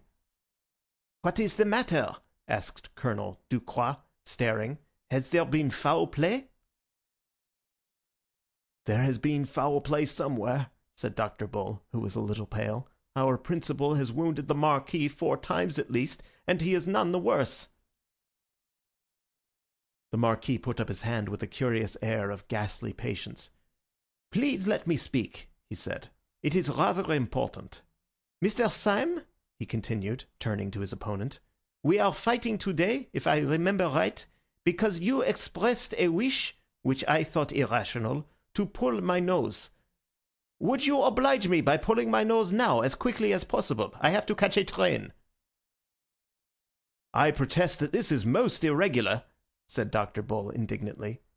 "It is certainly somewhat opposed to precedent," said Colonel Ducroix. looking wistfully at his principal. "There is, I think, one case on record, Captain Bellegarde and the Baron Zumpt, in which the weapons were changed in the middle of the encounter at the request of one of the combatants, but one can hardly call one's nose a weapon." "Will you or will you not pull my nose?" said the Marquis in exasperation. "Come, come, Mr. Syme, you wanted to do it, do it. You can have no conception of how important it is to me. Don't be so selfish. Pull my nose at once, when I ask you." And he bent slightly forward, with a fascinating smile. The Paris train, panting and groaning, had grated into a little station behind the neighbouring hill. Syme had the feeling he had more than once had in these adventures, the sense that a horrible and sublime wave, lifted to heaven, was just toppling over. Walking in a world he half understood, he took 2 paces forward and seized the Roman nose of this remarkable nobleman. He pulled it hard, and it came off in his hand. He stood for some seconds with a foolish solemnity, with the pasteboard proboscis still between his fingers, looking at it, while the sun and the clouds and the wooden hills looked down upon this imbecile scene. The Marquis broke the silence in a loud and cheerful voice. "If anyone has any use for my left eyebrow," he said, "he can have it. Colonel Ducroix, do accept my left eyebrow. It's the kind of thing that might come in useful any day." And he gravely tore off one of his swarthy Assyrian brows, bringing about half his brown forehead with it, and politely offered it to the colonel, who stood crimson and speechless with rage. "If I had known," he spluttered, "that I was acting for a poltroon who pads himself to fight—" "Oh, I know," said the Marquis, recklessly throwing various parts of himself right and left about the field. "You are making a mistake, but it can't be explained just now. I tell you the train has come into the station." "Yes," said Dr. Bull fiercely, "and the train shall go out of the station. It shall go out without you. We know well enough for what devil's work." The mysterious Marquis lifted his hands with a desperate gesture. He was a strange scarecrow standing there in the sun with half his old face peeled off and half another face glaring and grinning from underneath. "Will you drive me mad?" he cried. "The train—" "You shall not go by the train," said Syme firmly, and grasped his sword. The wild figure turned towards Syme, and seemed to be gathering itself for a sublime effort before speaking. "You great, fat, blasted, blear-eyed, blundering, thundering, brainless, god-forsaken, doddering, damned fool!" he said without taking breath. "You great, silly, pink-faced, tow-headed turnip! You—" "You shall not go by this train," repeated Syme. "And why the infernal blazes," roared the other, "should I want to go by the train?" "We know all," said the Professor sternly. "You are going to Paris to throw a bomb." "Going to Jericho to throw a Jabberwock!" cried the other, tearing his hair, which came off easily. "Have you all got softening of the brain that you don't realize what I am? Do you really think I wanted to catch that train? 20 Paris trains might go by for me. Damn Paris trains!" "Then what did you care about?" began the Professor. "What did I care about? I didn't care about catching the train. I cared about whether the train caught me, and now, by God, it has caught me." "I regret to inform you," said Syme with restraint, "that your remarks convey no impression to my mind. Perhaps if you were to remove the remains of your original forehead, and some portion of what once was your chin, your meaning would become clearer. Mental lucidity fulfills itself in many ways. What do you mean by saying that the train has caught you? It may be literary fancy, but somehow I feel that it ought to mean something." "It means everything," said the other, "and the end of everything. Sunday has us now in the hollow of his hand." "Us?" repeated the Professor, as if stupefied. "What do you mean by us?" "The police, of course," said the Marquis, and tore off his scalp and half his face. The head which emerged was the blonde, well-brushed, smooth-haired head which is common in the English constabulary, but the face was terribly pale. "I am Inspector Ratcliffe," he said, with a sort of haste that verged on harshness. My name is pretty well known to the police, and I can see well enough that you belong to them. But if there is any doubt about my position, I have a card." And he began to pull a blue card from his pocket. The professor gave a tired gesture. "Oh, don't show it us," he said wearily. "We've got enough of them to equip a paper chase." The little man named Bull had, like many men who seemed to be of a mere vivacious vulgarity, sudden movements of good taste. Here he certainly saved the situation. In the midst of this staggering transformation scene, he stepped forward with all the gravity and responsibility of a second, and addressed the 2 seconds of the Marquis. "Gentlemen," he said, "we all owe you a serious apology, but I assure you that you have not been made the victims of such a low joke as you imagine, or indeed of anything undignified in a man of honour. You have not wasted your time, you have helped us to save the world. We are not buffoons, but very desperate men at war with a vast conspiracy. A secret society of anarchists is hunting us like hares. Not such unfortunate madmen as may here or there throw a bomb through starvation or German philosophy, but a rich and powerful and fanatical church, a church of Eastern pessimism, which holds it holy to destroy mankind like vermin. How hard they hunt us you can gather from the fact that we are driven to such disguises as those for which I apologize, and to such pranks as this one by which you suffer." The younger second of the Marquis, a short man with a black moustache, bowed politely and said, "Of course I accept the apology, but you will in your turn forgive me if I decline to follow you further into your difficulties and permit myself to say good morning.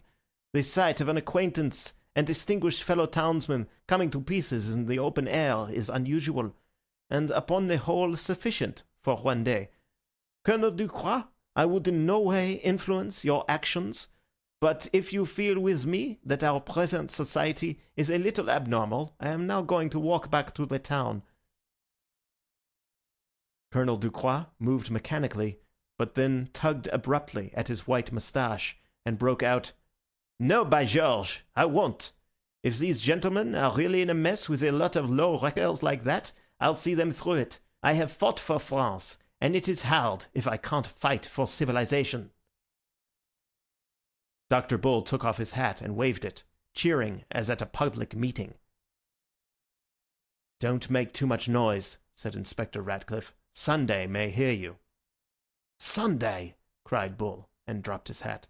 "Yes," retorted Ratcliffe, "he may be with them." "With whom?" asked Syme. "With the people out of that train," said the other.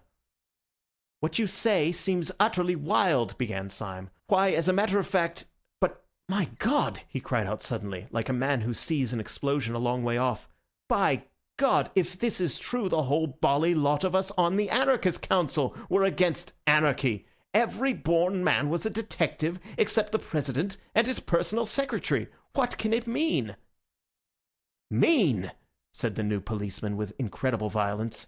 "It means that we are struck dead. Don't you know Sunday? Don't you know that his jokes are always so big and simple that one has never thought of them?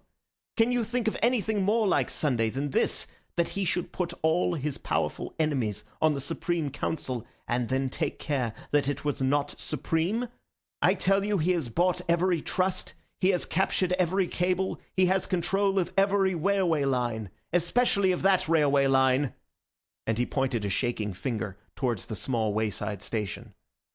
"The whole movement was controlled by him, half the world was ready to rise for him, but there were just 5 people, perhaps, who would have resisted him, and the old devil put them on the Supreme Council to waste their time in watching each other. Idiots that we are, he planned the whole of our idiocies.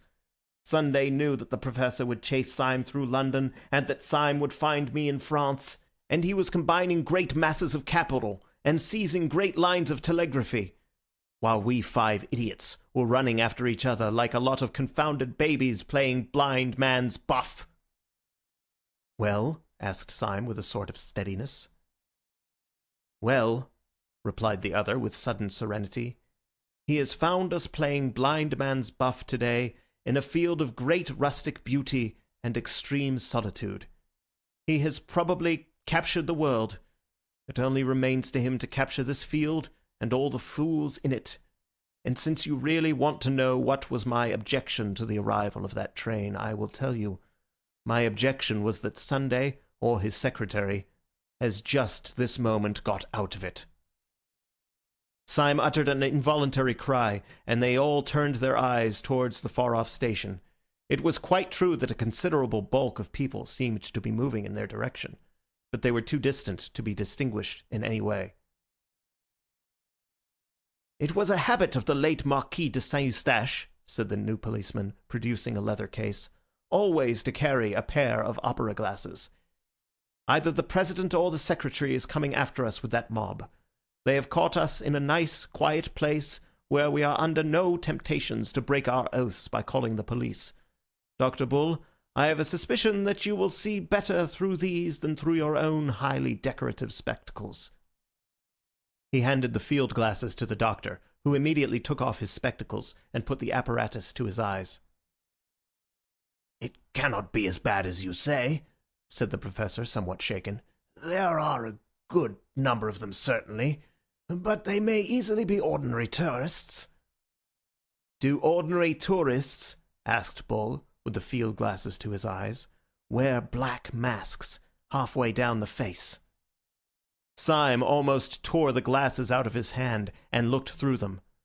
Most men in the advancing mob really looked ordinary enough, but it was quite true that 2 or 3 of the leaders in front wore black half-masks almost down to their mouths. This disguise is very complete, especially at such a distance, and Syme found it impossible to conclude anything from the clean-shaven jaws and chins of the men talking in front. But presently, as they talked, they all smiled, and one of them smiled on one side. End of chapter 10.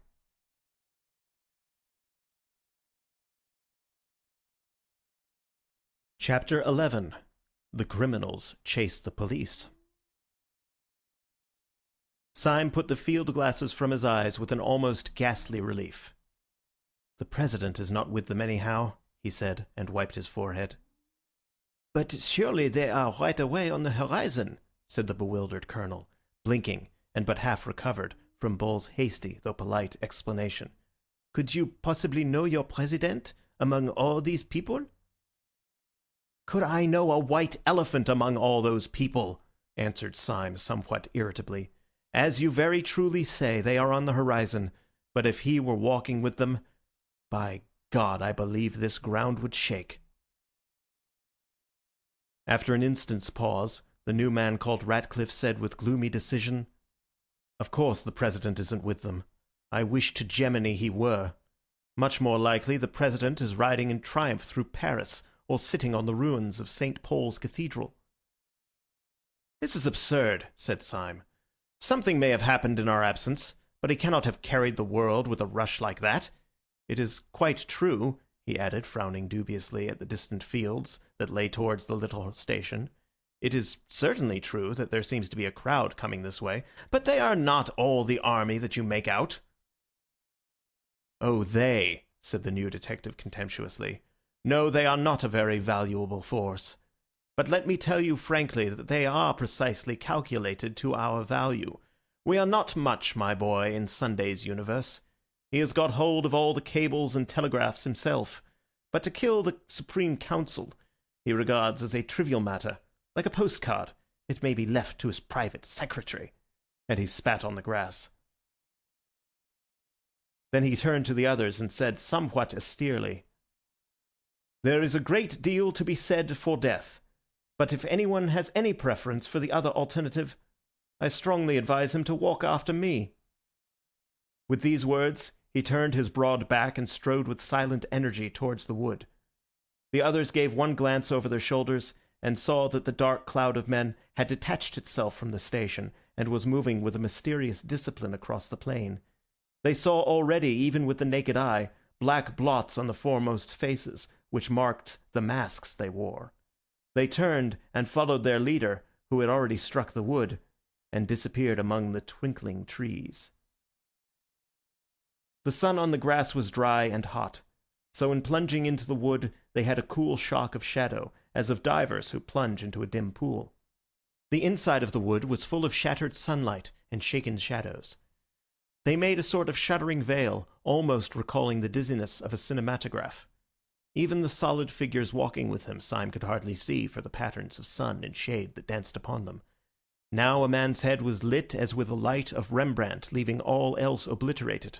Now again, he had strong and staring white hands with the face of a negro. The ex-marquis had pulled the old straw hat over his eyes, and the black shade of the brim cut his face so squarely in two that it seemed to be wearing one of the black half-masks of their pursuers. The fancy tinted Syme's overwhelming sense of wonder. Was he wearing a mask? Was anyone wearing a mask? Was anyone anything? This wood of witchery, in which men's faces turned black and white by turns, in which their figures first swelled into sunlight and then faded into formless night, this mere chaos of chiaroscuro, after the clear daylight outside, seemed to Syme a perfect symbol of the world in which he had been moving for 3 days, this world where men took off their beards and their spectacles and their noses and turned into other people. That tragic self-confidence which he had felt when he believed that the Marquis was a devil had strangely disappeared now that he knew that the Marquis was a friend. He felt almost inclined to ask, after all these bewilderments, what was a friend and what was an enemy. Was there anything that was apart from what it seemed? The Marquis had taken off his nose and turned out to be a detective. Might he not just as well take off his head and turn out to be a hobgoblin? Was not everything, after all, like this bewildering woodland, this dance of dark and light? Everything only a glimpse, the glimpse always unforeseen and always forgotten. For Gabriel Syme had found in the heart of that sun-splashed wood what many modern painters had found there. He had found the thing which the modern people call impressionism, which is another name for that final skepticism which can find no floor to the universe. As a man in an evil dream strains himself to scream and wake, Syme strove with a sudden effort to fling off this last and worst of his fancies. With 2 impatient strides he overtook the man in the Marquis's straw hat, the man whom he had come to address as Ratcliffe. In a voice exaggeratively loud and cheerful, he broke the bottomless silence and made conversation. "May I ask," he said, "where on earth we are all going to?" So genuine had been the doubts of his soul that he was quite glad to hear his companion speak in an easy human voice. "We must get down through the town of Launcey to the sea," he said. "I think that part of the country is least likely to be with them." "What can you mean by all this?" cried Syme. "They can't be running the real world in that way. Surely not many working men are anarchists, and surely if they were, mere mobs could not beat modern armies and police." "Mere mobs," repeated his new friend with a snort of scorn. "So you talk about mobs and the working classes as if they were the question. You've got that eternal idiotic idea that if anarchy came, it would come from the poor. Why should it? The poor have been rebels, but they have never been anarchists. They have more interest than anyone else in there being some decent government. The poor man really has a stake in the country. The rich man hasn't. He can go away to New Guinea in a yacht. The poor have sometimes objected to being governed badly. The rich have always objected to being governed at all. Aristocrats were always anarchists, as you can see from the Barons' Wars." "As a lecture on English history for the little ones," said Syme, "this is all very nice, but I have not yet grasped its application." "Its application is," said his informant, "that most of old Sunday's right-hand men are South African and American millionaires. That is why he has got hold of all the communications. And that is why the last 4 champions of the anti-anarchist police force are running through a wood like rabbits." "Millionaires I can understand," said Syme thoughtfully. "They are nearly all mad. But getting hold of a few wicked old gentlemen with hobbies is one thing. Getting hold of great Christian nations is another. I would bet the nose off my face, forgive the illusion, that Sunday would stand perfectly helpless before the task of converting any ordinary healthy person anywhere." "Well," said the other, "it rather depends what sort of person you mean." "Well, for instance," said Syme, "he could never convert that person," and he pointed straight in front of him. They had come to an open space of sunlight, which seemed to express to Syme the final return of his own good sense, and in the middle of this forest clearing was a figure that might well stand for that common sense in an almost awful actuality. Burnt by the sun and strained with perspiration, and grave with the bottomless gravity of small necessary toils, a heavy French peasant was cutting wood with a hatchet. His cart stood a few yards off, already half full of timber, and the horse that cropped the grass was, like his master, valorous but not desperate. Like his master, he was even prosperous, but yet was almost sad. The man was a Norman, taller than the average of the French, and very angular, and his swarthy figure stood dark against a square of sunlight, almost like some allegoric figure of labour frescoed on a ground of gold. "Mr. Syme is saying," called out Ratcliffe to the French colonel, "that this man at least will never be an anarchist?" "Mr. Syme is right enough there," answered Colonel Ducroix, laughing, "if only for the reason that he has plenty of property to defend. But I forgot in your country you are not used to peasants being wealthy." "He looks poor," said Dr. Bull doubtfully. "Quite so," said the colonel. "That is why he is rich." "I have an idea," called out Dr. Bull suddenly. "How much would he take to give us a lift in his cart? Those dogs are all on foot, and we could soon leave them behind." "Oh, give him anything," said Syme eagerly. "I have piles of money on me." "That will never do," said the colonel. "He will never have any respect for you unless you drive a bargain." "Oh, if he haggles," began Bull impatiently. "He haggles because he is a free man," said the other. "You do not understand. He would not see the meaning of generosity. He is not being tipped."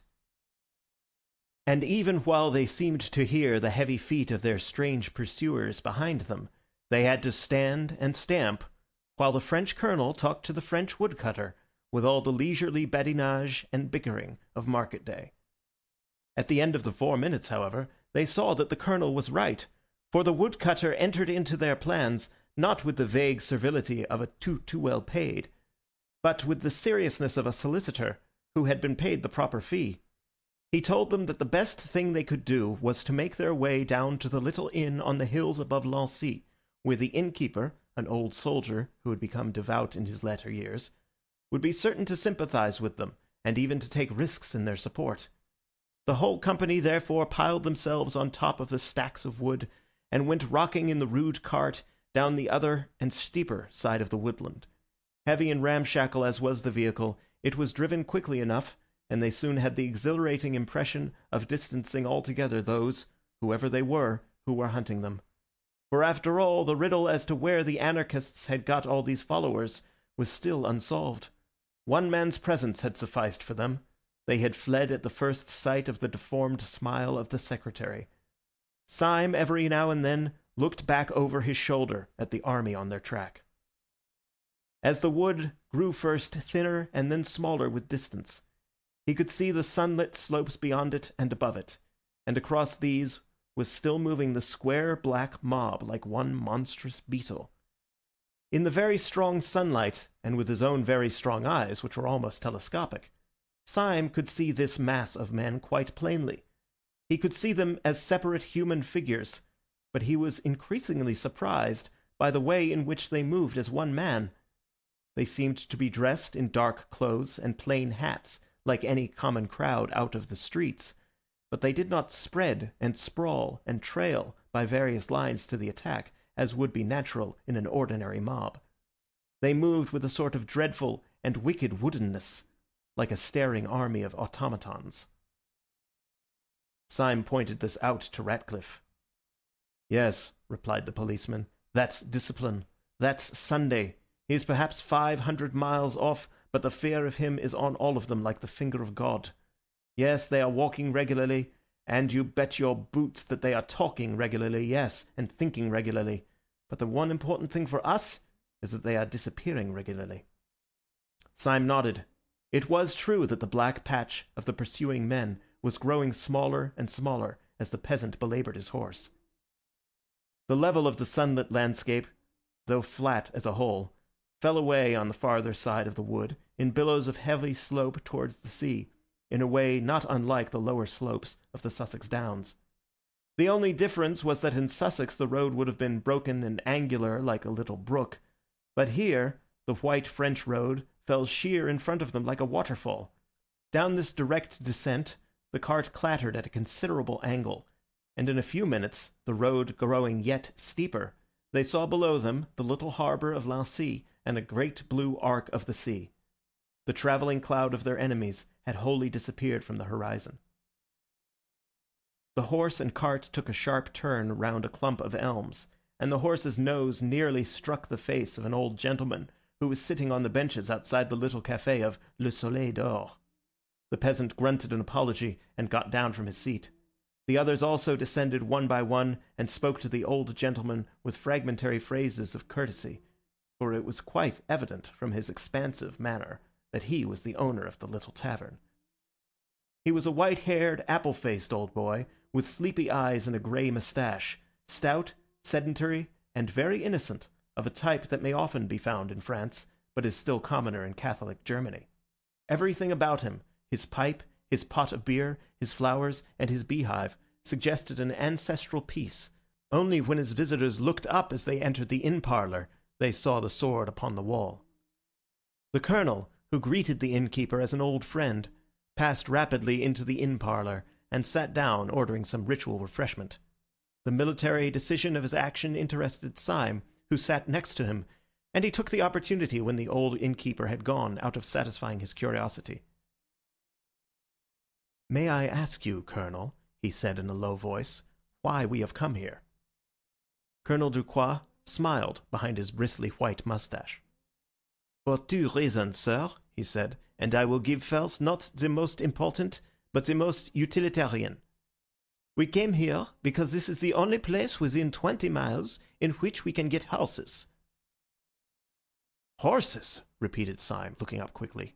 "Yes," replied the other. "If you people are really to distance your enemies, it is horses or nothing for you, unless, of course, you have bicycles and motor cars in your pocket." "And where do you advise us to make for?" asked Syme doubtfully. "Beyond question," replied the colonel. "You had better make all haste to the police station beyond the town. My friend, whom I seconded under somewhat deceptive circumstances, seems to me to exaggerate very much the possibilities of a general rising. But even he would hardly maintain, I suppose, that you are not safe with the gendarmes." Syme nodded gravely. Then he said abruptly, "And your other reason for coming here?" "My other reason for coming here," said Ducroix soberly, "is that it is just as well to see a good man or two when one is possibly near to death." Syme looked up at the wall and saw a crudely painted and pathetic religious picture. Then he said, "You are right." And then almost immediately afterwards, "Has anyone seen about the horses?" "Yes," answered Ducroix. "You may be quite certain that I gave orders the moment I came in. These enemies of yours gave no impression of hurry, but they were really moving wonderfully fast, like a well-trained army. I had no idea that the anarchists had so much discipline. You have not a moment to waste." Almost as he spoke, the old innkeeper with the blue eyes and white hair came ambling into the room, and announced that 6 horses were saddled outside. By Ducroix's advice, the 5 others equipped themselves with some portable form of food and wine, and keeping their dueling swords as the only weapons available, they clattered away down the steep white road. The 2 servants, who had carried the Marquis's luggage when he was a marquis, were left behind to drink at the café by common consent, and not at all against their own inclination. By this time the afternoon sun was slanting westward, and by its rays Syme could see the sturdy figure of the old innkeeper growing smaller and smaller, but still standing and looking after them quite silently, the sunshine in his silver hair. Syme had a fixed superstitious fancy, left in his mind by the chance phrase of the colonel, that this was indeed perhaps the last honest stranger whom he should ever see upon the earth. He was still looking at this dwindling figure, which stood as a mere grey blot touched with a white flame against the great green wall of the steep down behind him. And as he stared over the top of the down behind the innkeeper, there appeared an army of black-clad and marching men. They seemed to hang above the good man and his house like a black cloud of locusts. The horses had been saddled none too soon. End of chapter 11.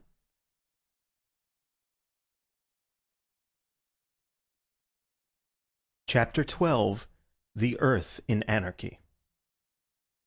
Urging the horses to a gallop, without respect to the rather rugged descent of the road, the horsemen soon regained their advantage over the men on the march, and at last the bulk of the first buildings of Lancy cut off the sight of their pursuers. Nevertheless, the ride had been a long one, and by the time they reached the real town, the west was warming with the colour and quality of sunset. The colonel suggested that, before making finally for the police station, they should make the effort in passing to attach to themselves one more individual who might be useful.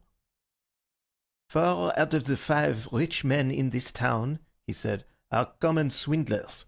I suppose the proportion is pretty equal all over the world.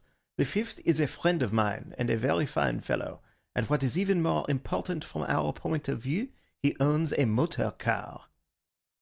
I am afraid, said the professor in his mirthful way, looking back along the white road on which the black crawling patch might appear at any moment. I am afraid we have hardly time for afternoon calls. Dr. Renard's house is only 3 minutes off, said the colonel. Our danger, said Dr. Bull, is not 2 minutes off. Yes, said Syme. If we ride on fast, we must leave them behind, for they are on foot. He has a motor car, said the colonel. But we may not get it, said Bull. Yes, he is quite on your side. But he might be out. Hold your tongue, said Syme suddenly.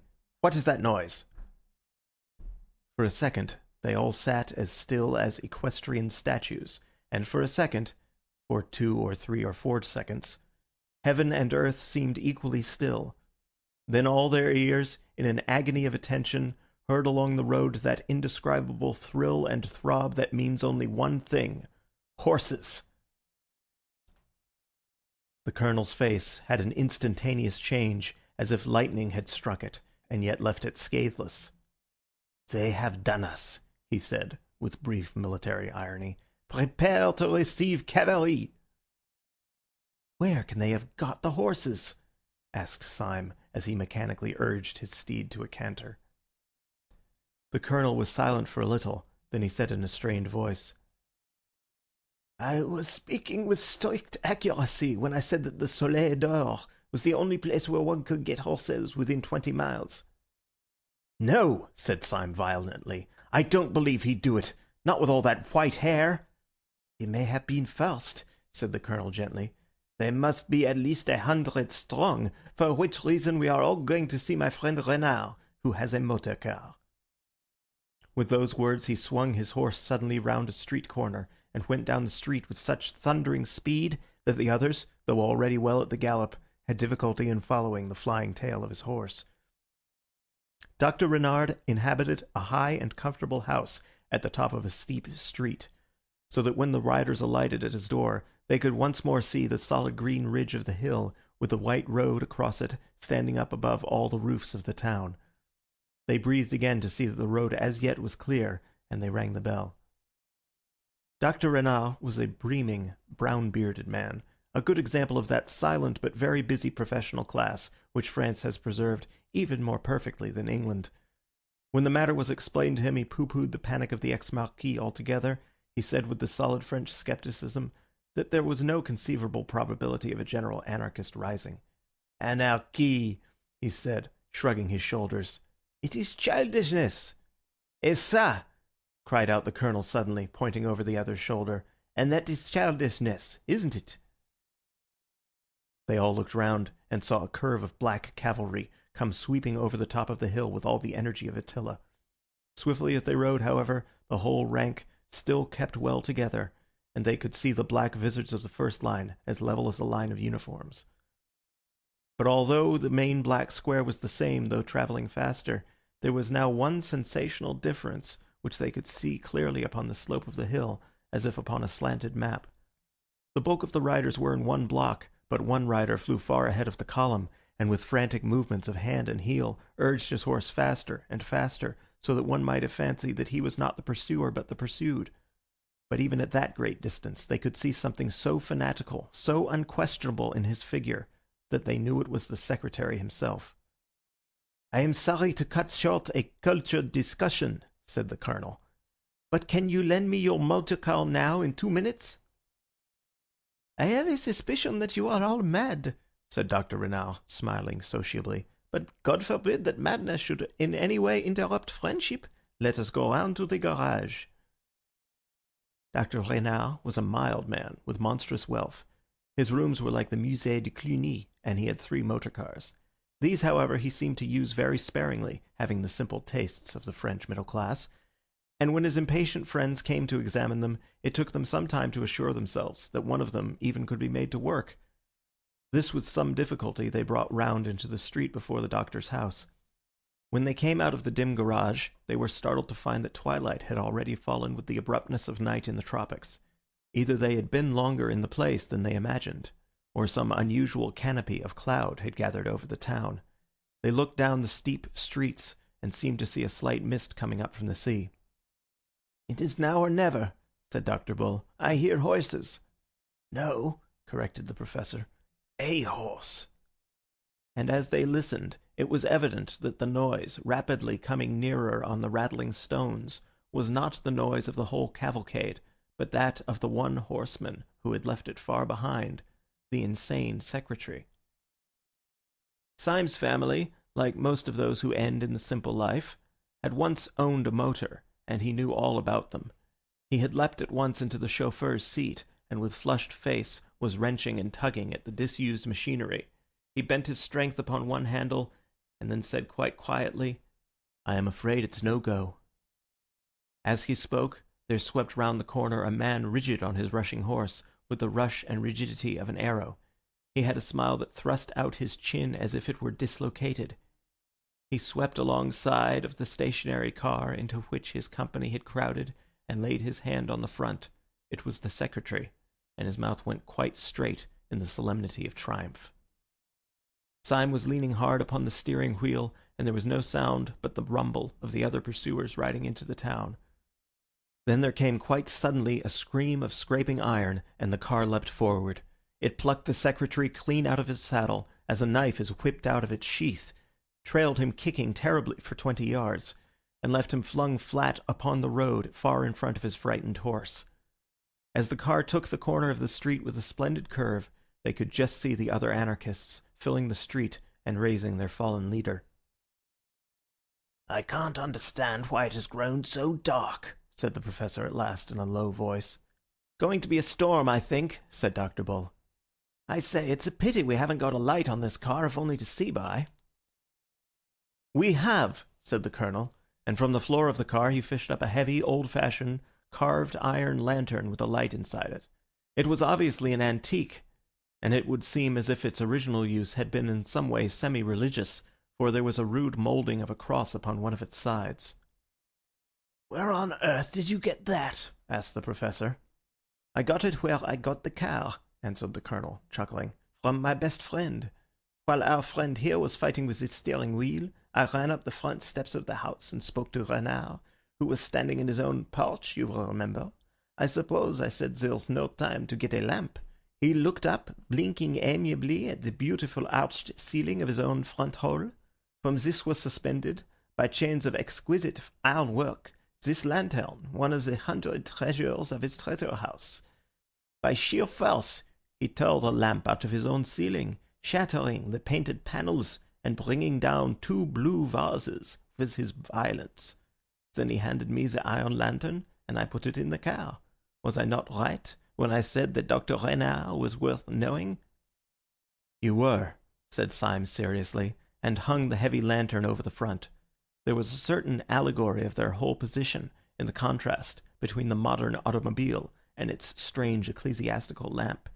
Hitherto they had passed through the quietest part of the town, meeting at once 1 or 2 pedestrians who could give them no hint of the peace or the hostility of the place.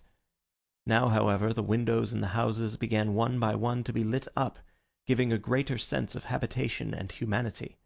Dr. Bull turned to the new detective who had led their flight, and permitted himself one of his natural and friendly smiles. "These lights make one feel more cheerful." Inspector Ratcliffe drew his brows together.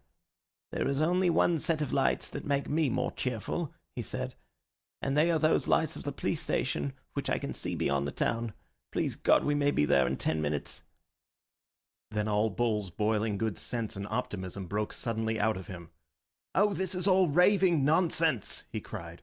"If you really think that ordinary people in ordinary houses are anarchists, you must be madder than an anarchist yourself. If we turned and fought these fellows, the whole town would fight for us." "No," said the other, with an immovable simplicity. "The whole town would fight for them. We shall see."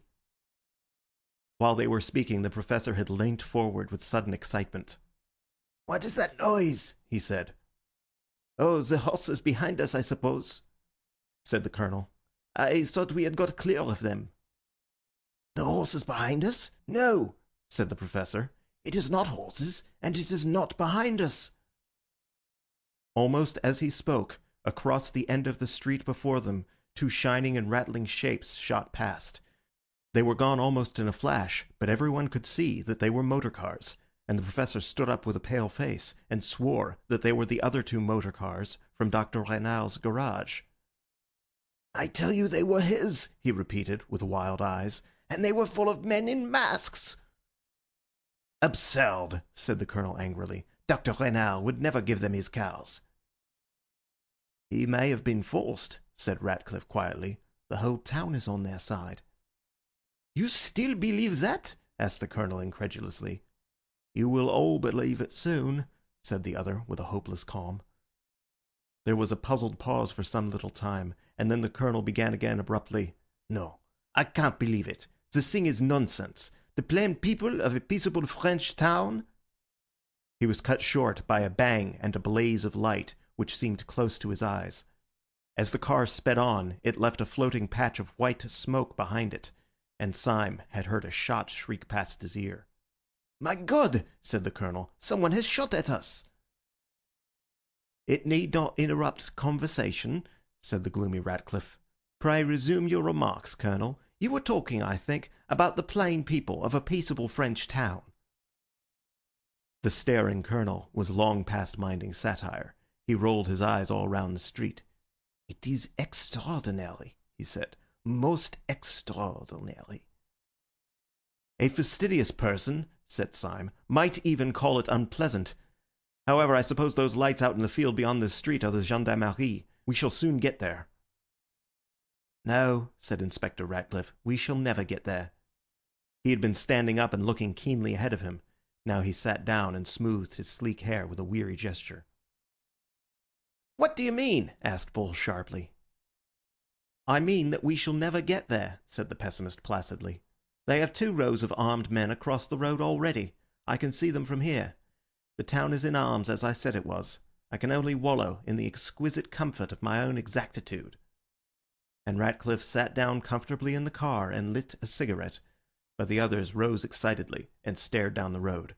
Syme had slowed down the car as their plans became doubtful, and he brought it finally to a standstill, just at the corner of a side street that ran down very steeply to the sea. The town was mostly in shadow, but the sun had not sunk. Wherever its level light could break through, it painted everything a burning gold. Up this side street, the last sunset light shone as sharp and narrow as the shaft of artificial light at the theatre.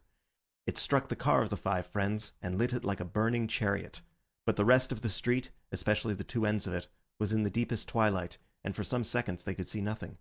Then Syme, whose eyes were the keenest, broke into a little bitter whistle and said, "It is quite true. There is a crowd or an army or some such thing across the end of that street." "Well, if there is," said Bull impatiently, "it must be something else, a sham fight or the mayor's birthday or something. I cannot and will not believe that plain jolly people in a place like this walk about with dynamite in their pockets. Get on a bit, Syme, and let us look at them." The car crawled about 100 yards farther, and then they were all startled by Dr. Bull breaking into a high crow of laughter. "Why, you silly mugs," he cried. "What did I tell you? That crowd's as law-abiding as a cow, and if it weren't, it's on our side." "How do you know?" asked the Professor, staring. "You blind bat!" cried Bull. "Don't you see who is leading them?" They peered again, and then the colonel, with a catch in his voice, cried out, "Why, it's Renard!" There was indeed a rank of dim figures running across the road, and they could not be clearly seen. But far enough in front to catch the accident of the evening light was stalking up and down the unmistakable Dr. Renard, in a white hat, stroking his long brown beard, and holding a revolver in his left hand. "What a fool I've been!" exclaimed the colonel. "Of course, the dear old boy has turned out to help us." Dr. Bull was bubbling over with laughter, swinging the sword in his hand as carelessly as a cane. He jumped out of the car and ran across the intervening space, calling out, "Dr. Renard! Dr. Renard!" An instant after, Syme thought his own eyes had gone mad in his head, for the philanthropic Dr. Renard had deliberately raised his revolver and fired twice at Bull, so that the shots rang down the road. Almost at the same second as the puff of white cloud went up from this atrocious explosion, a long puff of white cloud went up also from the cigarette of the cynical Ratcliffe. Like all the rest, he turned a little pale, but he smiled. Dr. Bull, at whom the bullets had been fired, just missing his scalp, stood quite still in the middle of the road without a sign of fear, and then turned very slowly and crawled back to his car and climbed in with 2 holes through his hat. "Well," said the cigarette smoker slowly, "what do you think now?" "I think," said Dr. Bull with precision, "that I am lying in bed at number 217 Peabody Buildings, and that I shall soon wake up with a jump. Or if that's not it, I think that I am sitting in a small cushioned cell in Hanwell, and that the doctor can't make much of my case. But if you want to know what I don't think, I'll tell you. I don't think what you think. I don't think, and I never shall think, that the mass of ordinary men are a pack of dirty modern thinkers. No, sir, I'm a Democrat, and I still don't believe that Sunday could convert one average navvy or counter-jumper. No, I may be mad, but humanity isn't." Syme turned his bright blue eyes on Bull with an earnestness which he did not commonly make clear. "You are a very fine fellow," he said. "You can believe in sanity which is not merely your sanity, and you're right enough about humanity, about peasants and people like that jolly old innkeeper. But you're not right about Renard. I suspected him from the first. He's rationalistic, and what's worse, he's rich. When duty and religion are really destroyed, it will be by the rich." "They are really destroyed now," said the man with the cigarette, and rose with his hands in his pockets. "The devils are coming on." The men in the motor car looked anxiously in the direction of his dreamy gaze, and they saw that the whole regiment at the end of the road was advancing upon them, Dr. Renard marching furiously in front, his beard flying in the breeze. The colonel sprang out of the car with an intolerant exclamation. "Gentlemen," he cried, "the thing is incredible. It must be a practical joke. If you knew Renard as I do, it's like calling Queen Victoria a dynamiter. If you had got the man's character into your head—" "Dr. Bull," said Syme sardonically, "has at least got it into his hat." "I tell you it can't be!" cried the colonel, stamping. "Renard shall explain it. He shall explain it to me." And he strode forward. "Don't be in such a hurry," drawled the smoker. "He will very soon explain it to all of us." But the impatient colonel was already out of earshot, advancing towards the advancing enemy. The excited Dr. Renard lifted his pistol again, but perceiving his opponent, hesitated, and the colonel came face to face with him, with frantic gestures of remonstrance. "It is no good," said Syme. "He will never get anything out of that old heathen. I vote we drive bang through the thick of them, bang as the bullets went through Bull's hat. We may all be killed, but we must kill a tidy number of them." "I won't have it," said Dr. Bull, growing more vulgar in the sincerity of his virtue. "The poor chaps may be making a mistake. Give the colonel a chance." "Shall we go back, then?" asked the professor. "No," said Ratcliffe in a cold voice. "The street behind us is held too. In fact, I seem to see there another friend of yours, Syme." Syme spun round smartly and stared backwards at the track which they had travelled. He saw an irregular body of horsemen gathering and galloping towards them in the gloom. He saw above the foremost saddle the silver gleam of a sword, and then as it grew nearer, the silver gleam of an old man's hair. The next moment, with shattering violence, he had swung the motor round and sent it dashing down the steep side street to the sea, like a man that desired only to die. "What the devil is up?" cried the professor, seizing his arm. "The morning star has fallen," said Syme, as his own car went down in the darkness like a falling star. The others did not understand his words, but when they looked back at the street above, they saw the hostile cavalry coming round the corner and down the slopes after them, and foremost of all rode the good innkeeper, flushed with the fiery innocence of the evening light. "The world is insane," said the Professor, and buried his face in his hands. "No," said Dr. Bull in adamantine humility, "it is I." "What are we going to do?" asked the Professor. "At this moment," said Syme with a scientific detachment, "I think we are going to smash into a lamp-post." The next instant the automobile had come with a catastrophic jar against an iron object. The instant after that, 4 men had crawled out from under a chaos of metal, and a tall, lean lamp-post that had stood up straight on the edge of the Marine Parade stood out, bent and twisted like the branch of a broken tree. "Well, we smashed something," said the Professor with a faint smile. "That's some comfort." "You're becoming an anarchist," said Syme, dusting his clothes with his instinct of daintiness. "Everyone is," said Ratcliffe. As they spoke, the white-haired horseman and his followers came thundering from above, and almost at the same moment a dark string of men ran shouting along the seafront. Syme snatched a sword and took it in his teeth. He stuck 2 others under his armpits, took a 4th in his left hand and the lantern in his right, and leapt off the high parade onto the beach below. The others leapt after him with a common acceptance of such decisive action, leaving the debris and the gathering mob above them. "We have one more chance," said Syme, taking the steel out of his mouth. "Whatever all this pandemonium means, I suppose the police station will help us. We can't get there, for they hold the way, but there's a pier or breakwater runs out into the sea just here, which we could defend longer than anything else, like Horatius and his bridge. We must defend it till the gendarmerie turn out. Keep after me." They followed him as he went crunching down the beach, and in a second or two their boots broke not on the sea gravel, but on broad flat stones. They marched down a long low jetty, running out in one arm into the dim boiling sea, and when they came to the end of it, they felt that they had come to the end of their story. They turned and faced the town. That town was transfigured with uproar.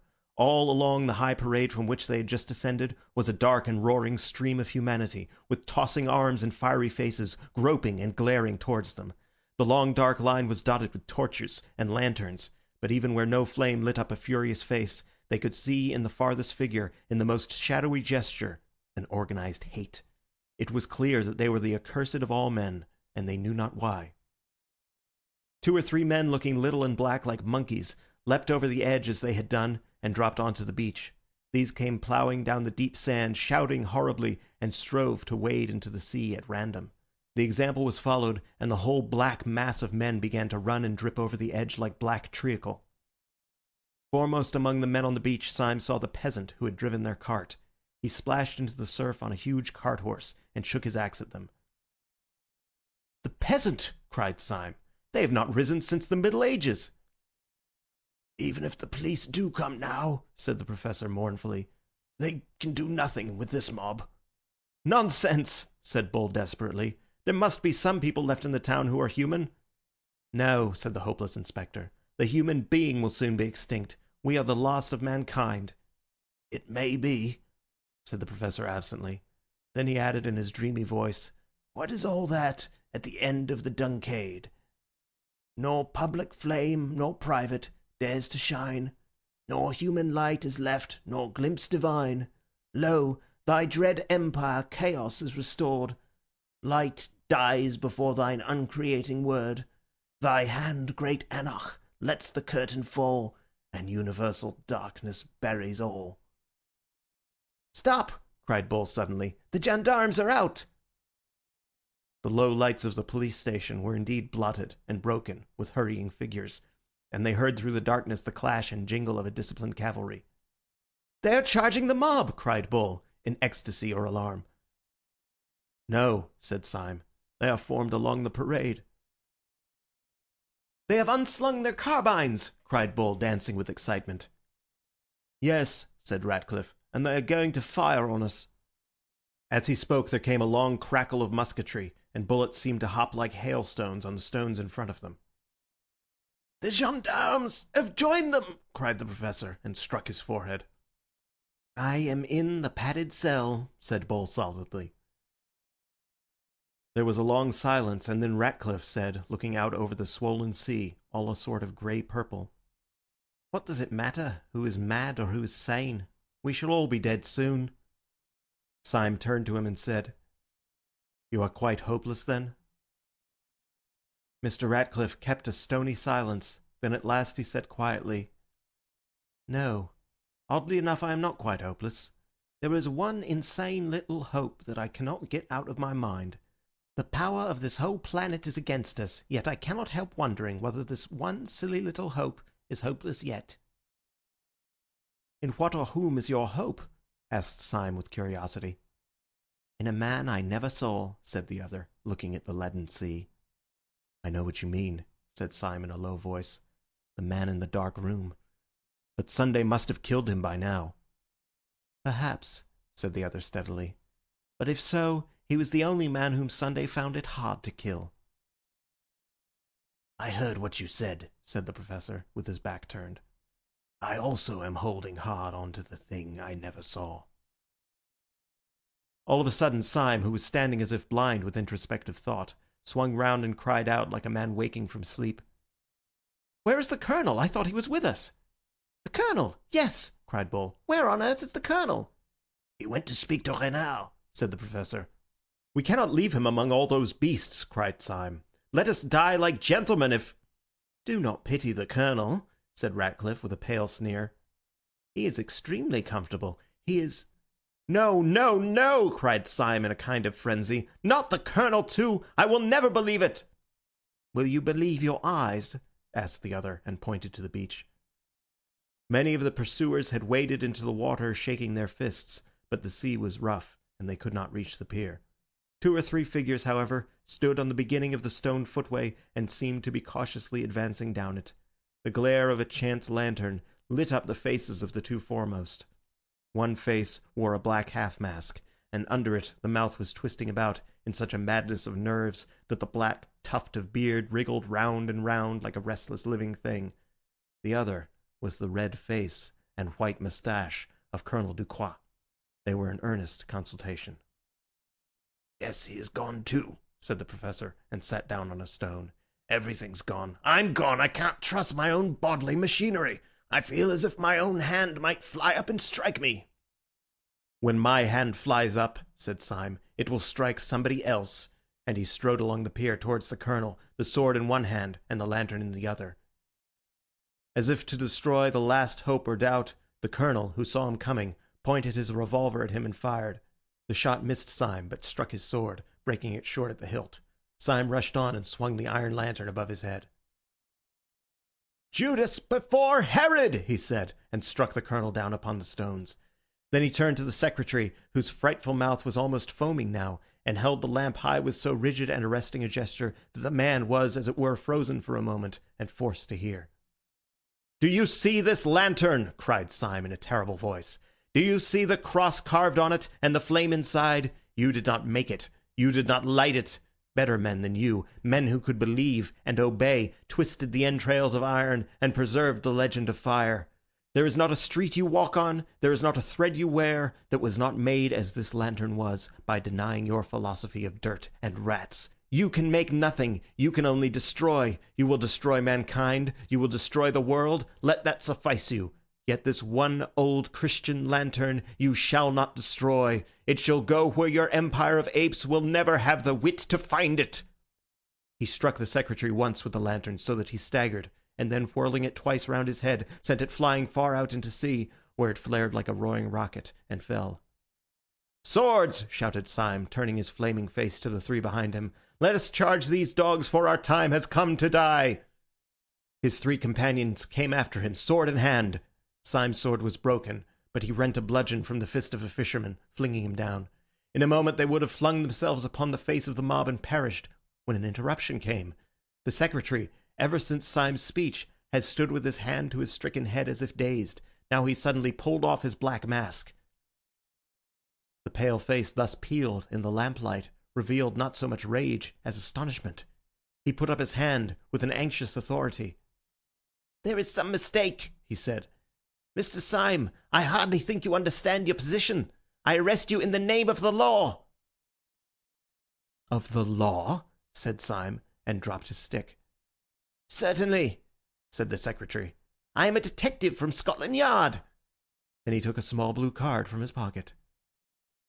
"And what do you suppose we are?" asked the Professor, and threw up his arms.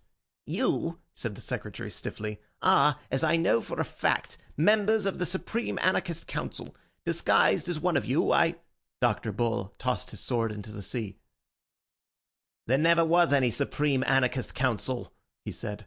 "We were all a lot of silly policemen looking at each other, and all these nice people who have been peppering us with shot thought we were the dynamiters." I knew I couldn't be wrong about the mob, he said, beaming over the enormous multitude, which stretched away to the distance on both sides. "Vulgar people are never mad. I'm vulgar myself, and I know. I am now going on shore to stand a drink to everybody here." End of chapter 12.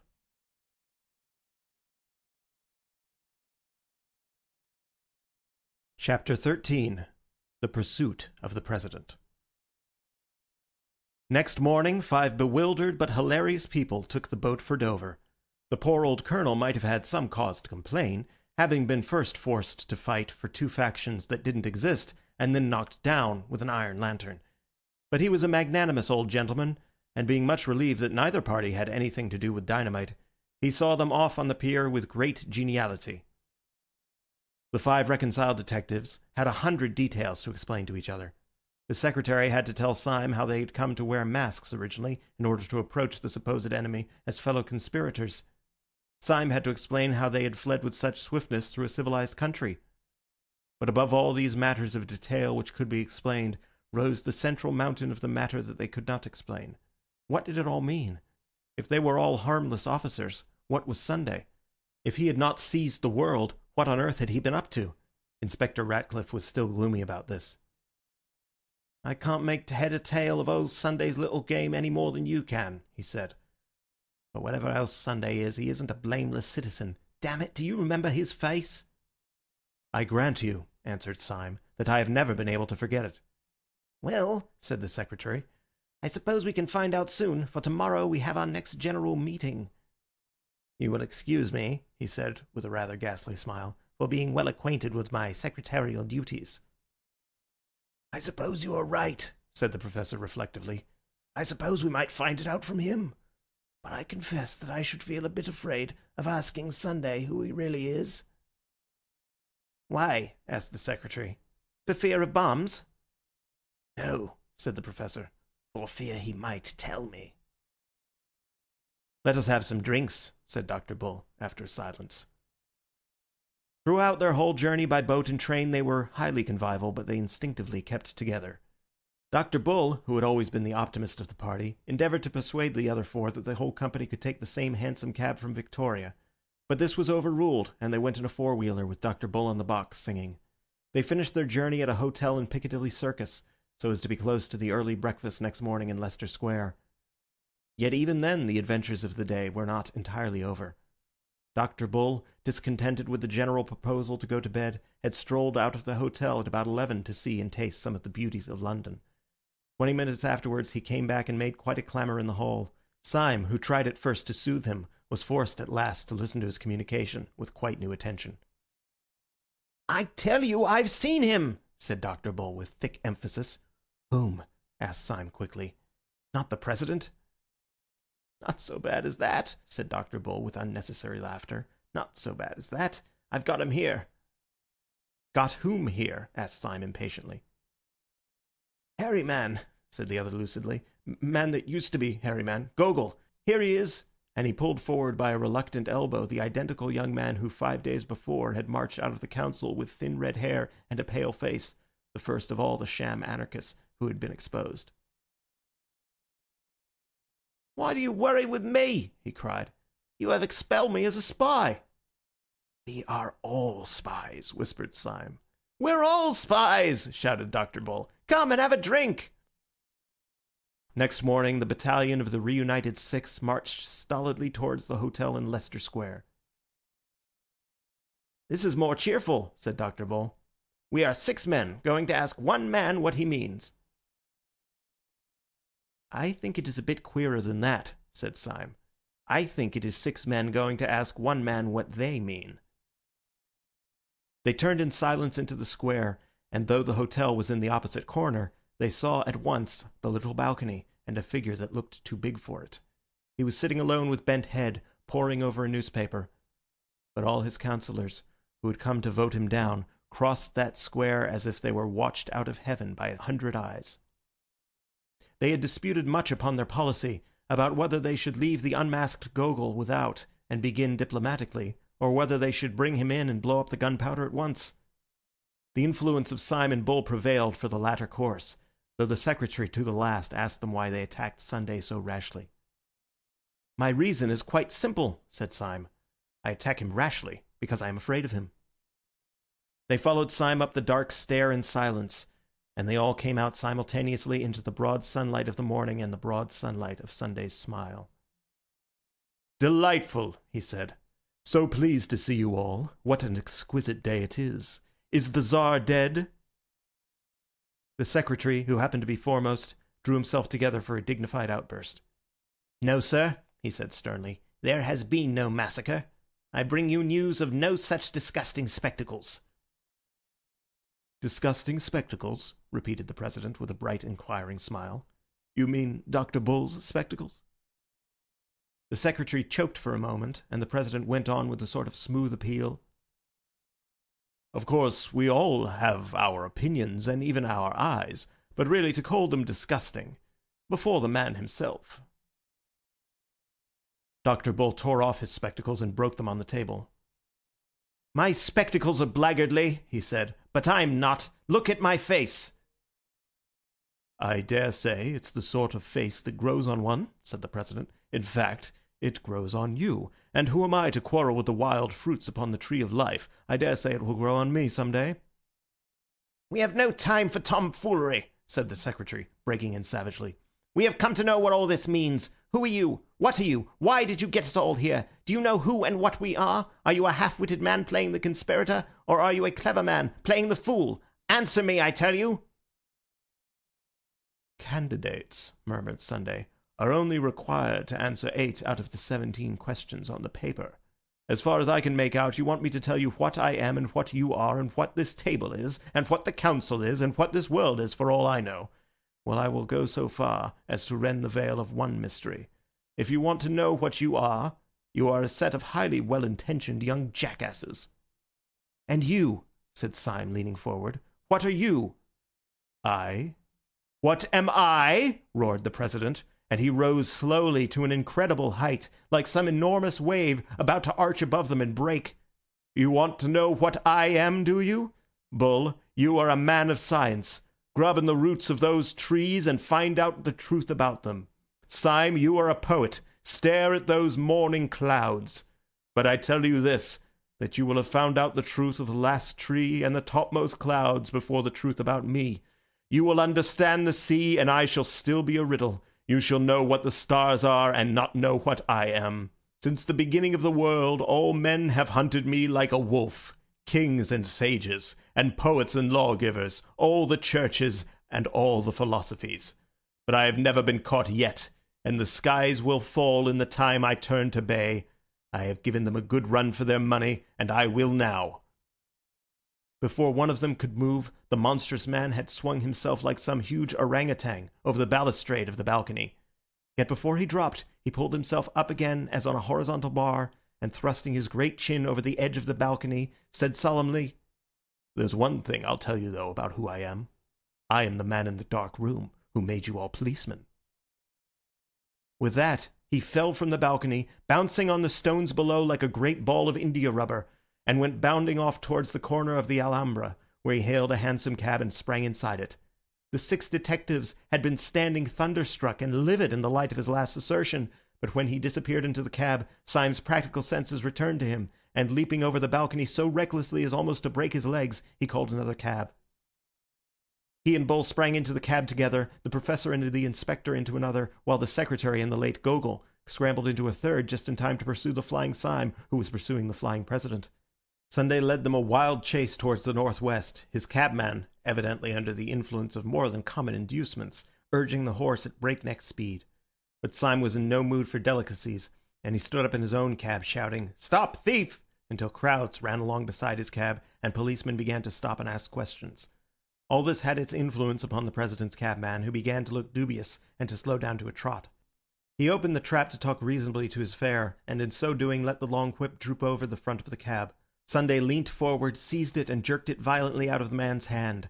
Then, standing up in front of the cab himself, he lashed the horse and roared aloud, so that they went down the streets like a flying storm. Through street after street and square after square went whirling this preposterous vehicle, in which the fare was urging the horse, and the driver trying desperately to stop it. The other 3 cabs came after it, if the phrase be permissible of a cab, like panting hounds. Shops and streets shot by like rattling arrows. At the highest ecstasy of speed, Sunday turned round on the splashboard where he stood, and sticking his great grinning head out of the cab, with white hair whistling in the wind, he made a horrible face at his pursuers, like some colossal urchin. Then raising his right hand swiftly, he flung a ball of paper in Syme's face and vanished. Syme caught the thing while instinctively warding it off, and discovered that it consisted of 2 crumpled papers. One was addressed to himself, and the other to Dr. Bull, with a very long, and it is to be feared partly ironical, string of letters after his name. Dr. Bull's address was, at any rate, considerably longer than his communication, for the communication consisted entirely of the words, "What about Martin Tupper now?" "What does the old maniac mean?" asked Bull, staring at the words. "What does yours say, Syme?" Syme's message was, at any rate, longer, and ran as follows. "No one would regret anything in the nature of an interference by the Archdeacon more than I. I trust it will not come to that. But for the last time, wear your galoshes. The thing is too bad, especially after what Uncle said." The President's cabman seemed to be regaining some control over his horse, and the pursuers gained a little as they swept round into the Edgware Road. And here there occurred what seemed to the Allies a providential stoppage. Traffic of every kind was swerving to right or left or stopping, for down the long road was coming the unmistakable roar announcing the fire engine, which in a few seconds went by like a brazen thunderbolt. But quick as it went by, Sunday had bounded out of his cab, sprung at the fire engine, caught it, slung himself onto it, and was seen as he disappeared in the noisy distance talking to the astonished fireman with explanatory gestures. "After him!" howled Syme. "He can't go astray now. There's no mistaking a fire engine." The 3 cabmen, who had been stunned for a moment, whipped up their horses and slightly decreased the distance between themselves and their disappearing prey. The President acknowledged this proximity by coming to the back of the car, bowing repeatedly, kissing his hand, and finally flinging a neatly folded note into the bosom of Inspector Ratcliffe. When that gentleman opened it, not without impatience, he found it contained the words, "Fly at once. The truth about your trouser stretchers is known. A friend." The fire engine had struck still farther to the north, into a region that they did not recognize. And as it ran by a line of high railings shadowed with trees, the 6 friends were startled, but somewhat relieved, to see the President leap from the fire engine, though whether through another whim or the increasing protest of his entertainers they could not see. Before the 3 cabs, however, could reach up to the spot, he had gone up the high railings like a huge grey cat, tossed himself over, and vanished in a darkness of leaves. Syme, with a furious gesture, stopped his cab, jumped out, and sprang also to the escalade. When he had one leg over the fence, and his friends were following, he turned a face on them which shone quite pale in the shadow. "What place can this be?" he asked. "Can it be the old devil's house? I've heard he has a house in North London." "All the better," said the secretary grimly, planting a foot in a foothold. "We shall find him at home." "No, but it isn't that," said Syme, knitting his brows. "I hear the most horrible noises, like devils laughing and sneezing and blowing their devilish noses." "His dog's barking, of course," said the secretary. "Why not say his blackbeetle's barking?" said Syme furiously. "Snails barking! Geraniums barking! Did you ever hear a dog bark like that?" He held up his hand, and there came out of the thicket a long growling roar that seemed to get under the skin and freeze the flesh, a low thrilling roar that made a throbbing in the air all about them. "The dogs of Sunday would be no ordinary dogs," said Gogol, and shuddered. Syme had jumped down on the other side, but he still stood listening impatiently. "Well, listen to that," he said. "Is that a dog? Anybody's dog?" There broke upon their ear a hoarse screaming as of things protesting and clamouring in sudden pain, and then far off like an echo what sounded like a long nasal trumpet. "Well, his house ought to be hell," said the secretary. "And if it is hell, I'm going in." And he sprang over the tall railings almost with one swing. The others followed. They broke through a tangle of plants and shrubs, and came out on an open path. Nothing was in sight, but Dr. Bull suddenly struck his hands together. "Why, you asses!" he cried. "It's the zoo!" As they were looking round wildly for any trace of their wild quarry, a keeper in uniform came running along the path with a man in plain clothes. "Has it come this way?" gasped the keeper. "Has what?" asked Syme. "The elephant!" cried the keeper. "An elephant has gone mad and run away." "He has run away with an old gentleman," said the other stranger breathlessly. "A poor old gentleman with white hair." "What sort of old gentleman?" asked Syme with great curiosity. "A very large and fat old gentleman in light grey clothes," said the keeper eagerly.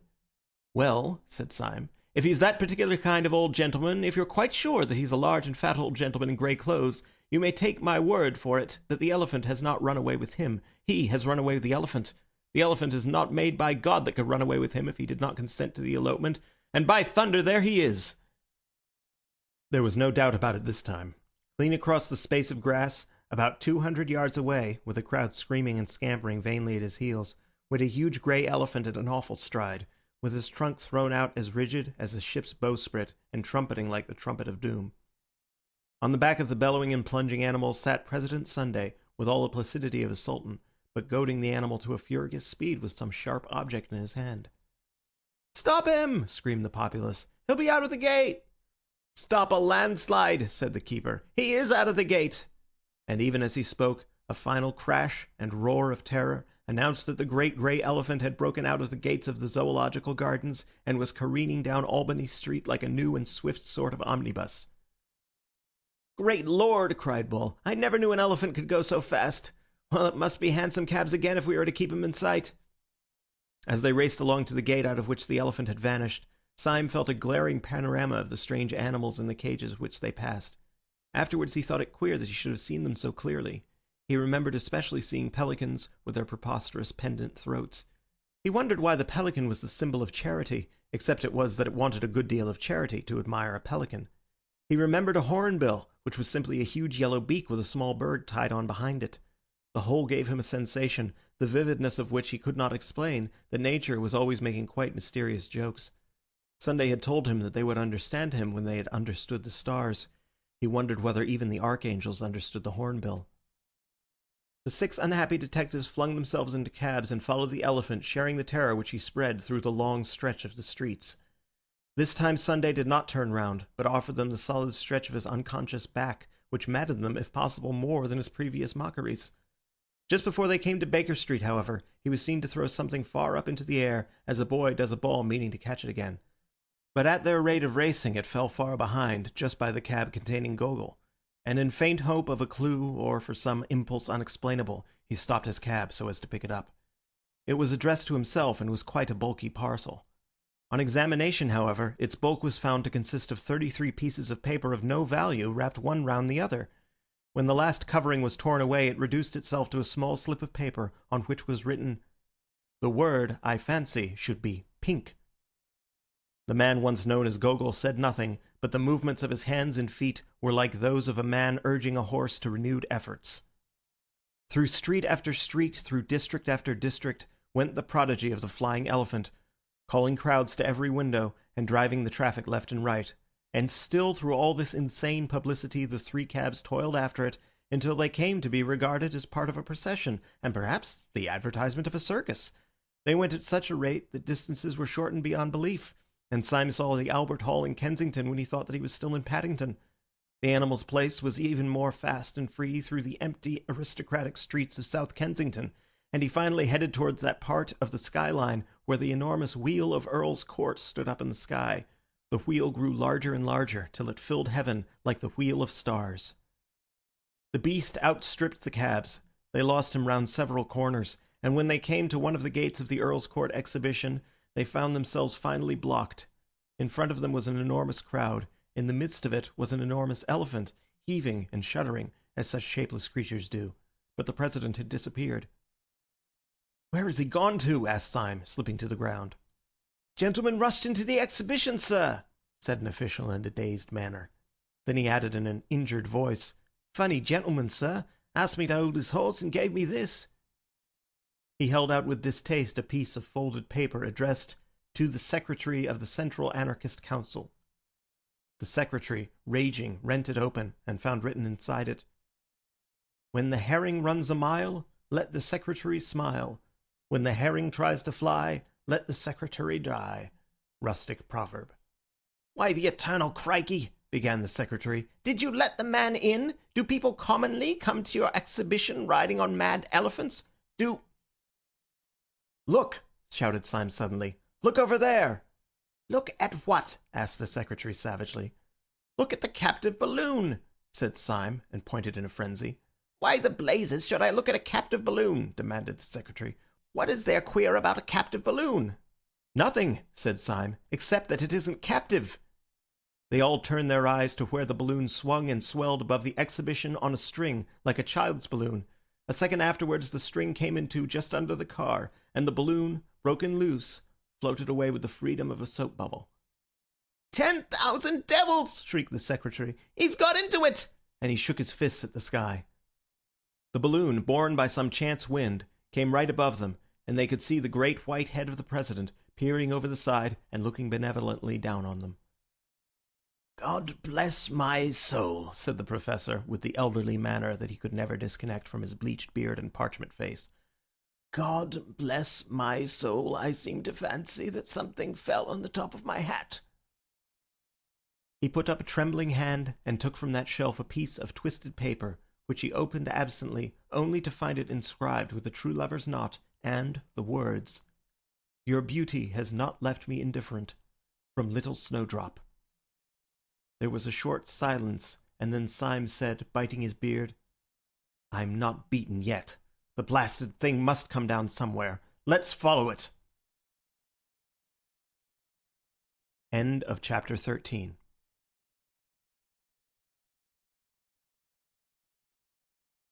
Chapter 14. The Six Philosophers.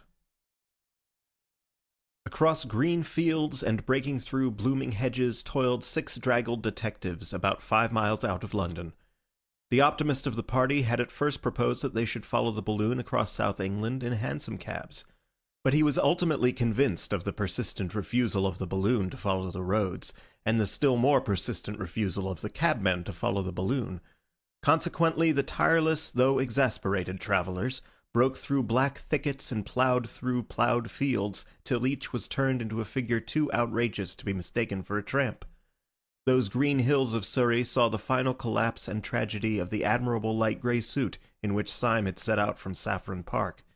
His silk hat was broken over his nose by a swinging bough, his coat-tails were torn to the shoulder by arresting thorns, the clay of England was splashed up to his collar, but he still carried his yellow beard forward with a silent and furious determination, and his eyes were still fixed on that floating ball of gas, which in the full flush of sunset seemed coloured like a sunset cloud. "After all," he said, "it is very beautiful." "It is singularly and strangely beautiful," said the professor. "I wish the beastly gas bag would burst." "No," said Dr. Bull, "I hope it won't. It might hurt the old boy." "Hurt him?" said the vindictive professor. "Hurt him? Not as much as I'd hurt him if I could get up with him. Little snowdrop." "I don't want him hurt somehow," said Dr. Bull. "What?" cried the secretary bitterly. "Do you believe all that tale about his being our man in the dark room? Sunday would say he was anybody." "I don't know whether I believe it or not," said Dr. Bull. "But it isn't that I mean. I can't wish old Sunday's balloon to burst because—" "Well," said Syme impatiently, "because?"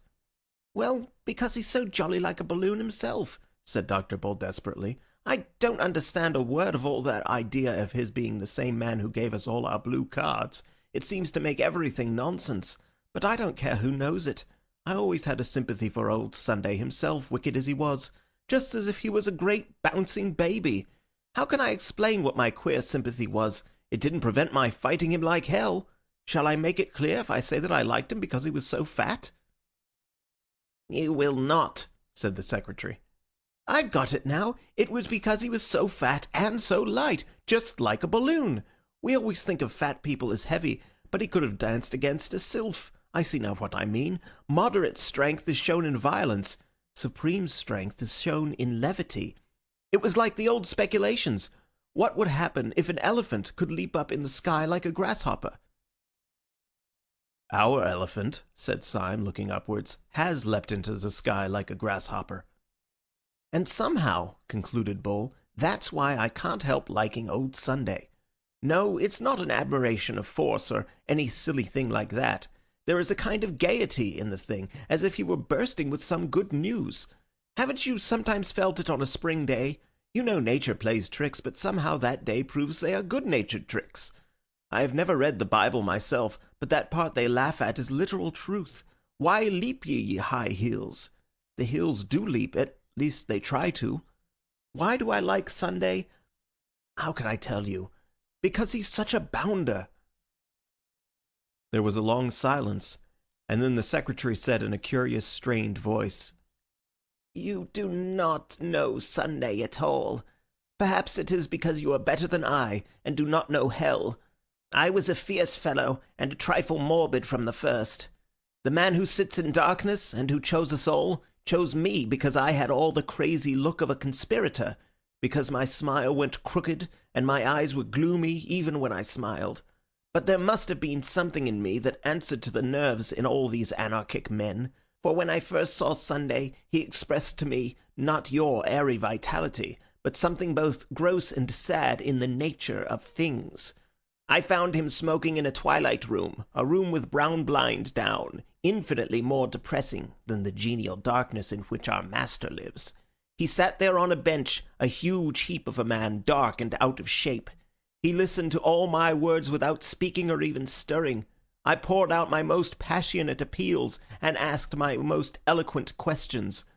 Then, after a long silence, the thing began to shake, and I thought it was shaken by some secret malady. It shook like a loathsome and living jelly. It reminded me of everything I had ever read about the base bodies that are the origin of life, the deep-sea lumps in protoplasm. It seemed like the final form of matter, the most shapeless and the most shameful. I could only tell myself from its shudderings that it was something at least that such a monster could be miserable. And then it broke upon me that the bestial mountain was shaking with a lonely laughter, and the laughter was at me. Do you ask me to forgive him that? It is no small thing to be laughed at by something at once lower and stronger than oneself. Surely you fellows are exaggerating wildly, cut in the clear voice of Inspector Ratcliffe. President Sunday is a terrible fellow for one's intellect, but he's not such a Barnum's freak physically as you make out. He received me in an ordinary office, in a grey check coat, in broad daylight. He talked to me in an ordinary way. But I'll tell you what is a trifle creepy about Sunday. His room is neat, his clothes are neat, everything seems in order, but he's absent-minded. Sometimes his great bright eyes go quite blind. For hours he forgets that you are there. Now absent-mindedness is a bit too awful in a bad man. We think of a wicked man as vigilant. We can't think of a wicked man who is honestly and sincerely dreamy because we daren't think of a wicked man alone with himself. An absent-minded man means a good-natured man. It means a man who, if he happens to see you, will apologize. But how will you bear an absent-minded man who, if he happens to see you, will kill you? That is what tries the nerves, abstraction combined with cruelty. Men have felt it sometimes when they went through wild forests, and felt that the animals there were at once innocent and pitiless. They might ignore or slay. How would you like to pass 10 mortal hours in a parlour with an absent-minded tiger? "And what do you think of Sunday, Gogol?" asked Syme. "I don't think of Sunday on principle," said Gogol simply, "any more than I stare at the sun at noonday." "Well, that is a point of view," said Syme thoughtfully. "What do you say, Professor?" The Professor was walking with bent head and trailing stick, and he did not answer at all. "Wake up, Professor," said Syme genially. "Tell us what you think of Sunday." The Professor spoke at last very slowly. "I think something," he said, "that I cannot say clearly. Or rather, I think something that I cannot even think clearly. But it is something like this. My early life, as you know, was a bit too large and loose. Well, when I saw Sunday's face, I thought it was too large, Everybody does. But I also thought it was too loose. The face was so big that one couldn't focus it or make it a face at all. The eye was so far away from the nose that it wasn't an eye. The mouth was so much by itself that one had to think of it by itself. The whole thing is too hard to explain." He paused for a little, still trailing his stick, and then went on. "But put it this way. Walking up a road at night, I have seen a lamp and a lighted window and a cloud make together a most complete and unmistakable face. If anyone in heaven has that face, I shall know him again. Yet when I walked a little farther, I found that there was no face, that the window was 10 yards away, the lamp 10 yards, the cloud beyond the world. Well, Sunday's face escaped me. It ran away to right and left, as such chance pictures run away. And so his face has made me somehow doubt whether there are any faces. I don't know whether your face, Bull, is a face or a combination in perspective. Perhaps one black disk of your beastly glasses is quite close and another 50 miles away. Oh, the doubts of a materialist are not worth a dump. Sunday has taught me the last and the worst doubts, the doubts of a spiritualist. I am a Buddhist, I suppose, and Buddhism is not a creed, it is a doubt. My poor dear Bull, I do not believe that you really have a face. I have not faith enough to believe in matter." Syme's eyes were still fixed upon the errant orb, which, reddened in the evening light, looked like some rosier and more innocent world. "Have you noticed an odd thing," he said, "about all your descriptions? Each man of you finds Sunday quite different, yet each man of you can only find one thing to compare him to, the universe itself.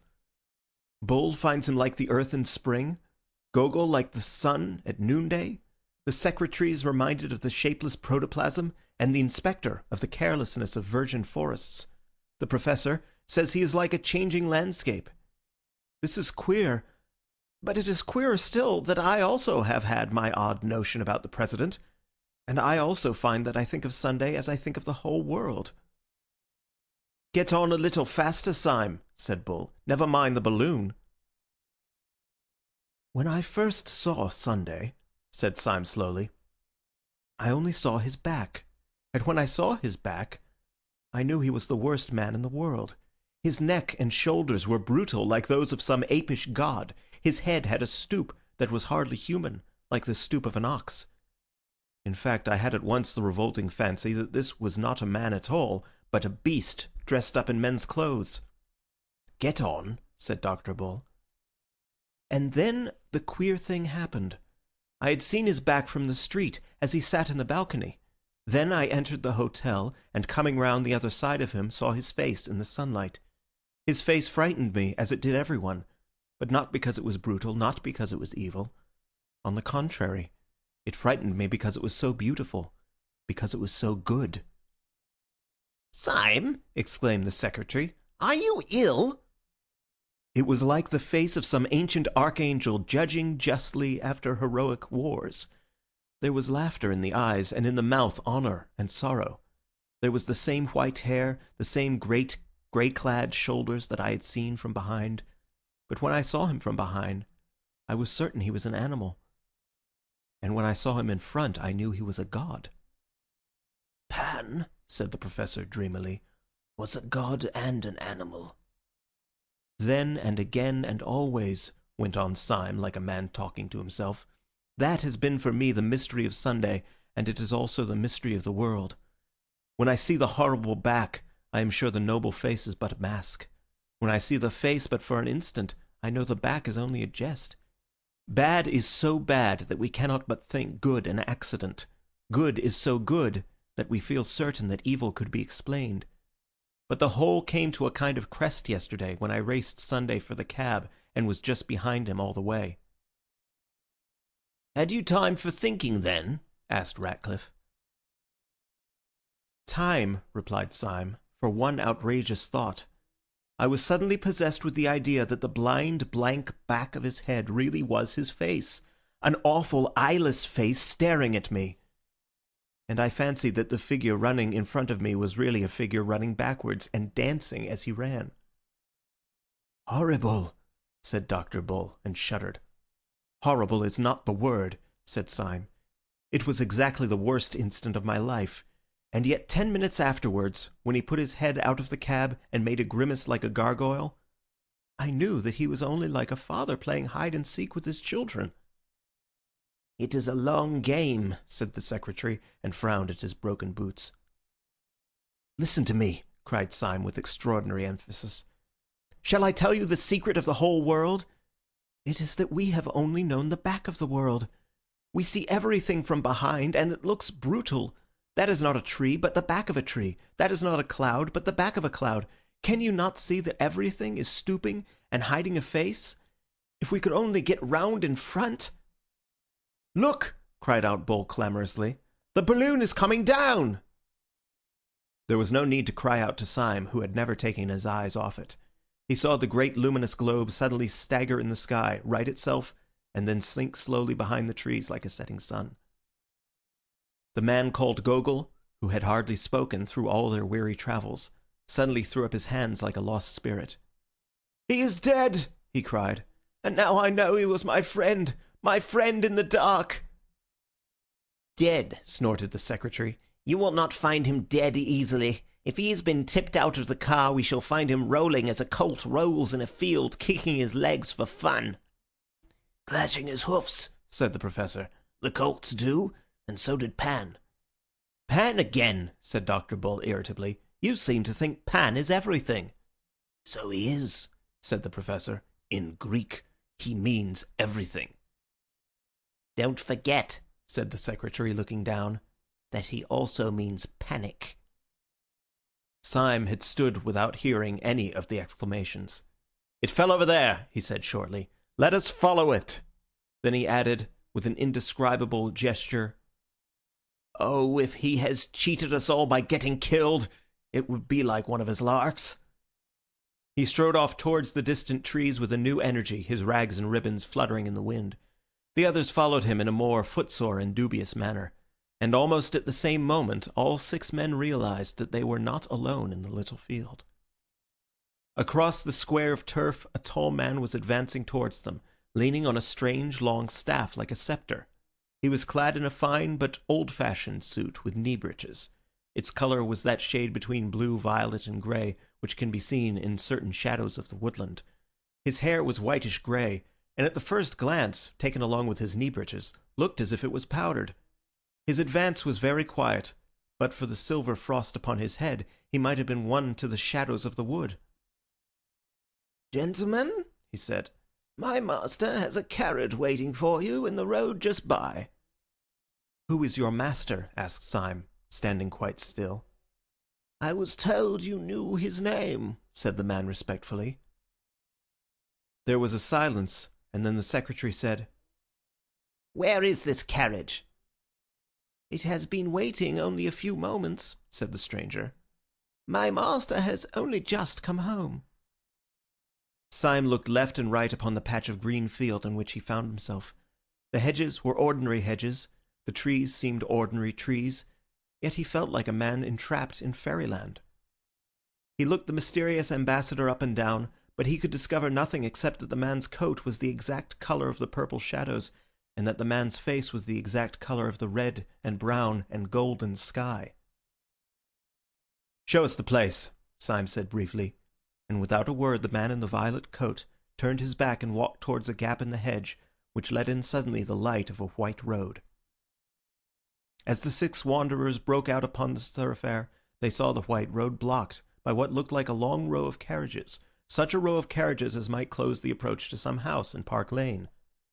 Along the side of these carriages stood a rank of splendid servants, all dressed in the grey-blue uniform, and all having a certain quality of stateliness and freedom, which would not commonly belong to the servants of a gentleman, but rather to the officials and ambassadors of a great king. There were no less than 6 carriages waiting, one for each of the tattered and miserable band. All the attendants, as if in court dress, wore swords, and as each man crawled into his carriage they drew them and saluted with a sudden blaze of steel. "What can it all mean?" asked Bull of Syme as they separated. "Is this another joke of Sunday's?" "I don't know," said Syme as he sank wearily back in the cushions of his carriage. But if it is, it's one of the jokes you talk about. It's a good-natured one." The 6 adventurers had passed through many adventures, but not one had carried them so utterly off their feet as this last adventure of comfort. They had all become inured to things going roughly, but things suddenly going smoothly swamped them. They could not even feebly imagine what the carriages were. It was enough for them to know that they were carriages, and carriages with cushions. They could not conceive who the old man was who had led them, but it was quite enough that he had certainly led them to the carriages. Syme drove through a drifting darkness of trees in utter abandonment. It was typical of him that while he had carried his bearded chin forward fiercely so long as anything could be done, when the whole business was taken out of his hands, he fell back on the cushions in a frank collapse. Very gradually and very vaguely he realized into what rich roads the carriage was carrying him. He saw that they passed the stone gates of what might have been a park, that they began gradually to climb a hill which, while wooded on both sides, was somewhat more orderly than a forest. Then there began to grow upon him, as upon a man slowly waking from a healthy sleep, a pleasure in everything. He felt that the hedges were what hedges should be, living walls, that a hedge is like a human army, disciplined, but all the more alive. He saw high elms behind the hedges, and vaguely thought how happy boys would be climbing there. Then his carriage took a turn of the path, and he saw suddenly and quietly, like a long low sunset cloud, a long low house, mellow in the mild light of sunset. All the 6 friends compared notes afterwards and quarrelled, but they all agreed that in some unaccountable way the place reminded them of their boyhood. It was either this elm top or that crooked path, it was either this scrap of orchard or that shape of a window, but each man of them declared that he could remember this place before he could remember his mother. When the carriages eventually rolled up to a large, low, cavernous gateway, another man in the same uniform, but wearing a silver star on the grey breast of his coat, came out to meet them. This impressive person said to the bewildered Syme, "Refreshments are provided for you in your room." Syme, under the influence of the same mesmeric sleep of amazement, went up the large oaken stairs after the respectful attendant. He entered a splendid suite of apartments that seemed to be designed specially for him. He walked up to a long mirror with the ordinary instinct of his class, to pull his tie straight or to smooth his hair, and there he saw the frightful figure that he was, blood running down his face from where the bough had struck him, his hair standing out like yellow rags of rank grass, his clothes torn into long wavering tatters. At once the whole enigma sprang up, simply as the question of how he had got there, and how he was to get out again. Exactly at the same moment a man in blue, who had been appointed as his valet, said very solemnly, "I have put out your clothes, sir." "Clothes?" said Syme sardonically. "I have no clothes except these," and he lifted 2 long strips of his frock coat in fascinating festoons and made a movement as if to twirl, like a ballet girl. "My master asks me to say," said the attendant, "that there is a fancy dress ball tonight, and that he desires you to put on the costume that I have laid out. Meanwhile, sir, there is a bottle of Burgundy and some cold pheasant, which he hopes you will not refuse, as it is some hours before supper." "Cold pheasant is a good thing," said Syme reflectively, "and Burgundy is a spanking good thing. But really I do not want either of them so much as I want to know what the devil all this means, and what sort of costume you have got laid out for me. Where is it?" The servant lifted off a kind of ottoman, a long peacock blue drapery, rather of the nature of a domino, on the front of which was emblazoned a large golden sun, and which was splashed here and there with flaming stars and crescents. "You ought to be dressed as Thursday, sir," said the valet somewhat affably. "Dressed as Thursday," said Syme in meditation. "It doesn't sound a warm costume." "Oh yes, sir," said the other eagerly. "The Thursday costume is quite warm, sir. It fastens up to the chin." "Well, I don't understand anything," said Syme, sighing. "I have been used so long to uncomfortable adventures that comfortable adventures knock me out. Still, I may be allowed to ask why I should be particularly like Thursday in a green frock spotted all over with the sun and the moon. Those orbs, I think, shine on other days. I once saw the moon on Tuesday, I remember." "Beg pardon, sir," said the valet. "Bible also provided for you." and with a respectful and rigid finger he pointed out a passage in the first chapter of Genesis. Syme read it, wondering. It was that in which the fourth day of the week is associated with the creation of the sun and moon. Here, however, they reckoned from a Christian Sunday. "This is getting wilder and wilder," said Syme, as he sat down in a chair. "Who are these people who provide cold pheasant and burgundy and green clothes and Bibles? Do they provide everything?" "Yes, sir, everything," said the attendant gravely. "Shall I help you on with your costume?" "Oh, hitch the bally thing on," said Syme impatiently. But though he affected to despise the mummery, he felt a curious freedom and naturalness in his movements as the blue and gold garment fell about him, and when he found that he had to wear a sword, it stirred a boyish dream. As he passed out of the room, he flung the folds across his shoulder with a gesture. His sword stood out at an angle, and he had all the swagger of a troubadour. For these disguises did not disguise, but reveal. End of chapter 14.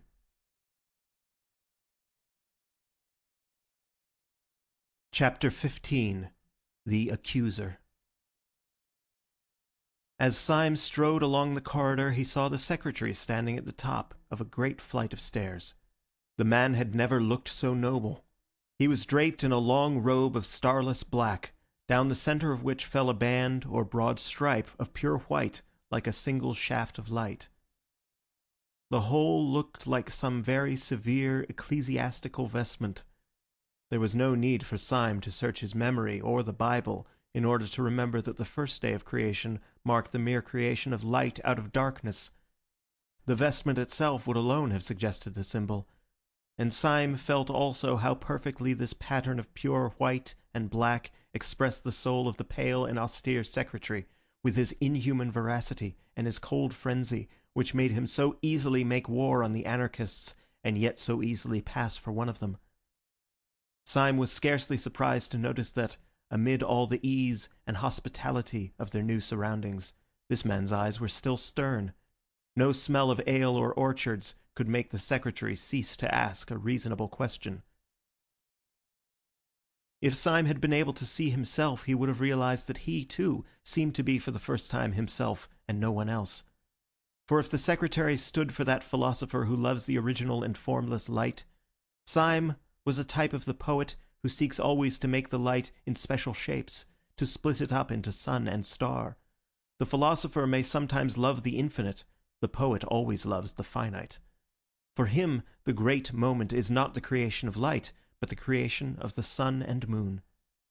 As they descended the broad stairs together, they overtook Ratcliffe, who was clad in spring green like a huntsman, and the pattern upon whose garment was a green tangle of trees.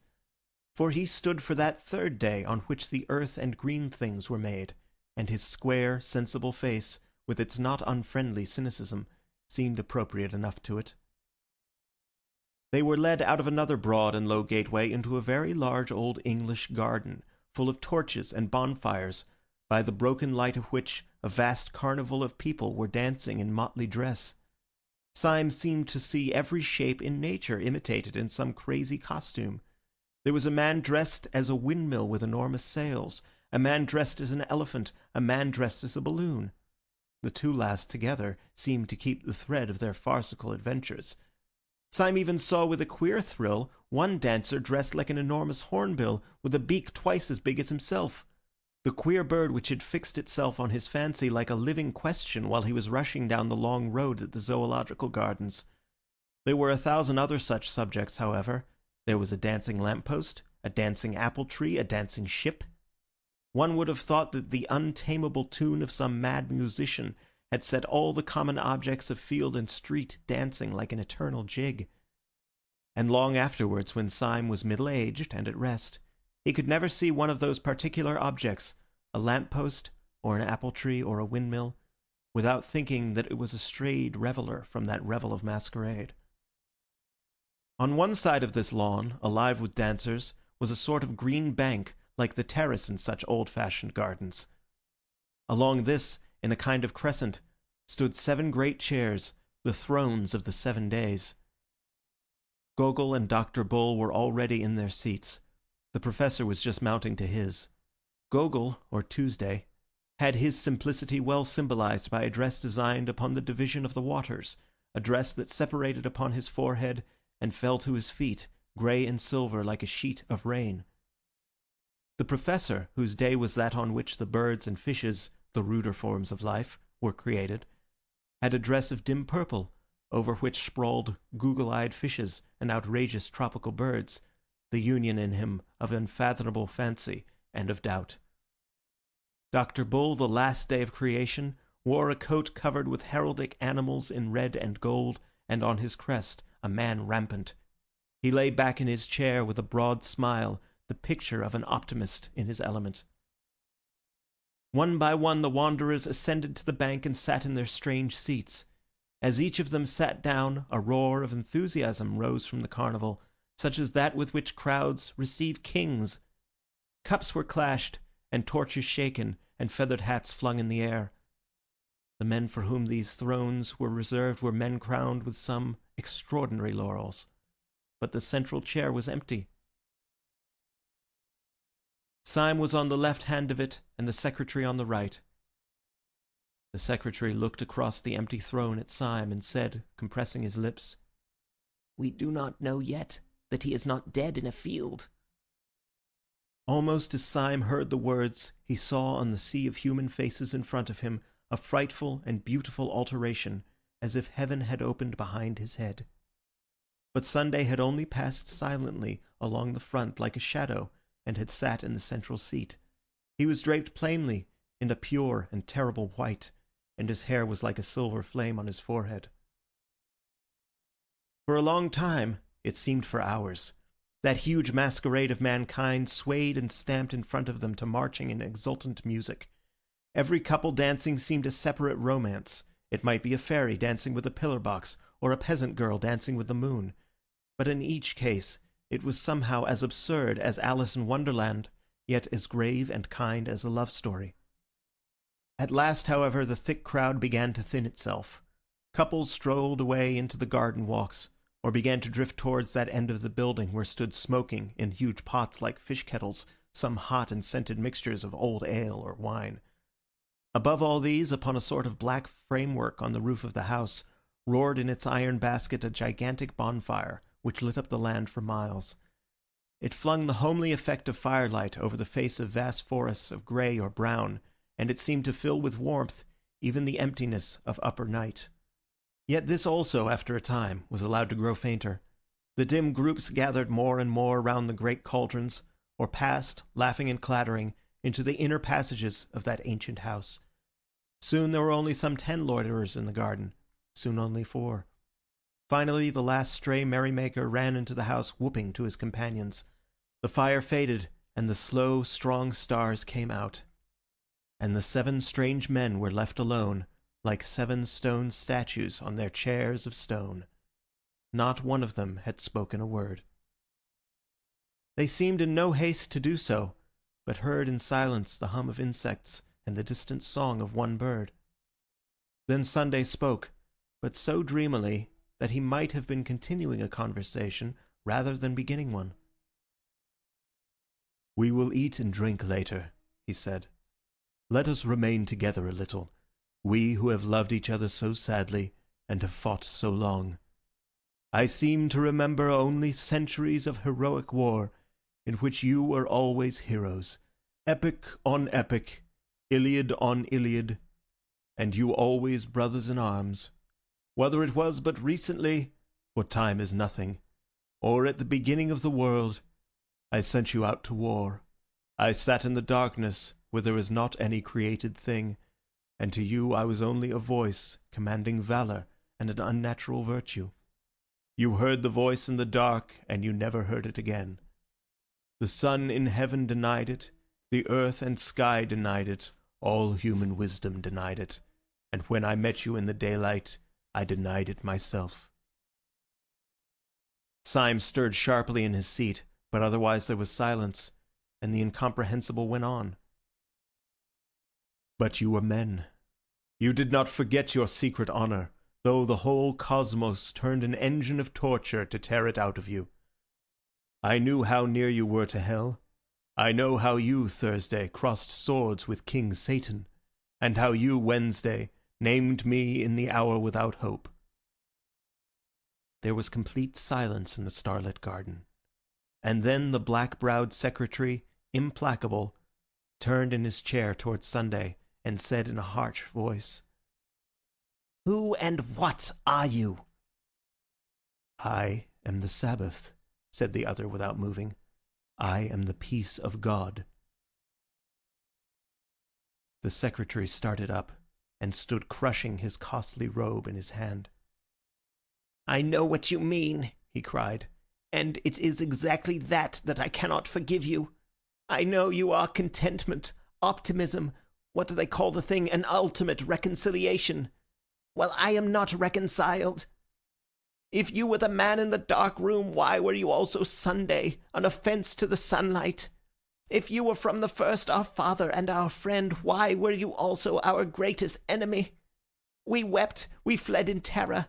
The iron entered into our souls, and you are the peace of God? Oh, I can forgive God his anger, though it destroyed nations, but I cannot forgive him his peace." Sunday answered not a word, but very slowly he turned his face of stone upon Syme, as if asking a question. "No," said Syme, "I do not feel fierce like that. I am grateful to you, not only for wine and hospitality here, but for many a fine scamper and free fight. But I should like to know. My soul and heart are as happy and quiet here as this old garden, but my reason is still crying out. I should like to know." Sunday looked at Ratcliffe, whose clear voice said, "It seems so silly that you should have been on both sides and fought yourself." Bull said, "I understand nothing, but I am happy. In fact, I am going to sleep." "I am not happy," said the Professor, with his head in his hands, "because I do not understand. You let me stray a little too near to hell." And then Gogol said, with the absolute simplicity of a child, "I wish I knew why I was hurt so much." Still Sunday said nothing, but only sat with his mighty chin upon his hand and gazed at the distance. Then at last he said, "I have heard your complaints in order, and here, I think, comes another to complain, and we will hear him also." The falling fire in the great cresset threw a last long gleam, like a bar of burning gold, across the dim grass. Against this fiery band was outlined in utter black the advancing legs of a black-clad figure. He seemed to have a fine close suit with knee breeches, such as that which was worn by the servants of the house, only that it was not blue, but of this absolute sable. He had, like the servants, a kind of sword by his side. It was only when he had come quite close to the crescent of the seven, and flung up his face to look at them, that Syme saw, with thunderstruck clearness, that the face was the broad, almost ape-like face of his old friend Gregory, with its rank red hair and its insulting smile. "Gregory!" gasped Syme, half rising from his seat. "Why, this is the real anarchist!" "Yes," said Gregory, with a great and dangerous restraint. "I am the real anarchist." "Now there was a day," murmured Bull, who seemed really to have fallen asleep, "when the sons of God came to present themselves before the Lord, and Satan came also among them." "You are right," said Gregory, and gazed all round. "I am a destroyer. I would destroy the world if I could." A sense of pathos far under the earth stirred up in Syme, and he spoke brokenly and without sequence. "Oh, most unhappy man," he cried, "try to be happy. You have red hair like your sister." "My red hair, like red flames, shall burn up the world," said Gregory. "I thought I hated everything more than common men can hate anything, but I find that I do not hate everything so much as I hate you." "I never hated you," said Syme very sadly. Then out of this unintelligible creature the last thunders broke. "You!" he cried. You never hated because you never lived. I know what you are, of all of you, from first to last. You are the people in power. You are the police, the great, fat, smiling men in blue and buttons. You are the law, and you have never been broken. But is there a free soul alive that does not long to break you, only because you have never been broken? We in revolt talk all kind of nonsense, doubtless, about this crime or that crime of the government. It is all folly. The only crime of the government is that it governs. The unpardonable sin of the supreme power is that it is supreme. I do not curse you for being cruel. I do not curse you, though I might, for being kind. I curse you for being safe. You sit in your chairs of stone and have never come down from them. You are the 7 angels of heaven, and you have had no troubles.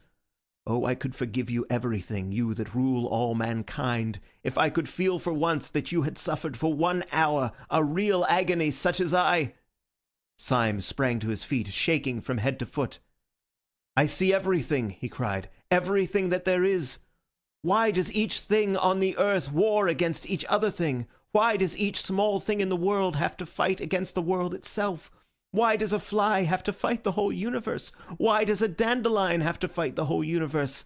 For the same reason that I had to be alone in the dreadful council of the days, so that each thing that obeys law may have the glory and isolation of the anarchist, so that each man fighting for order may be as brave and good a man as the dynamiter, so that the real lie of Satan may be flung back in the face of this blasphemer, so that by tears and torture we may earn the right to say to this man, you lie!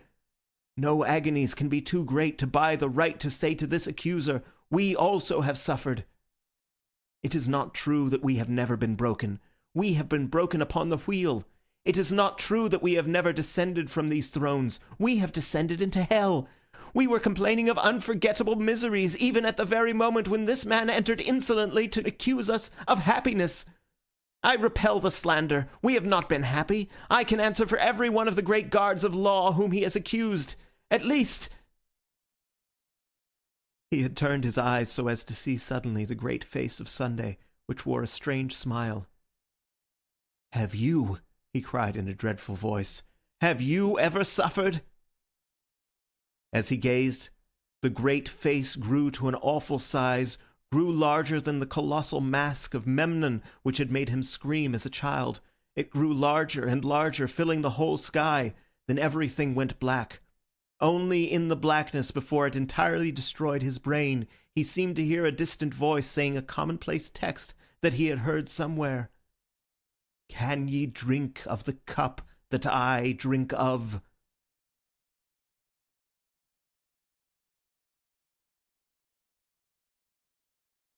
When men in books awake from a vision, they commonly find themselves in some place in which they might have fallen asleep. They yawn in a chair, or lift themselves with bruised limbs from a field. Syme's experience was something much more psychologically strange, if there was indeed anything unreal, in the earthly sense, about the things he had gone through. For while he could always remember afterwards that he had swooned before the face of Sunday, he could not remember having ever come to at all. He could only remember that gradually and naturally he knew that he was and had been walking along a country lane with an easy and conversational companion. That companion had been a part of his recent drama. It was the red-haired poet Gregory. They were walking like old friends, and were in the middle of a conversation about some triviality. But Syme could only feel an unnatural buoyancy in his body and a crystal simplicity in his mind that seemed to be superior to everything that he said or did. He felt he was in possession of some impossible good news, which made every other thing a triviality, but an adorable triviality. Dawn was breaking over everything in colours at once clear and timid, as if nature made a first attempt at yellow and a first attempt at rose. A breeze blew so clean and sweet that one could not think that it blew from the sky. It blew rather through some hole in the sky. Syme felt a simple surprise when he saw rising all round him on both sides of the road the red irregular buildings of Saffron Park. He had no idea that he had walked so near London. He walked by instinct along one white road, on which early birds hopped and sang, and found himself outside a fenced garden. There he saw the sister of Gregory, the girl with the gold-red hair, cutting lilac before breakfast, with the great unconscious gravity of a girl. End of chapter 15. End of the book The Man Who Was Thursday, A Nightmare, by G.K. Chesterton.